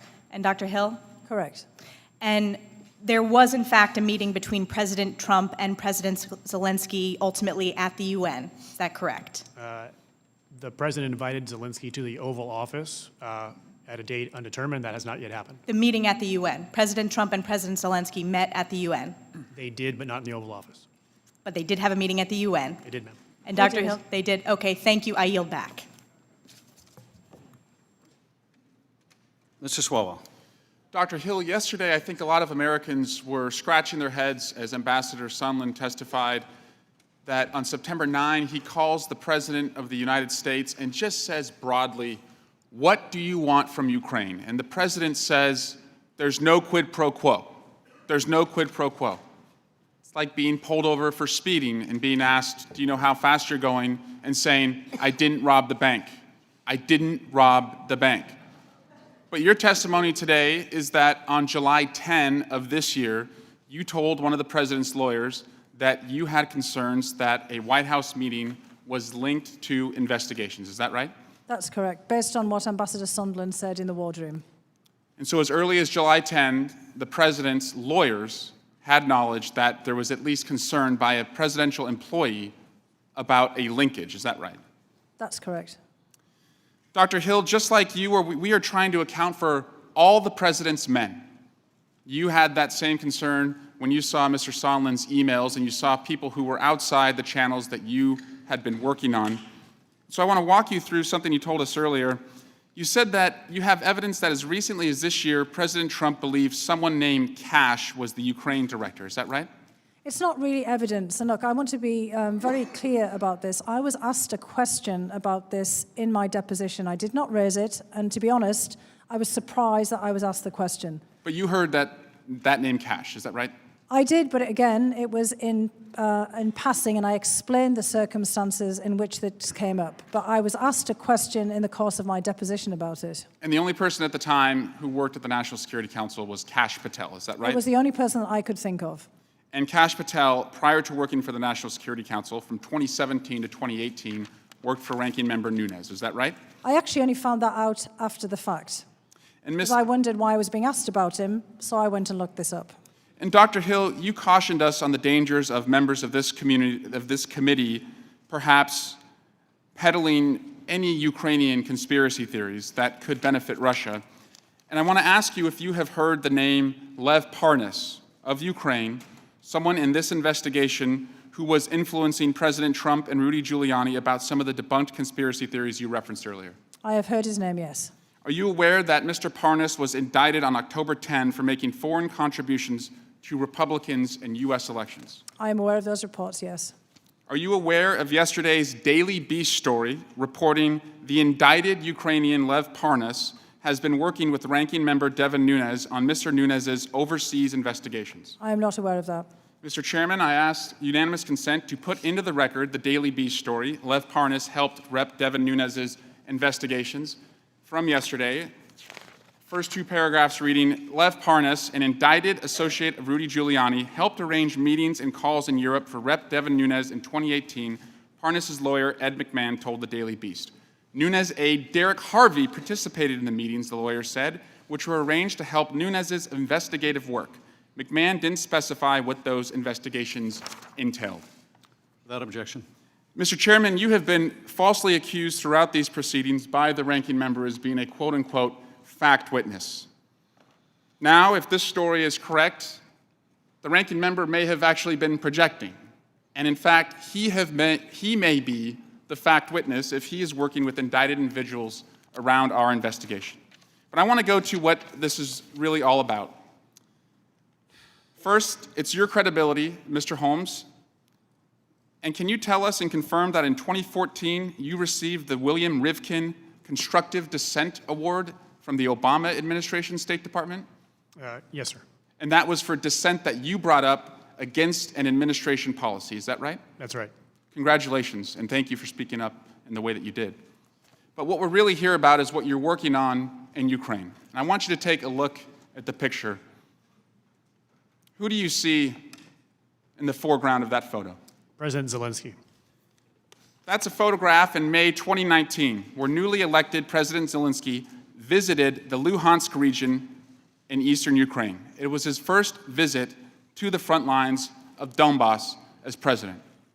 Can you just tell tax-paying Americans why it's so important that our hard-earned tax-paying dollars help President Zelensky and the men standing beside him fight against Russia in this hot war? Absolutely, sir. President Zelensky was elected on an overwhelming majority to defend Ukrainian interests. This is at a time when Ukrainians are defending their sovereignty, their territorial integrity on Ukrainian soil from Russian-backed soldiers who are attacking them. As I said, 14,000 Ukrainian lives lost in this war so far. As I mentioned, a few this week already. And this is a hot war. This is not a frozen conflict. People are shooting at each other and dying, being injured every single week.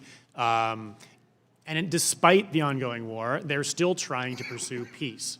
President Zelensky, even right now, is trying to pursue a summit meeting with President Putin in order to try to bring this war to a conclusion so that they can move on with all of the difficult things they need to do in terms of building the economy and reforming the judiciary and whatnot. And I want to add just one other thing, sir, if I may. Mr. Turner had suggested earlier that I'd somehow embarrassed President Zelensky. I have the deepest respect for President Zelensky. This is a guy of Jewish background from a post-Soviet industrial suburb in southern Ukraine who made himself one of the most popular entertainers in the country and somehow got elected president, and he's not going to miss that opportunity. This is a Ukrainian patriot. This is a tough guy, and frankly, he withstood a lot of pressure for a very long time, and he didn't give that interview. I have the deepest respect for him. The Ukrainian people also have the deepest respect for him. They've chosen him to help deliver the full measure of promise of their revolution of dignity, and I think he merits all of our respect. Thank you. And Mr. Chairman, I ask unanimous consent to enter the May 27 photograph depicted on the screen into the record. Without objection, Mr. Hurd. Thank you, Dr. Hill. Mr. Holmes, for your years of service to this country, and I appreciate y'all being here today. Throughout this process, I have said that I want to learn the facts so we can get to the truth. So why are we here? Because of two things that occurred during the President's July 25th phone call with Ukrainian President Zelensky. The use of the phrase, "do us a favor," though, in reference to the 2016 presidential election, and the mention of the word Biden. I believe both statements were inappropriate, misguided foreign policy, and it's certainly not how the executive, current or in the future, should handle such a call. Over the course of these hearings, the American people have learned about a series of events that, in my view, have undermined our national security and undercut Ukraine, a key partner on the front lines against Russian aggression. We've heard of U.S. officials carrying uncoordinated, confusing, and conflicting messages that created doubt and uncertainty in Kyiv at a time when a new reformist administration has just taken office and was ready to fight corruption and work with us to advance other U.S. objectives. I disagree with this sort of bungling foreign policy. But through these hearings, many of my colleagues have unwittingly undermined the Ukrainian government by suggesting that it is subservient to the United States, and without the United States, they wouldn't be able to function. The Ukrainians, as you stated, Mr. Holmes, is in a hot war with Russia, and they are holding their own. We could benefit from the experience of the Ukrainians, not the other way around. While I thought the Intelligence Committee would actually be engaged in oversight of the intelligence and national security communities, unfortunately, we are not. We're here talking about one of the most serious constitutional duties we have as members of Congress, the impeachment and removal of the President of the United States. Over the past weeks, we've learned a few things. The officials on the July 25th call have many different opinions on whether the call was concerning or not, and just because Vice President Biden is running for president does not mean that corruption related to Burisma, Ukraine's largest natural gas company, and Americans' ties to it are not concerning. There's also a lot we do not know. We have not heard from Rudy Giuliani. We haven't heard from Hunter Biden. I'd like to know more about both of their activities, why they talked to whom and to whom. Despite promises from Chairman Schiff, we have also not heard from the whistleblower, something that can occur in a closed setting without violating his or her anonymity. We need to understand the motivations and level of coordination that happened prior to his or her submission of the complaint.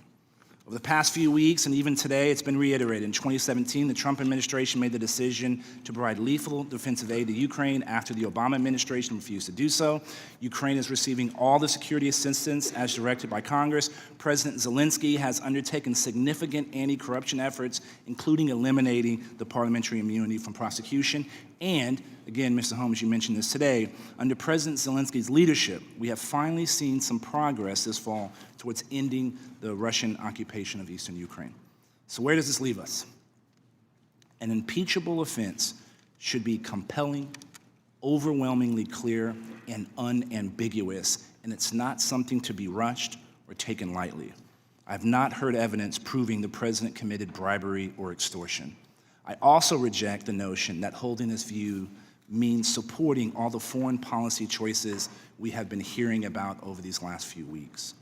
To paraphrase Tim Morrison's testimony this week, every day the national conversation on Ukraine is focused on impeachment, not the conflict in the Donbass, not the illegal occupation of Crimea, not the need for reforms in Ukraine's government economy. It's a day where we are not focused on our shared national security interests with Kyiv.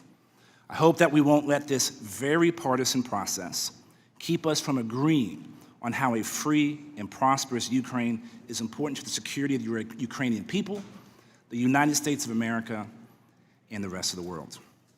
Mr. Chairman, before I yield back my time, I'd like to make a statement for the record that has this committee been given proper notice as required by House Rule 11, Clause 2G3, that a business meeting was to follow last night's hearing, and had Mr. Conaway's point of order been appropriately recognized, I would have voted no on the committee's first motion to table during last night's impromptu meeting, and I yield back the balance of my time.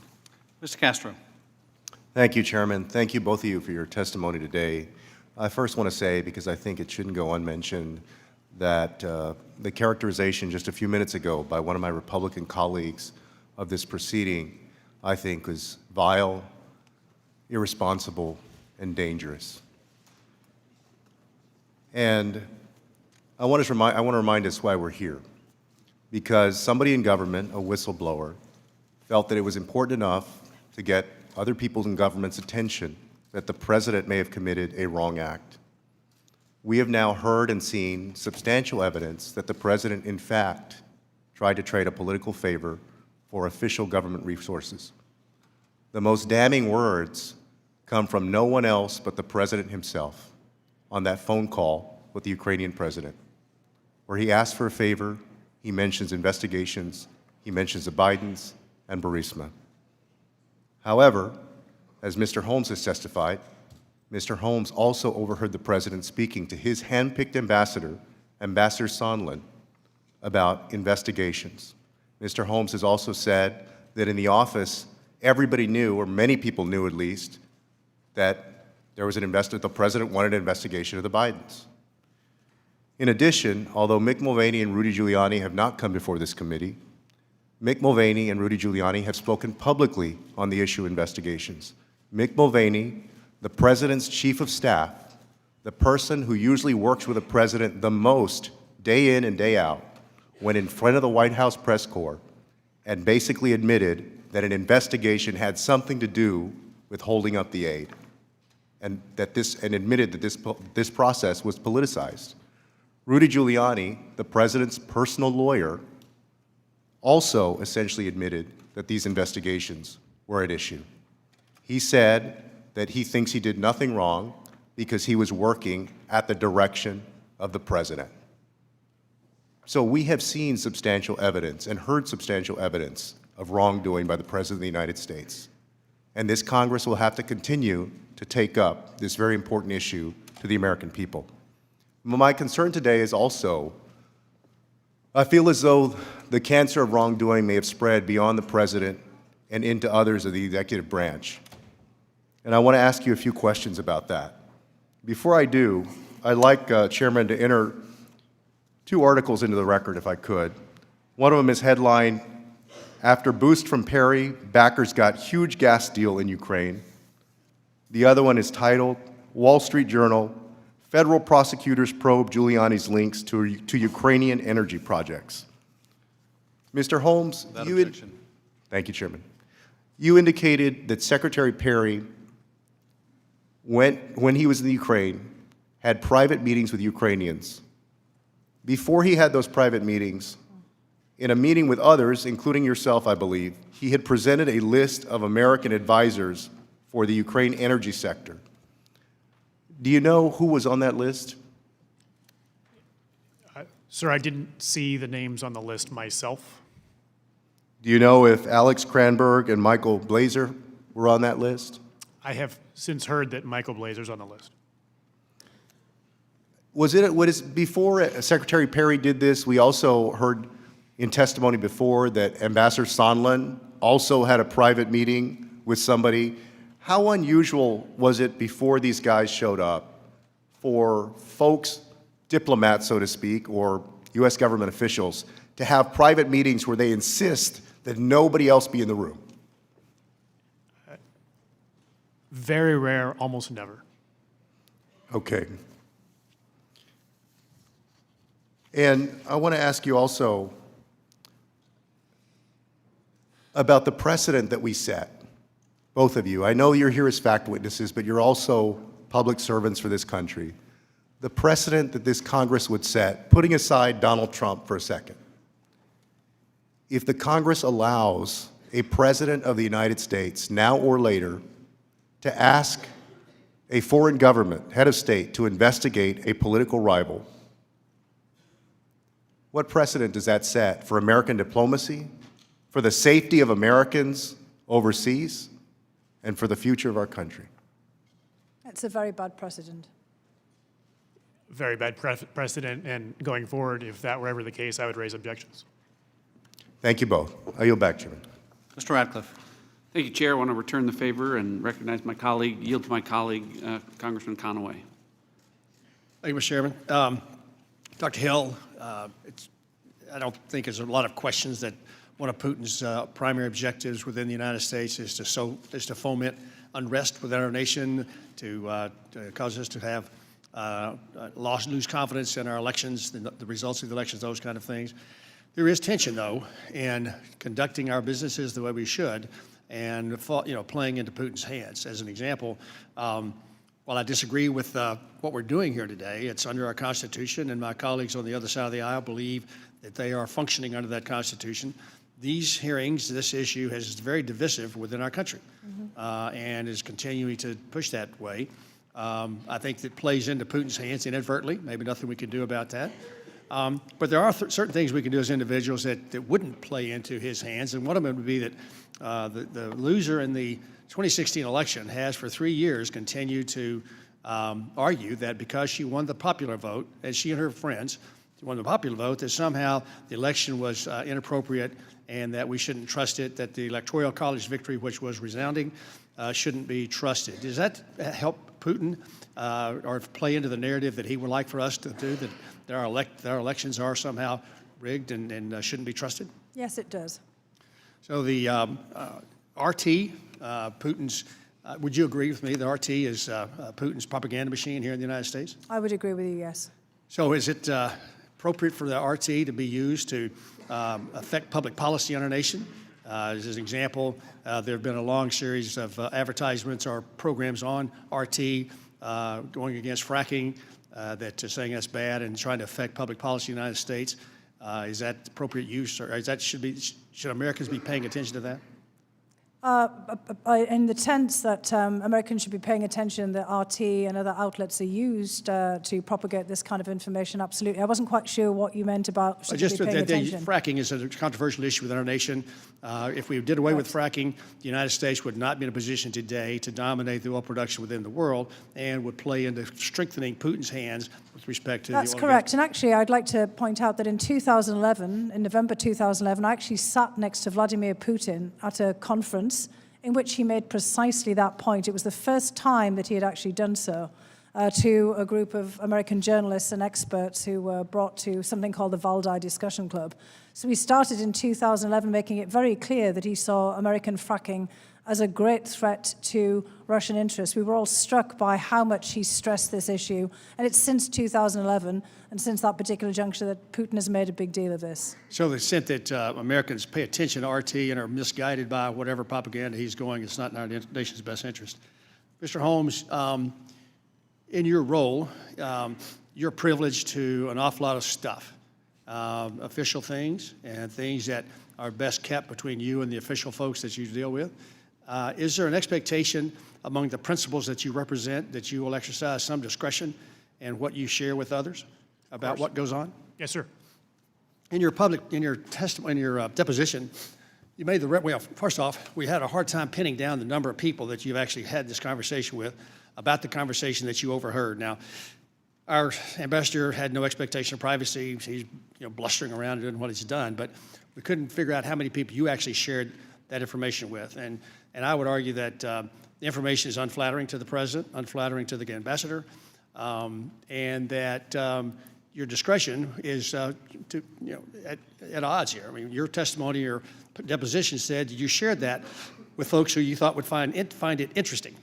Well, I'd argue that everybody on the back row would find it interesting, but I don't know that that's necessarily a criterion. So on a go-forward basis, can you articulate that in the future, when you're privileged to certain circumstances that would be embarrassing to the principal, that if it's official that you share with the ambassador, that's fine, but the folks outside the embassy or folks even within the embassy that don't have a need to know, that you wouldn't regale them with your recounting of those instances? Sir, I think it was Gordon Sondland who showed indiscretion by having that conversation over. No, online in you're, Ukraine. well, That's the first thing. excuse me. Second thing is, excuse me, Mr. Mr. Holmes, let me clarify the question. Mr. Holmes, The question wasn't, excuse me, Mr. Let him answer your question, sir. It's my question, you're exactly right, and I get to clarify my question to get the answer. And I'm hopeful I get in a few more seconds because of the interruption from the chairman. His patience is growing thin. I was working hard not to irritate him again, but I failed again. The question is of you, Mr. Holmes, your discretion. Gordon Sondland did not expect privacy. I got that. But you're going to be in rooms you've been in rooms 17 years where people trust that when whatever went on in that room and left, that you kept it to official channels, that you didn't share all that information with other folks. I'm just asking you to argue on your own behalf that interesting is not some sort of a criterion that you would use when you share information from meetings? Simple, straightforward question. Sir, I shared the information that I needed to share with the right people who needed to know it. I did not share any information that people didn't need to know. But you did use the word interesting in your Conaway, deposition. your time is yield back. It certainly was interesting, sir, and I would also hate to think that what I brought before this process, I shouldn't have done that. I've come here because you've subpoenaed me to share what I know, and I've done that. Mr. Holmes, you were cut off when you were talking about Mr. Sondland's indiscretion. Did you want to finish that answer? I think... Mr. Chairman, that's patently unfair. Ms. Conaway, As you've run this entire investigation. It's unfair, Ms. Conaway, to interrupt the witnesses as you have done repeatedly. Well, but you're certainly willing to interrupt me during my 5 minutes. You're the only person on this dais that has unlimited time. You have absolutely unlimited time. You're the only one that has abused that power, and you're continuing to do that. Conaway, the gentleman will cease. We allow the witnesses to answer the question, even if those asking the question don't want to hear the answer. Mr. Heck, you are Does that apply to you as well? Mr. Holmes, much Yes, has it been does. made about the use of both regular and irregular foreign service or diplomatic channels. My reading of history is that American presidents have on occasion used irregular channels. Would you generally agree? Yes, sir. And my reading of history is that, generally speaking, however, those irregular channels have either been closely coordinated with the regular ones or at least in furtherance of American foreign policy and our national security interest. Would you agree? That's right, sir. And do you believe, sir, that Mr. Giuliani's efforts were closely coordinated with the regular channels, such as the ambassador to the Ukraine? No, they weren't. And were they in furtherance of the American foreign policy as you understood it? No, sir. Mr. Holmes, if left unchecked, do you think that Russia would either by means of force or other malign means subjugate Ukraine, attempt to render it a client state, if not occupy it? Absolutely, sir. It's been said that without Ukraine, Russia's just a country, but with it, it's an empire. You know, I feel like I've been treated to a Gatling gun fire of myth propagation over the last couple of weeks, and it reminds me of that old expression about the big lie. If you tell it often enough and keep repeating it, that people will come to believe it. And I think we've been subjected to some of that. Here's a sample. The president didn't solicit campaign assistance from Ukraine in a clear violation of federal law. Yes, he did. The president didn't withhold vital military assistance in furtherance of his objective to obtain that campaign assistance. Yes, he did. Rudy Giuliani was acting just on his own, kind of as a rogue. No, he wasn't. That all this is business as usual. This happens all the time and stems from a principled interest. No, it isn't, and no, it wasn't. And that it's okay to attack patriotic diplomats in public service if they stand in your way and have the courage to speak up. And no, it isn't. Those are just some of the big lies. But here's the big truth. The president did it. He did it. We all just came from the floor. And it's a majestic chamber. And in the front of the chamber, there are only two portraits. On the left, looking forward, is my favorite president, George Washington. And on the right is the Marquis de Lafayette, who came to this country to help us stand up our fledgling democracy. So here's another big truth. Without his help, we probably never would have gotten off the ground. And that assistance from many other countries who are helping us to create something that had never been created before. It was an audacious idea, this notion of a democracy, of self-governance, of freedoms such as speech and press and religion and expression and assembly, and most of all, that it would be rooted in the premise of the rule of law. Not monarchs, not military strongmen, but the rule of law. Others helped us to get here, and we wouldn't be here without them. And I frankly feel like we're almost in a little bit of a pay it forward moment. So when the president did it, He put at risk the security of Ukraine, a strategic ally and a nascent democracy with their masses yearning to breathe free, who 6 years ago this day, when their government said we're not going to sign that memorandum of agreement with the European Union, rose up and took to the streets because they wanted, frankly, what we have. And when the president did it, he put our own national security at risk. But what he did, most importantly, was put at risk that idea that makes us exceptional.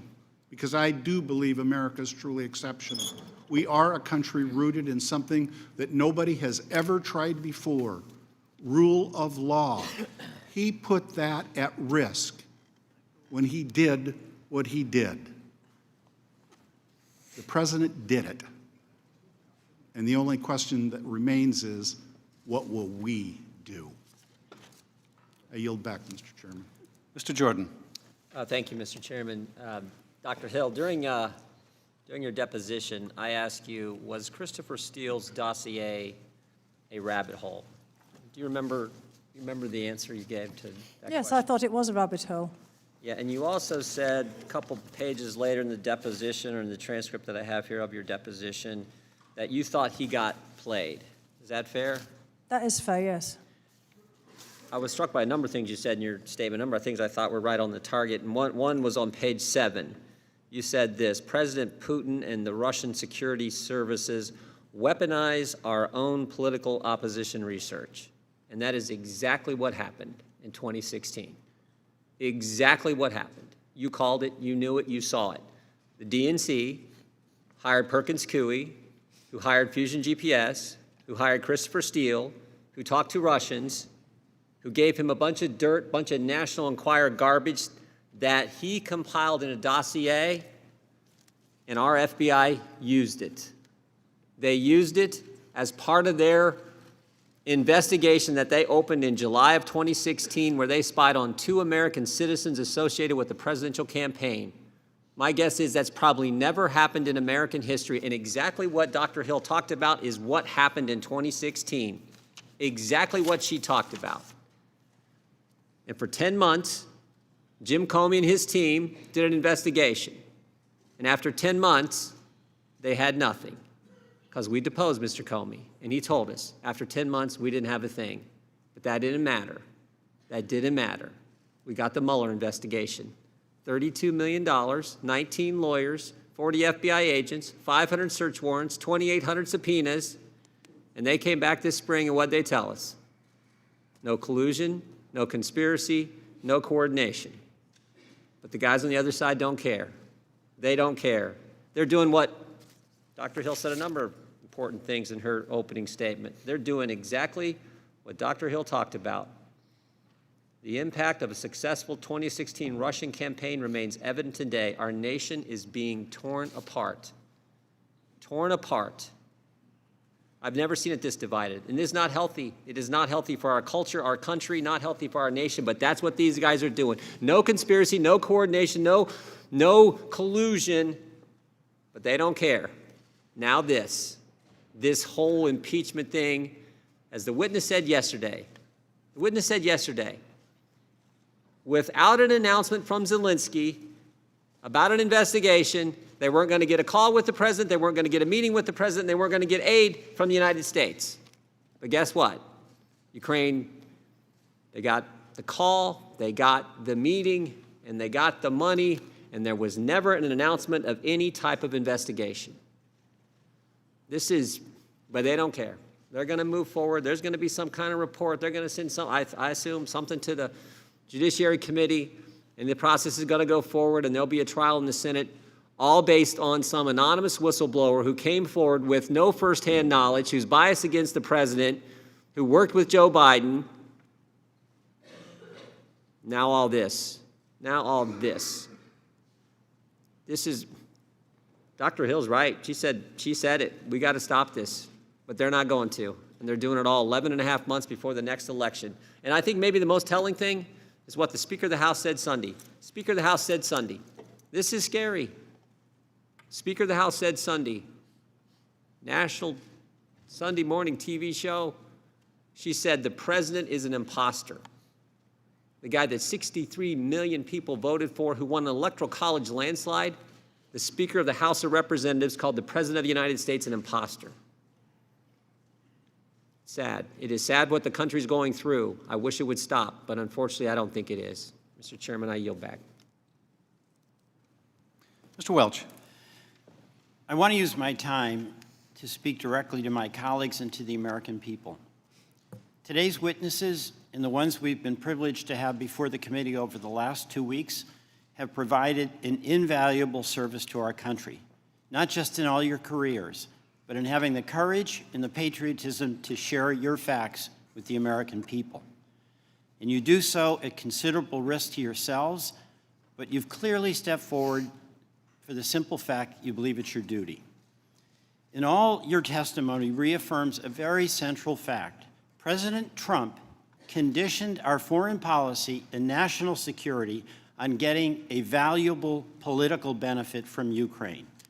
He wanted Ukraine's new president to create ethical questions about Joe Biden by publicly announcing investigations, and to pressure President Zelensky to take that action that would benefit his personal political interest.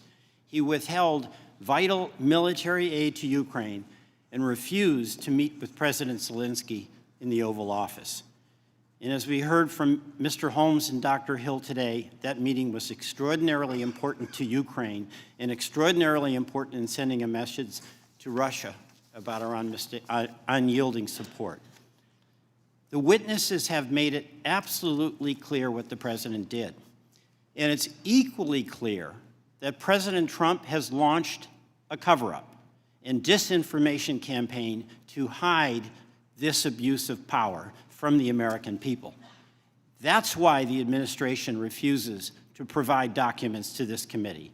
And it's why the White House has taken the unprecedented position that senior officials could ignore congressional subpoenas and refuse to testify. That's why Acting Chief of Staff Mulvaney, Secretary of State Pompeo, and others have not testified. Now the President and even some members of this committee are pretending this is normal.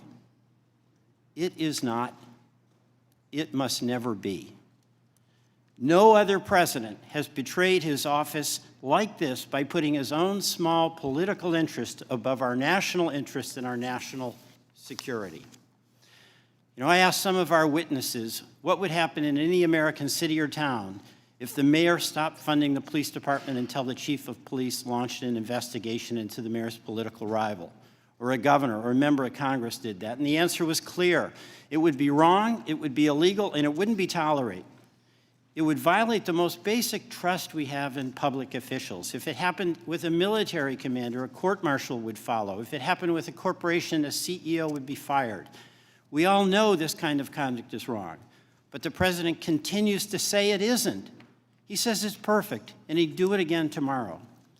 The same rules apply to mayors, governors, members of Congress, CEOs, and everyone else in America.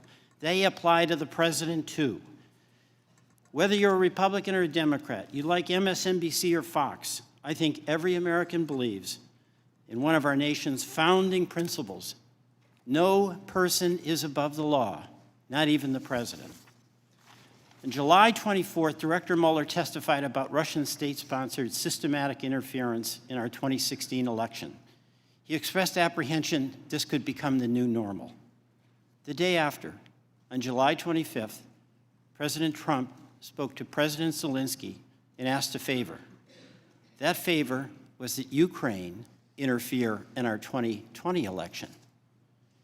If we allow this to stand, to become the new normal, it will be the standard for all future presidents.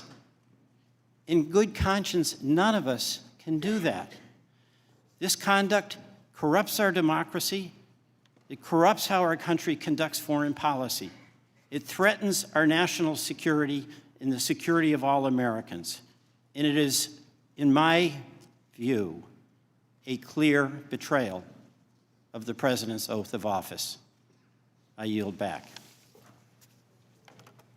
Mr. Maloney.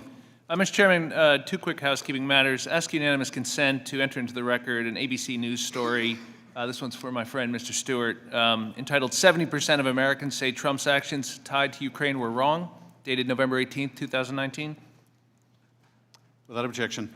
Also ask unanimous consent to enter into the record a New Yorker story entitled The Invention of the Conspiracy Theory on Biden and Ukraine, how a conservative dark money group that targeted Hillary Clinton in 2016 spread the discredited story that may lead to Donald Trump's impeachment. Jane Mayer, October 4th, 2019. Without objection. Good afternoon. Thank you for being here. Dr. Hill, first of all, I thought that was some epic mansplaining that you were forced to endure by my colleague, Mr. Turner, and I want you to know some of us think it was inappropriate, but I appreciate your forbearance. Let me ask something. I'm fascinated by this meeting, two meetings really, on July 10th. You have the meeting in Mr. Bolton's office.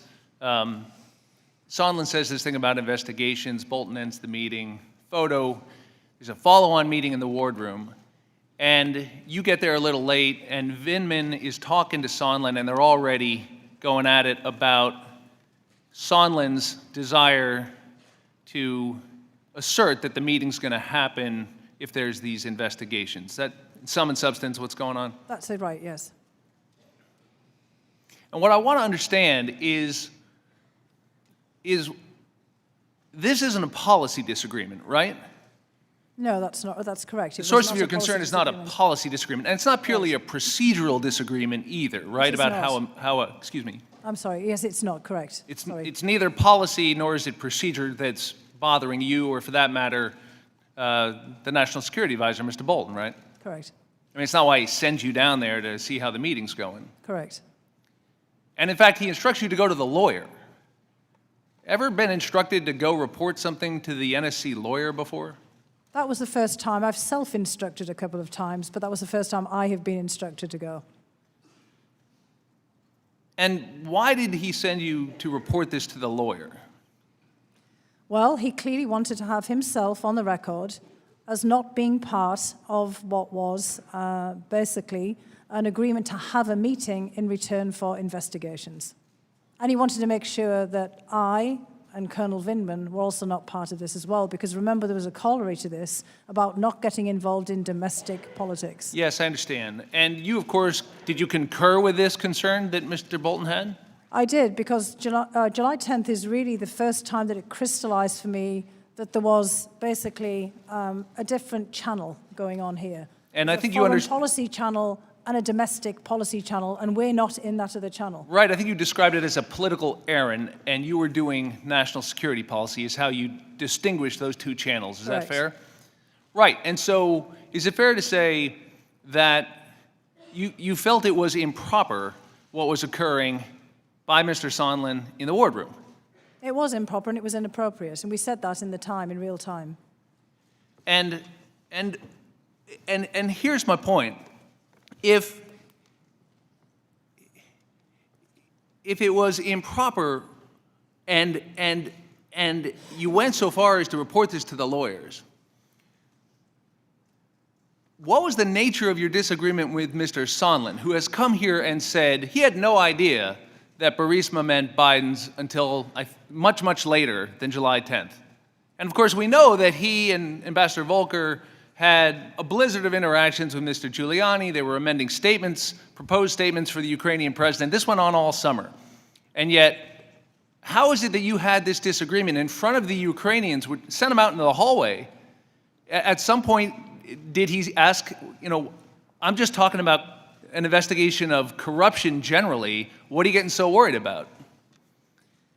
He didn't put it in that way, and I think from listening to him in his depositions and in what I've read of what he deposed, and he made it very clear that he was surprised that we had some kind of objection.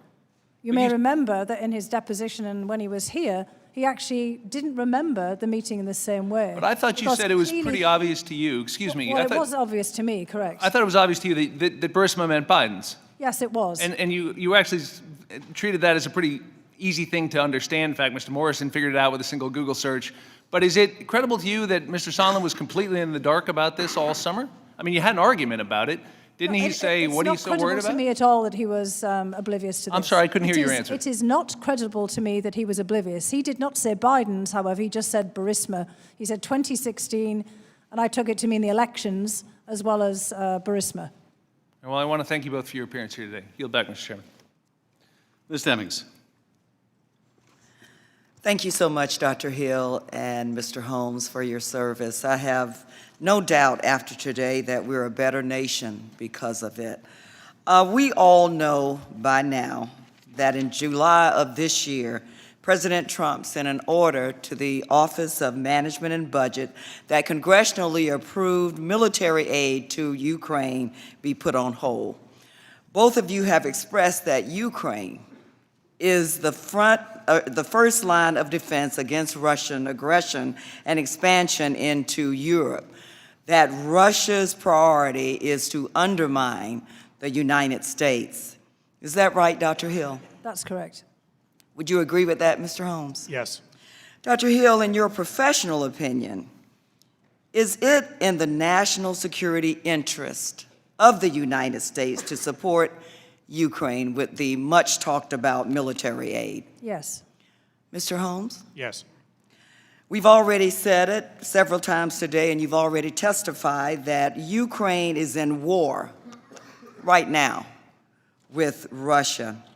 Isn't it true, Mr. Holmes, that even though the security assistance was eventually delivered to Ukraine, the fact that it was delayed to a country that is actively in war signaled to Russia that perhaps the bond between Ukraine and the United States was weakening? Absolutely, absolutely.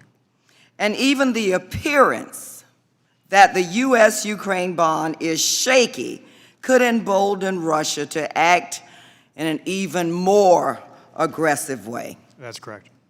You also testified that it was, and I quote, the unanimous view of the Ukraine policy community that the aid should be released because supporting Ukraine is in our national security interest. Dr. Hill, why do you believe that the entire Ukraine policy community were unanimously in agreement? Well, we've had this experience before, and I just want you to indulge me for a moment. In 2008, Russia also attacked the country of Georgia. I was the national intelligence officer at that particular juncture, and we had warned in multiple documents to the highest levels of government that we believed that there was a real risk of a conflict between Georgia and Russia. And in fact, we also believed at that point that Russia might attack Ukraine. This was in 2008 when both Georgia and Ukraine sought a membership action plan in NATO. And Russia threatened them openly that if they proceeded with their requests for NATO membership, that there would be consequences. In the wake of the attack on Georgia, President Putin made it clear to the president of Georgia, Mikhail Saakashvili at the time, and this was related to me at the highest levels of the Georgian government, that Putin had said directly to Saakashvili, your Western allies, your Western partners promised a great deal. They didn't deliver. I threatened, I delivered. We had made all kinds of promises to Georgia and Ukraine in that time frame, and we didn't come through. So Putin is always looking out to see if there is any hint that we will not follow through on promises that we have made, because he will always follow through on a threat, as indeed he ultimately did. He threatened Ukraine in 2008, and it wasn't until 2014 when Ukraine tried to conclude an association agreement with the European Union that he struck. But he had been threatening this for the whole period since 2008. Thank you so much, Dr. Hill. And Mr. Holmes, what kind of message does it potentially send to other allies of the United States when military holds for assistance are imposed with absolutely no explanation? What kind of message does it send to our allies in terms of the good faith and good relationship with the U.S.? It calls into question the extent to which they can count on us. Policies change, but U.S. interests don't, at least not for those true public servants who are committed and dedicated to protecting our nation. Thank you both for being two of them. Mr. Krishnamurthy. Good afternoon. Thank you so much for coming in, and thank you for your service. Dr. Hill, you stated in your deposition you've been accused of being a mole for George Soros in the White House, correct? That's correct. You said in your deposition, specifically, a conspiracy was launched against you by convicted felon Roger Stone on the show InfoWars, led by Alex Jones, right? I don't think he was a convicted felon at the time that he launched this, so I didn't use those exact words. But it was indeed Roger Stone and Alex Jones on InfoWars in 2017. And in fact, just more recently, before Mr. Stone endured his trial, they were at it again, reprising the same InfoWars video and adding embellishments. And they said, I'll quote what they said about you. "We here at InfoWars," this is Roger Stone speaking, "first identified Fiona Hill, the globalist leftist George Soros insider who had infiltrated McMaster's staff." He said that on May 31st, 2017. I presume you're not a globalist leftist Soros insider, correct? I think my coal mining family would be very surprised to hear all of these things about me. I'd agree. Actually, leftist, perhaps not so much, but anyway, the left in Europe is a bit different from the left here, let's put it that way. I agree. Interestingly, you stated in your deposition that a similar conspiracy theory had actually been launched against Marie Yovanovitch. That's correct. And you said specifically, "When I saw this happening to Ambassador Yovanovitch, again, I was furious because this is, again, just this whipping up of what is frankly an anti-Semitic conspiracy theory about George Soros to basically target nonpartisan career officials." Isn't that what you said? I did say that, yes. And I'm sure you've been watching with concern what's happened to other nonpartisan career officials. We had Lieutenant Colonel Alex Vindman, an American immigrant, questioned for his criticism of the president in a very unfair way, basically questioning his loyalty to the country. I believe that he's also of Ukrainian Jewish descent. Would you say that these different theories, these conspiracy theories that have been targeting you, spun in part by folks like Mr. Stone, as well as fueled by Rudy Giuliani and others, basically have a tinge of anti-Semitism to them at least? Well, certainly when they involve George Soros, they do. I'd just like to point out that in the early 1900s, the Tsarist secret police produced something called the Protocols of the Elders of Zion, which actually you can still obtain on the internet, and you can buy it actually sometimes in bookshops in Russia and elsewhere. This is the longest running anti-Semitic trope that we have in history. And the trope against Mr. Soros, George Soros, was also created for political purposes. And this is the new Protocols of the Elders of Zion. I'd actually intended to write something about this before I was actually invited to come into the administration because it's an absolute outrage. I'm sorry you've been kind of wrapped up in these crackpot conspiracy theories. Let me turn to Rudy Giuliani. He became increasingly concerned about Rudy Giuliani's increasing role in Ukraine between January and March of 2019, correct? That's correct. And I know you served in the Bush and the Obama administrations. I presume that George Bush's personal lawyer and President Obama's personal lawyers were never, directing or heavily influencing Ukraine policy. I'm not even sure I know who they were. So the answer is no. And the concern for having someone like Rudy Giuliani having such a strong influence on American foreign policy is that, basically that policy may be operating not in the best interest of America, but perhaps in the best interest of Rudy Giuliani or his clients or business associates, right? I think that's correct, and that's, as I said in my deposition on October 14th, that frankly that's what I thought it was at the very beginning when I first heard Mr. Giuliani making these statements. And some of those associates included indicted folks, Igor Fruman and Lev Parnas, isn't that right? That's correct. We have an interesting character in Chicago who's now been indicted. His name is Mr. Firtash. And Mr. Firtash has been indicted for federal bribery charges, another associate of Giuliani, right? I do know Mr. Firtash, that's correct. I know of him from my work, that's correct. And the question that we're all asking is whether American foreign policy in Ukraine is potentially being run in their interests and not our own. It certainly appears that it is being used, that there's a subversion of American foreign policy to push these people's personal interests. Thank you so much. That concludes the member questioning. We'll now go to closing statements. Mr. Nunes, do you have any closing remarks? Thank you. I have stressed in these hearings that the whistleblower complaint was merely a pretext for Donald Trump's political opponents to do what they've been trying to do since he was elected, oust the president from office. A brief timeline will illustrate the wide range of extraordinary attacks his administration has faced. I'm going to start in June of 2016, when Donald Trump was just a candidate. On behalf of the Democratic National Committee and the Hillary Clinton campaign, Fusion GPS hires Christopher Steele to write the Steele dossiers, a collection of false allegations attributed to Russian sources claiming that Donald Trump is a Russian agent. Fast forward to January 6th of 2017. FBI Director James Comey briefs President-elect Trump on the Steele dossier. The briefing is leaked to CNN, and soon afterwards, BuzzFeed publishes the dossiers.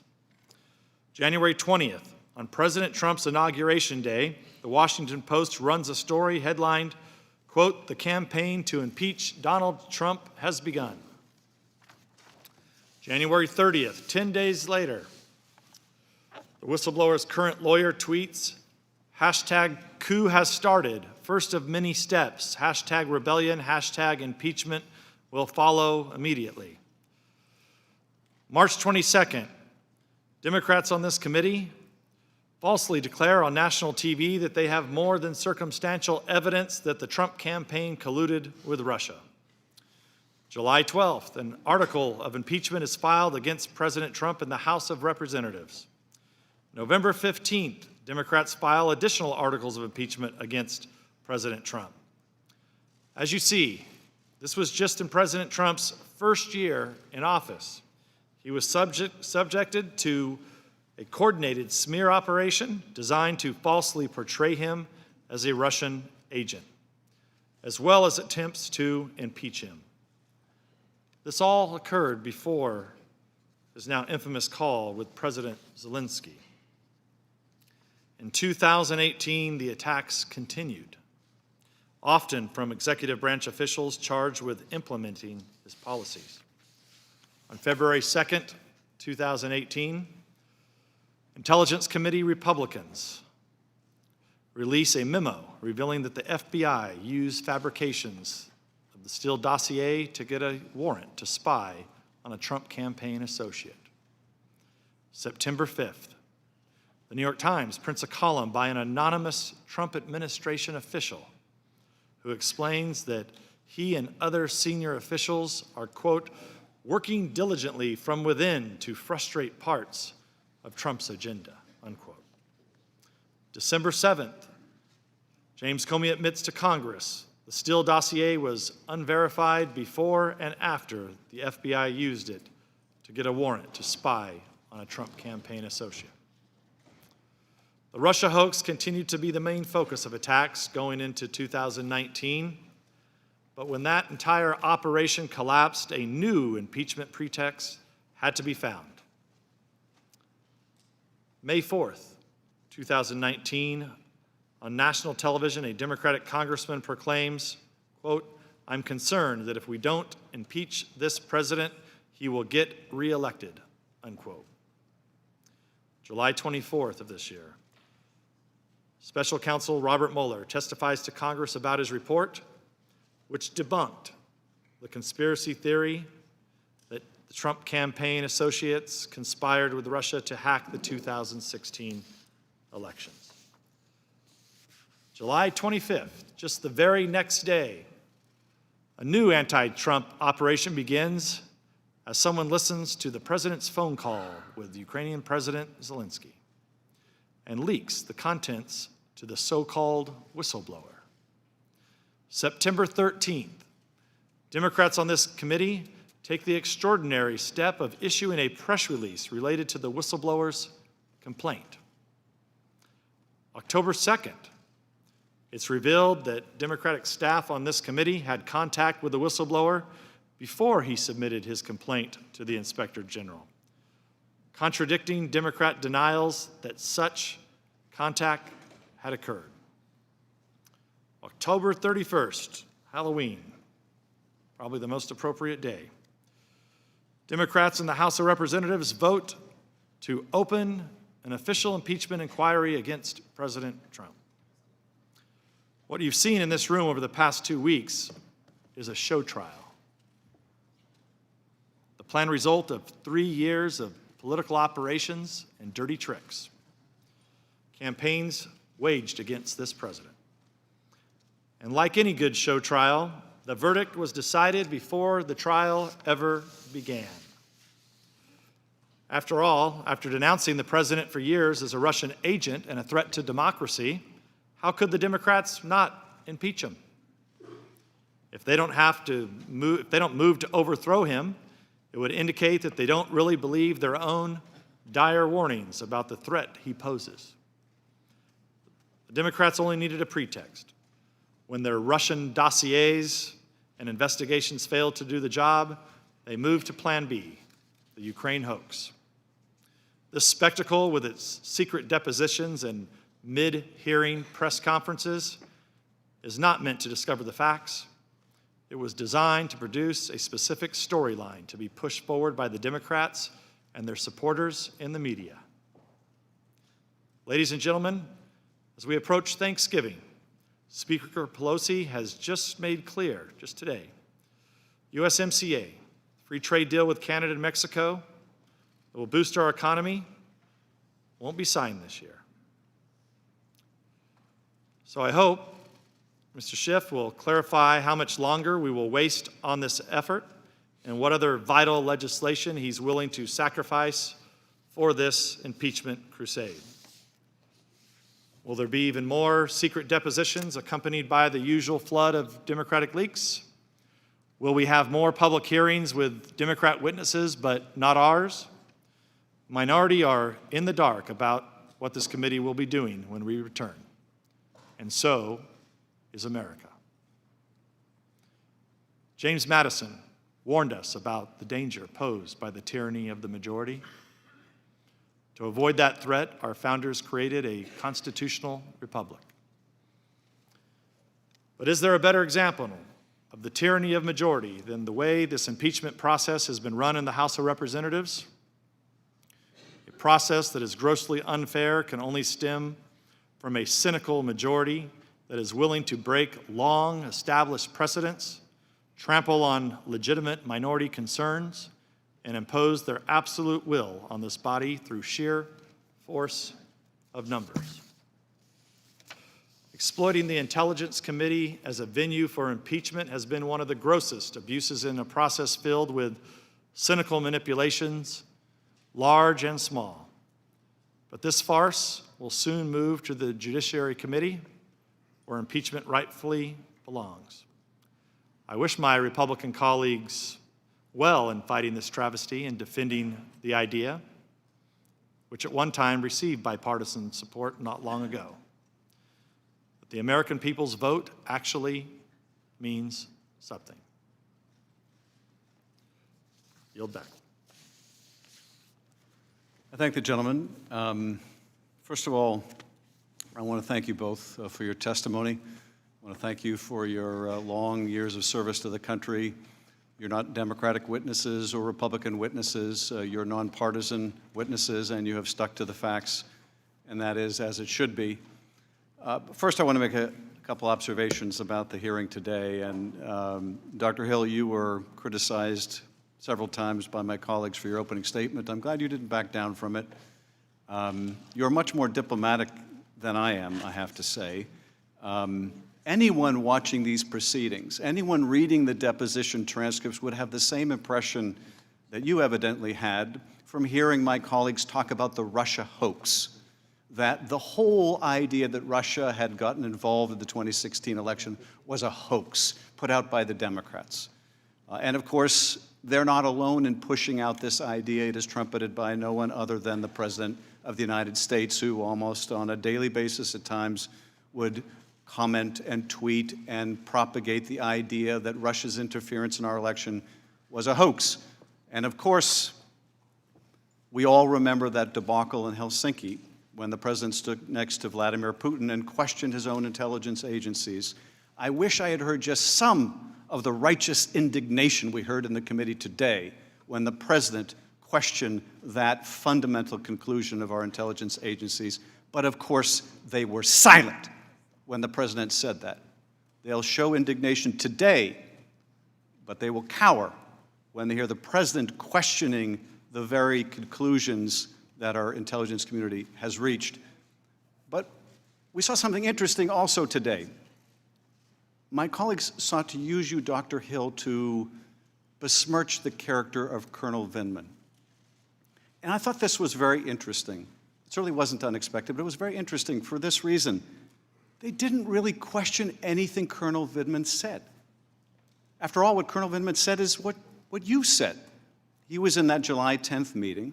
He heard the same quid pro quo, the same comments by Sondland. If you want this meeting, Ukrainians, and we have an agreement about this, you gotta announce you're gonna do these investigations. They heard the same quid pro quo that you did. So why are they smearing him? Mr. Holmes, you testified just as Vindman said, Colonel Vindman said, that he warned Zelensky about getting involved in U.S. politics.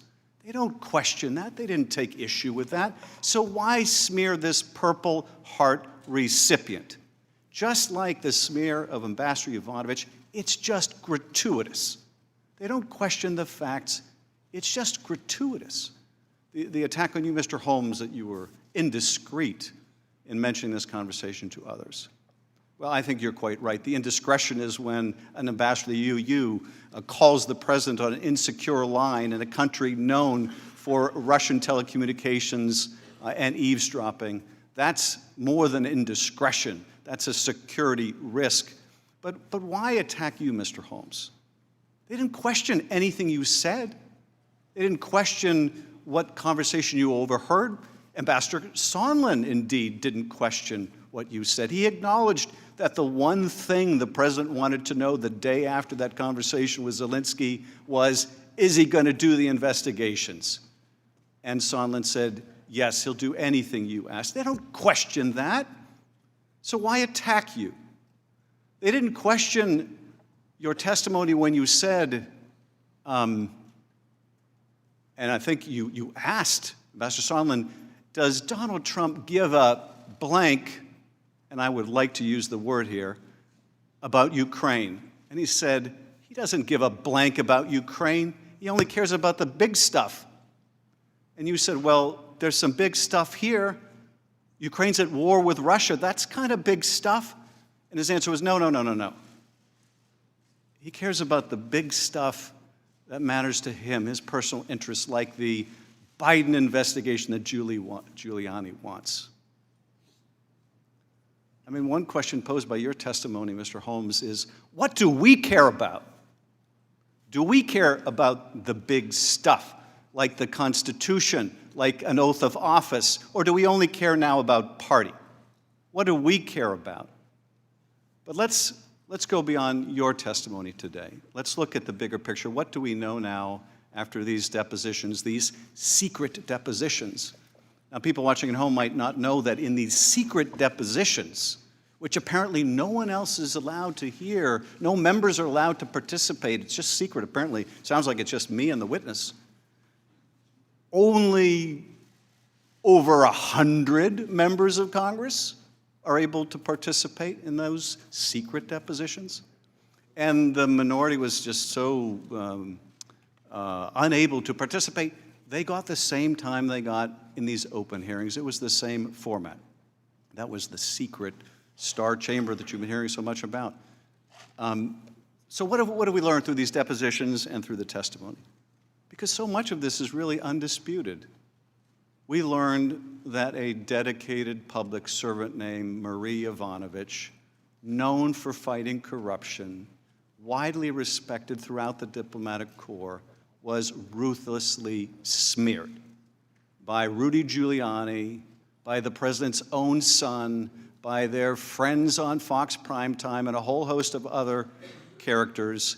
Her reputation was sullied so they could get her out of the way, which they did. And you're right, it was gratuitous. The president could have gotten rid of her anytime he wanted, but that's not enough for this president. No, he has to smear and destroy those that get in his way. And someone fighting corruption in Ukraine was getting in his way. So she's gone. She's gone. And this makes way almost immediately thereafter. She leaves, the three amigos come in. The three amigos, two of whom never made the connection that Burisma means Biden. It took Tim Morrison all of 30 seconds on Google to figure that out. But we're to believe, I guess, that in all the companies in all the world, that Rudy Giuliani just happens to be interested in this one? That's absurd. The interest, of course, was in an investigation of Donald Trump's rival, the one that he apparently feared the most. And they were willing to do whatever was necessary to get Ukraine to do that dirty work, to do that political investigation. And so it began, we're not going to set up a phone call until you make certain commitments. That was Ambassador Sondland's testimony. The first quid pro quo was actually just getting on the phone with President Trump. And then there was the quid pro quo involving the White House meeting. And witness after witness, and none of my colleagues contested this, talked about just how important that meeting was to the president of Ukraine and why they're at war with Russia. And their most important ally is the United States. And the most important person in the United States for that relationship is the President of the United States. And if President Zelensky can show that he has a good relationship with the President of the United States, it means to his people that this new president has the support of their most important patron, and it means to the Russians that we have their back. This president, this new president who is negotiating with a far superior power that has invaded his country, is going into negotiation with Putin over how to resolve this conflict. Whether he has good leverage or lousy leverage depends on whether the Russians think he has a relationship with the president. And the president wouldn't give him that, not without getting something in return, wouldn't give him that official act, that White House meeting, without getting something in return. And that return was investigations of his rival that would help his reelection. An official act for something of clear value and something very important, the big stuff, as Sondland explained to you, Mr. Holmes, to help his campaign. Now, we also heard abundant testimony about the other quid pro quo, the withholding of security assistance, which no one can explain. There's no debate among my colleagues. Everyone in the NSC, in the State Department, the Defense Department, everyone supported this, everyone. All the reviews that needed to be done to make sure that Ukraine was meeting its anti-corruption standards had been done, and they had found to meet the criteria the aid should have been released, but it was withheld, and no one could understand or get a clear explanation for why, until it became clear to everyone. It's all about the investigations. It's all about the leverage. And if there was any doubt about it, the man closest to the president, who meets with him every day, Mick Mulvaney, erased all doubt. You're darn right. Yes, we talked about the 2016 election investigation. And yes, this was in the context of holding up the military aid, and just get used to it, or just get over it, or whatever it was he said, because that's how we roll. Those are my words, not his. But that's the import. Yeah, there's going to be politics, and just get over it. Well, if we care about the big stuff, we can't just get over it. Now, my colleagues have had a lot of defenses to all of this evidence, which has piled up day after day after day. And it's amazing. They hear you testify, Mr. Holmes, that it was clear that the security assistance was being withheld. It was clear to all of the Americans. It was clear to the Ukrainians. You testified the Ukrainians felt pressure. They still feel pressure to this day. And what did my colleagues say in the same hearing? I mean, I guess they're not listening. The Ukrainians felt no pressure. There's no evidence they felt pressure, which gets into their next defense, which is it's all hearsay. It's all hearsay. Now, most of my colleagues, I guess, are not lawyers. Lawyers out there understand just how wrong they are about what hearsay is, but let's just discuss this in terms that all people can understand. The impression they would have you take from it's all hearsay is because we in this committee were not in that wardroom with you, Dr. Hill. We were not in that meeting earlier with Dr. Bolton, that because we're not in the room, it's all hearsay. After all, you're relating what you heard and you're saying it, so it must be hearsay, and therefore, we don't really have to think about it, do we? We don't have to consider that you have direct evidence that this meeting in the White House was being withheld because the president wanted these meetings, these investigations. We can't accept that. Well, if that were true, you could never present any evidence in court unless the jury was also in the wardroom. That's absurd.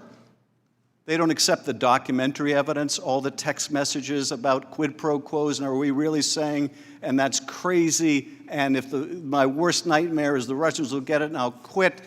They don't accept the documents, the few documents that we have from the State Department that weren't produced, by the way, by the State Department, where Sondland communicates directly with the Secretary of State about this investigative interest of the president.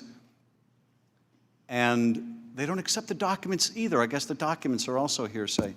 Now, it might be a little more convincing if they were joining us in demanding that the documents be produced, but of course they're not. And we know why not. Because the documents are like that one we saw on the screen. They implicate others, including Secretary Pompeo. So of course, Donald Trump and Secretary Pompeo don't want us to see those documents. But apparently it's all hearsay. Even when you actually hear the president, Mr. Holmes, that's hearsay. We can't rely on people saying what the president said. Apparently we can only rely on what the president says, and there, we shouldn't even rely on that either. We shouldn't really rely on what the president said in the call record. We should imagine he said something else. We should imagine he said something about actually fighting corruption, instead of what he actually said, which was, I want you to do us a favor, though. I want you to look into this 2016 CrowdStrike conspiracy theory, and I want you to look into the Bidens. I guess we're not even supposed to rely on that because that's hearsay. Well, that's absurd. That would be like saying you can't rely on the testimony of the burglars during Watergate because it's only hearsay. Or you can't consider the fact that they tried to break in because they got caught. They actually didn't get what they came for, so, kind of no harm, no foul. That's absurd. That's absurd. But the other defense, besides it failed, the scheme failed, they got caught, the other defense is the president denies it. Well, I guess that's case closed, right? The president says, really quite spontaneously, it's not as if he was asked in this way, no quid pro quo. What do you want from Ukraine? No quid pro quo. This is the I'm not a crook defense. You say it, and I guess that's the end of it. Well, the only thing we can say is that it's not so much that this situation is different in terms of Nixon's conduct and Trump's conduct. What we've seen here is far more serious than a third-rate burglary of the Democratic headquarters. What we're talking about here is the withholding of recognition in that White House meeting, the withholding of military aid to an ally at war. That is beyond anything Nixon did. The difference between then and now is not the difference between Nixon and Trump. It's the difference between that Congress and this one. And so we are asking, where is Howard Baker? Where is Howard Baker? Where are the people who are willing to go beyond their party, to look to their duty? I was struck by Colonel Vinsman's testimony because he said that he acted out of duty. What is our duty here? That's what we need to be asking, not using metaphors about balls and strikes or our team and your team. I've heard my colleagues use those metaphors. This should be about duty. What is our duty? We are, and this gets to Mr. Heck's point, we are the indispensable nation. We still are. People look to us from all over the world. Journalists from their jail cells in Turkey, the victims of mass extrajudicial killing in the Philippines, people who gathered in Tahrir Square wanting a representative government, people in China who are Uyghurs, people in Ukraine who want a better future. They look to us. They're not going to look to the Russians. They're not going to look to the Chinese. They can't look to Europe with all its problems. They still look to us, and increasingly they don't recognize what they see. Because what they see is Americans saying, don't engage in political prosecutions. And what they say back is, oh, you mean like the Bidens and the Clintons that you want us to investigate? What they see, they don't recognize. And that is a terrible tragedy for us, but it's a greater tragedy for the rest of the world. Now, I happen to think that when the founders provided a mechanism in the Constitution for impeachment, they were worried about what might happen if someone unethical took the highest office in the land and used it for their personal gain and not because of deep care about the big things that should matter, like our national security and our defense and our allies and what the country stands for. I happen to think that's why they put that remedy in the Constitution. And I think we need to consult our conscience and our constituents and decide whether that remedy is appropriate here, whether that remedy is necessary here. And as you know, notwithstanding what my colleague said, I resisted going down this path for a long time, but I will tell you why I could resist no more. And it came down to this. It came down to timing. It came down to the fact that the day after Bob Mueller testified that Donald Trump invited Russian interference, hey, Russia, if you're listening, come get Hillary's emails, and later that day, they tried to hack her server. The day after he testified that not only did Trump invite that interference, but that he welcomed the help in the campaign, they made full use of it, they lied about it, they obstructed the investigation into it, and all this is in his testimony and his report. The day after that, Donald Trump is back on the phone asking another nation to involve itself in another U.S. election. That says to me, this president believes he is above the law, beyond accountability. And in my view, there is nothing more dangerous than an unethical president who believes they are above the law. And I would just say to people watching here at home and around the world, in the words of my great colleague, we are better than that. Adjourned.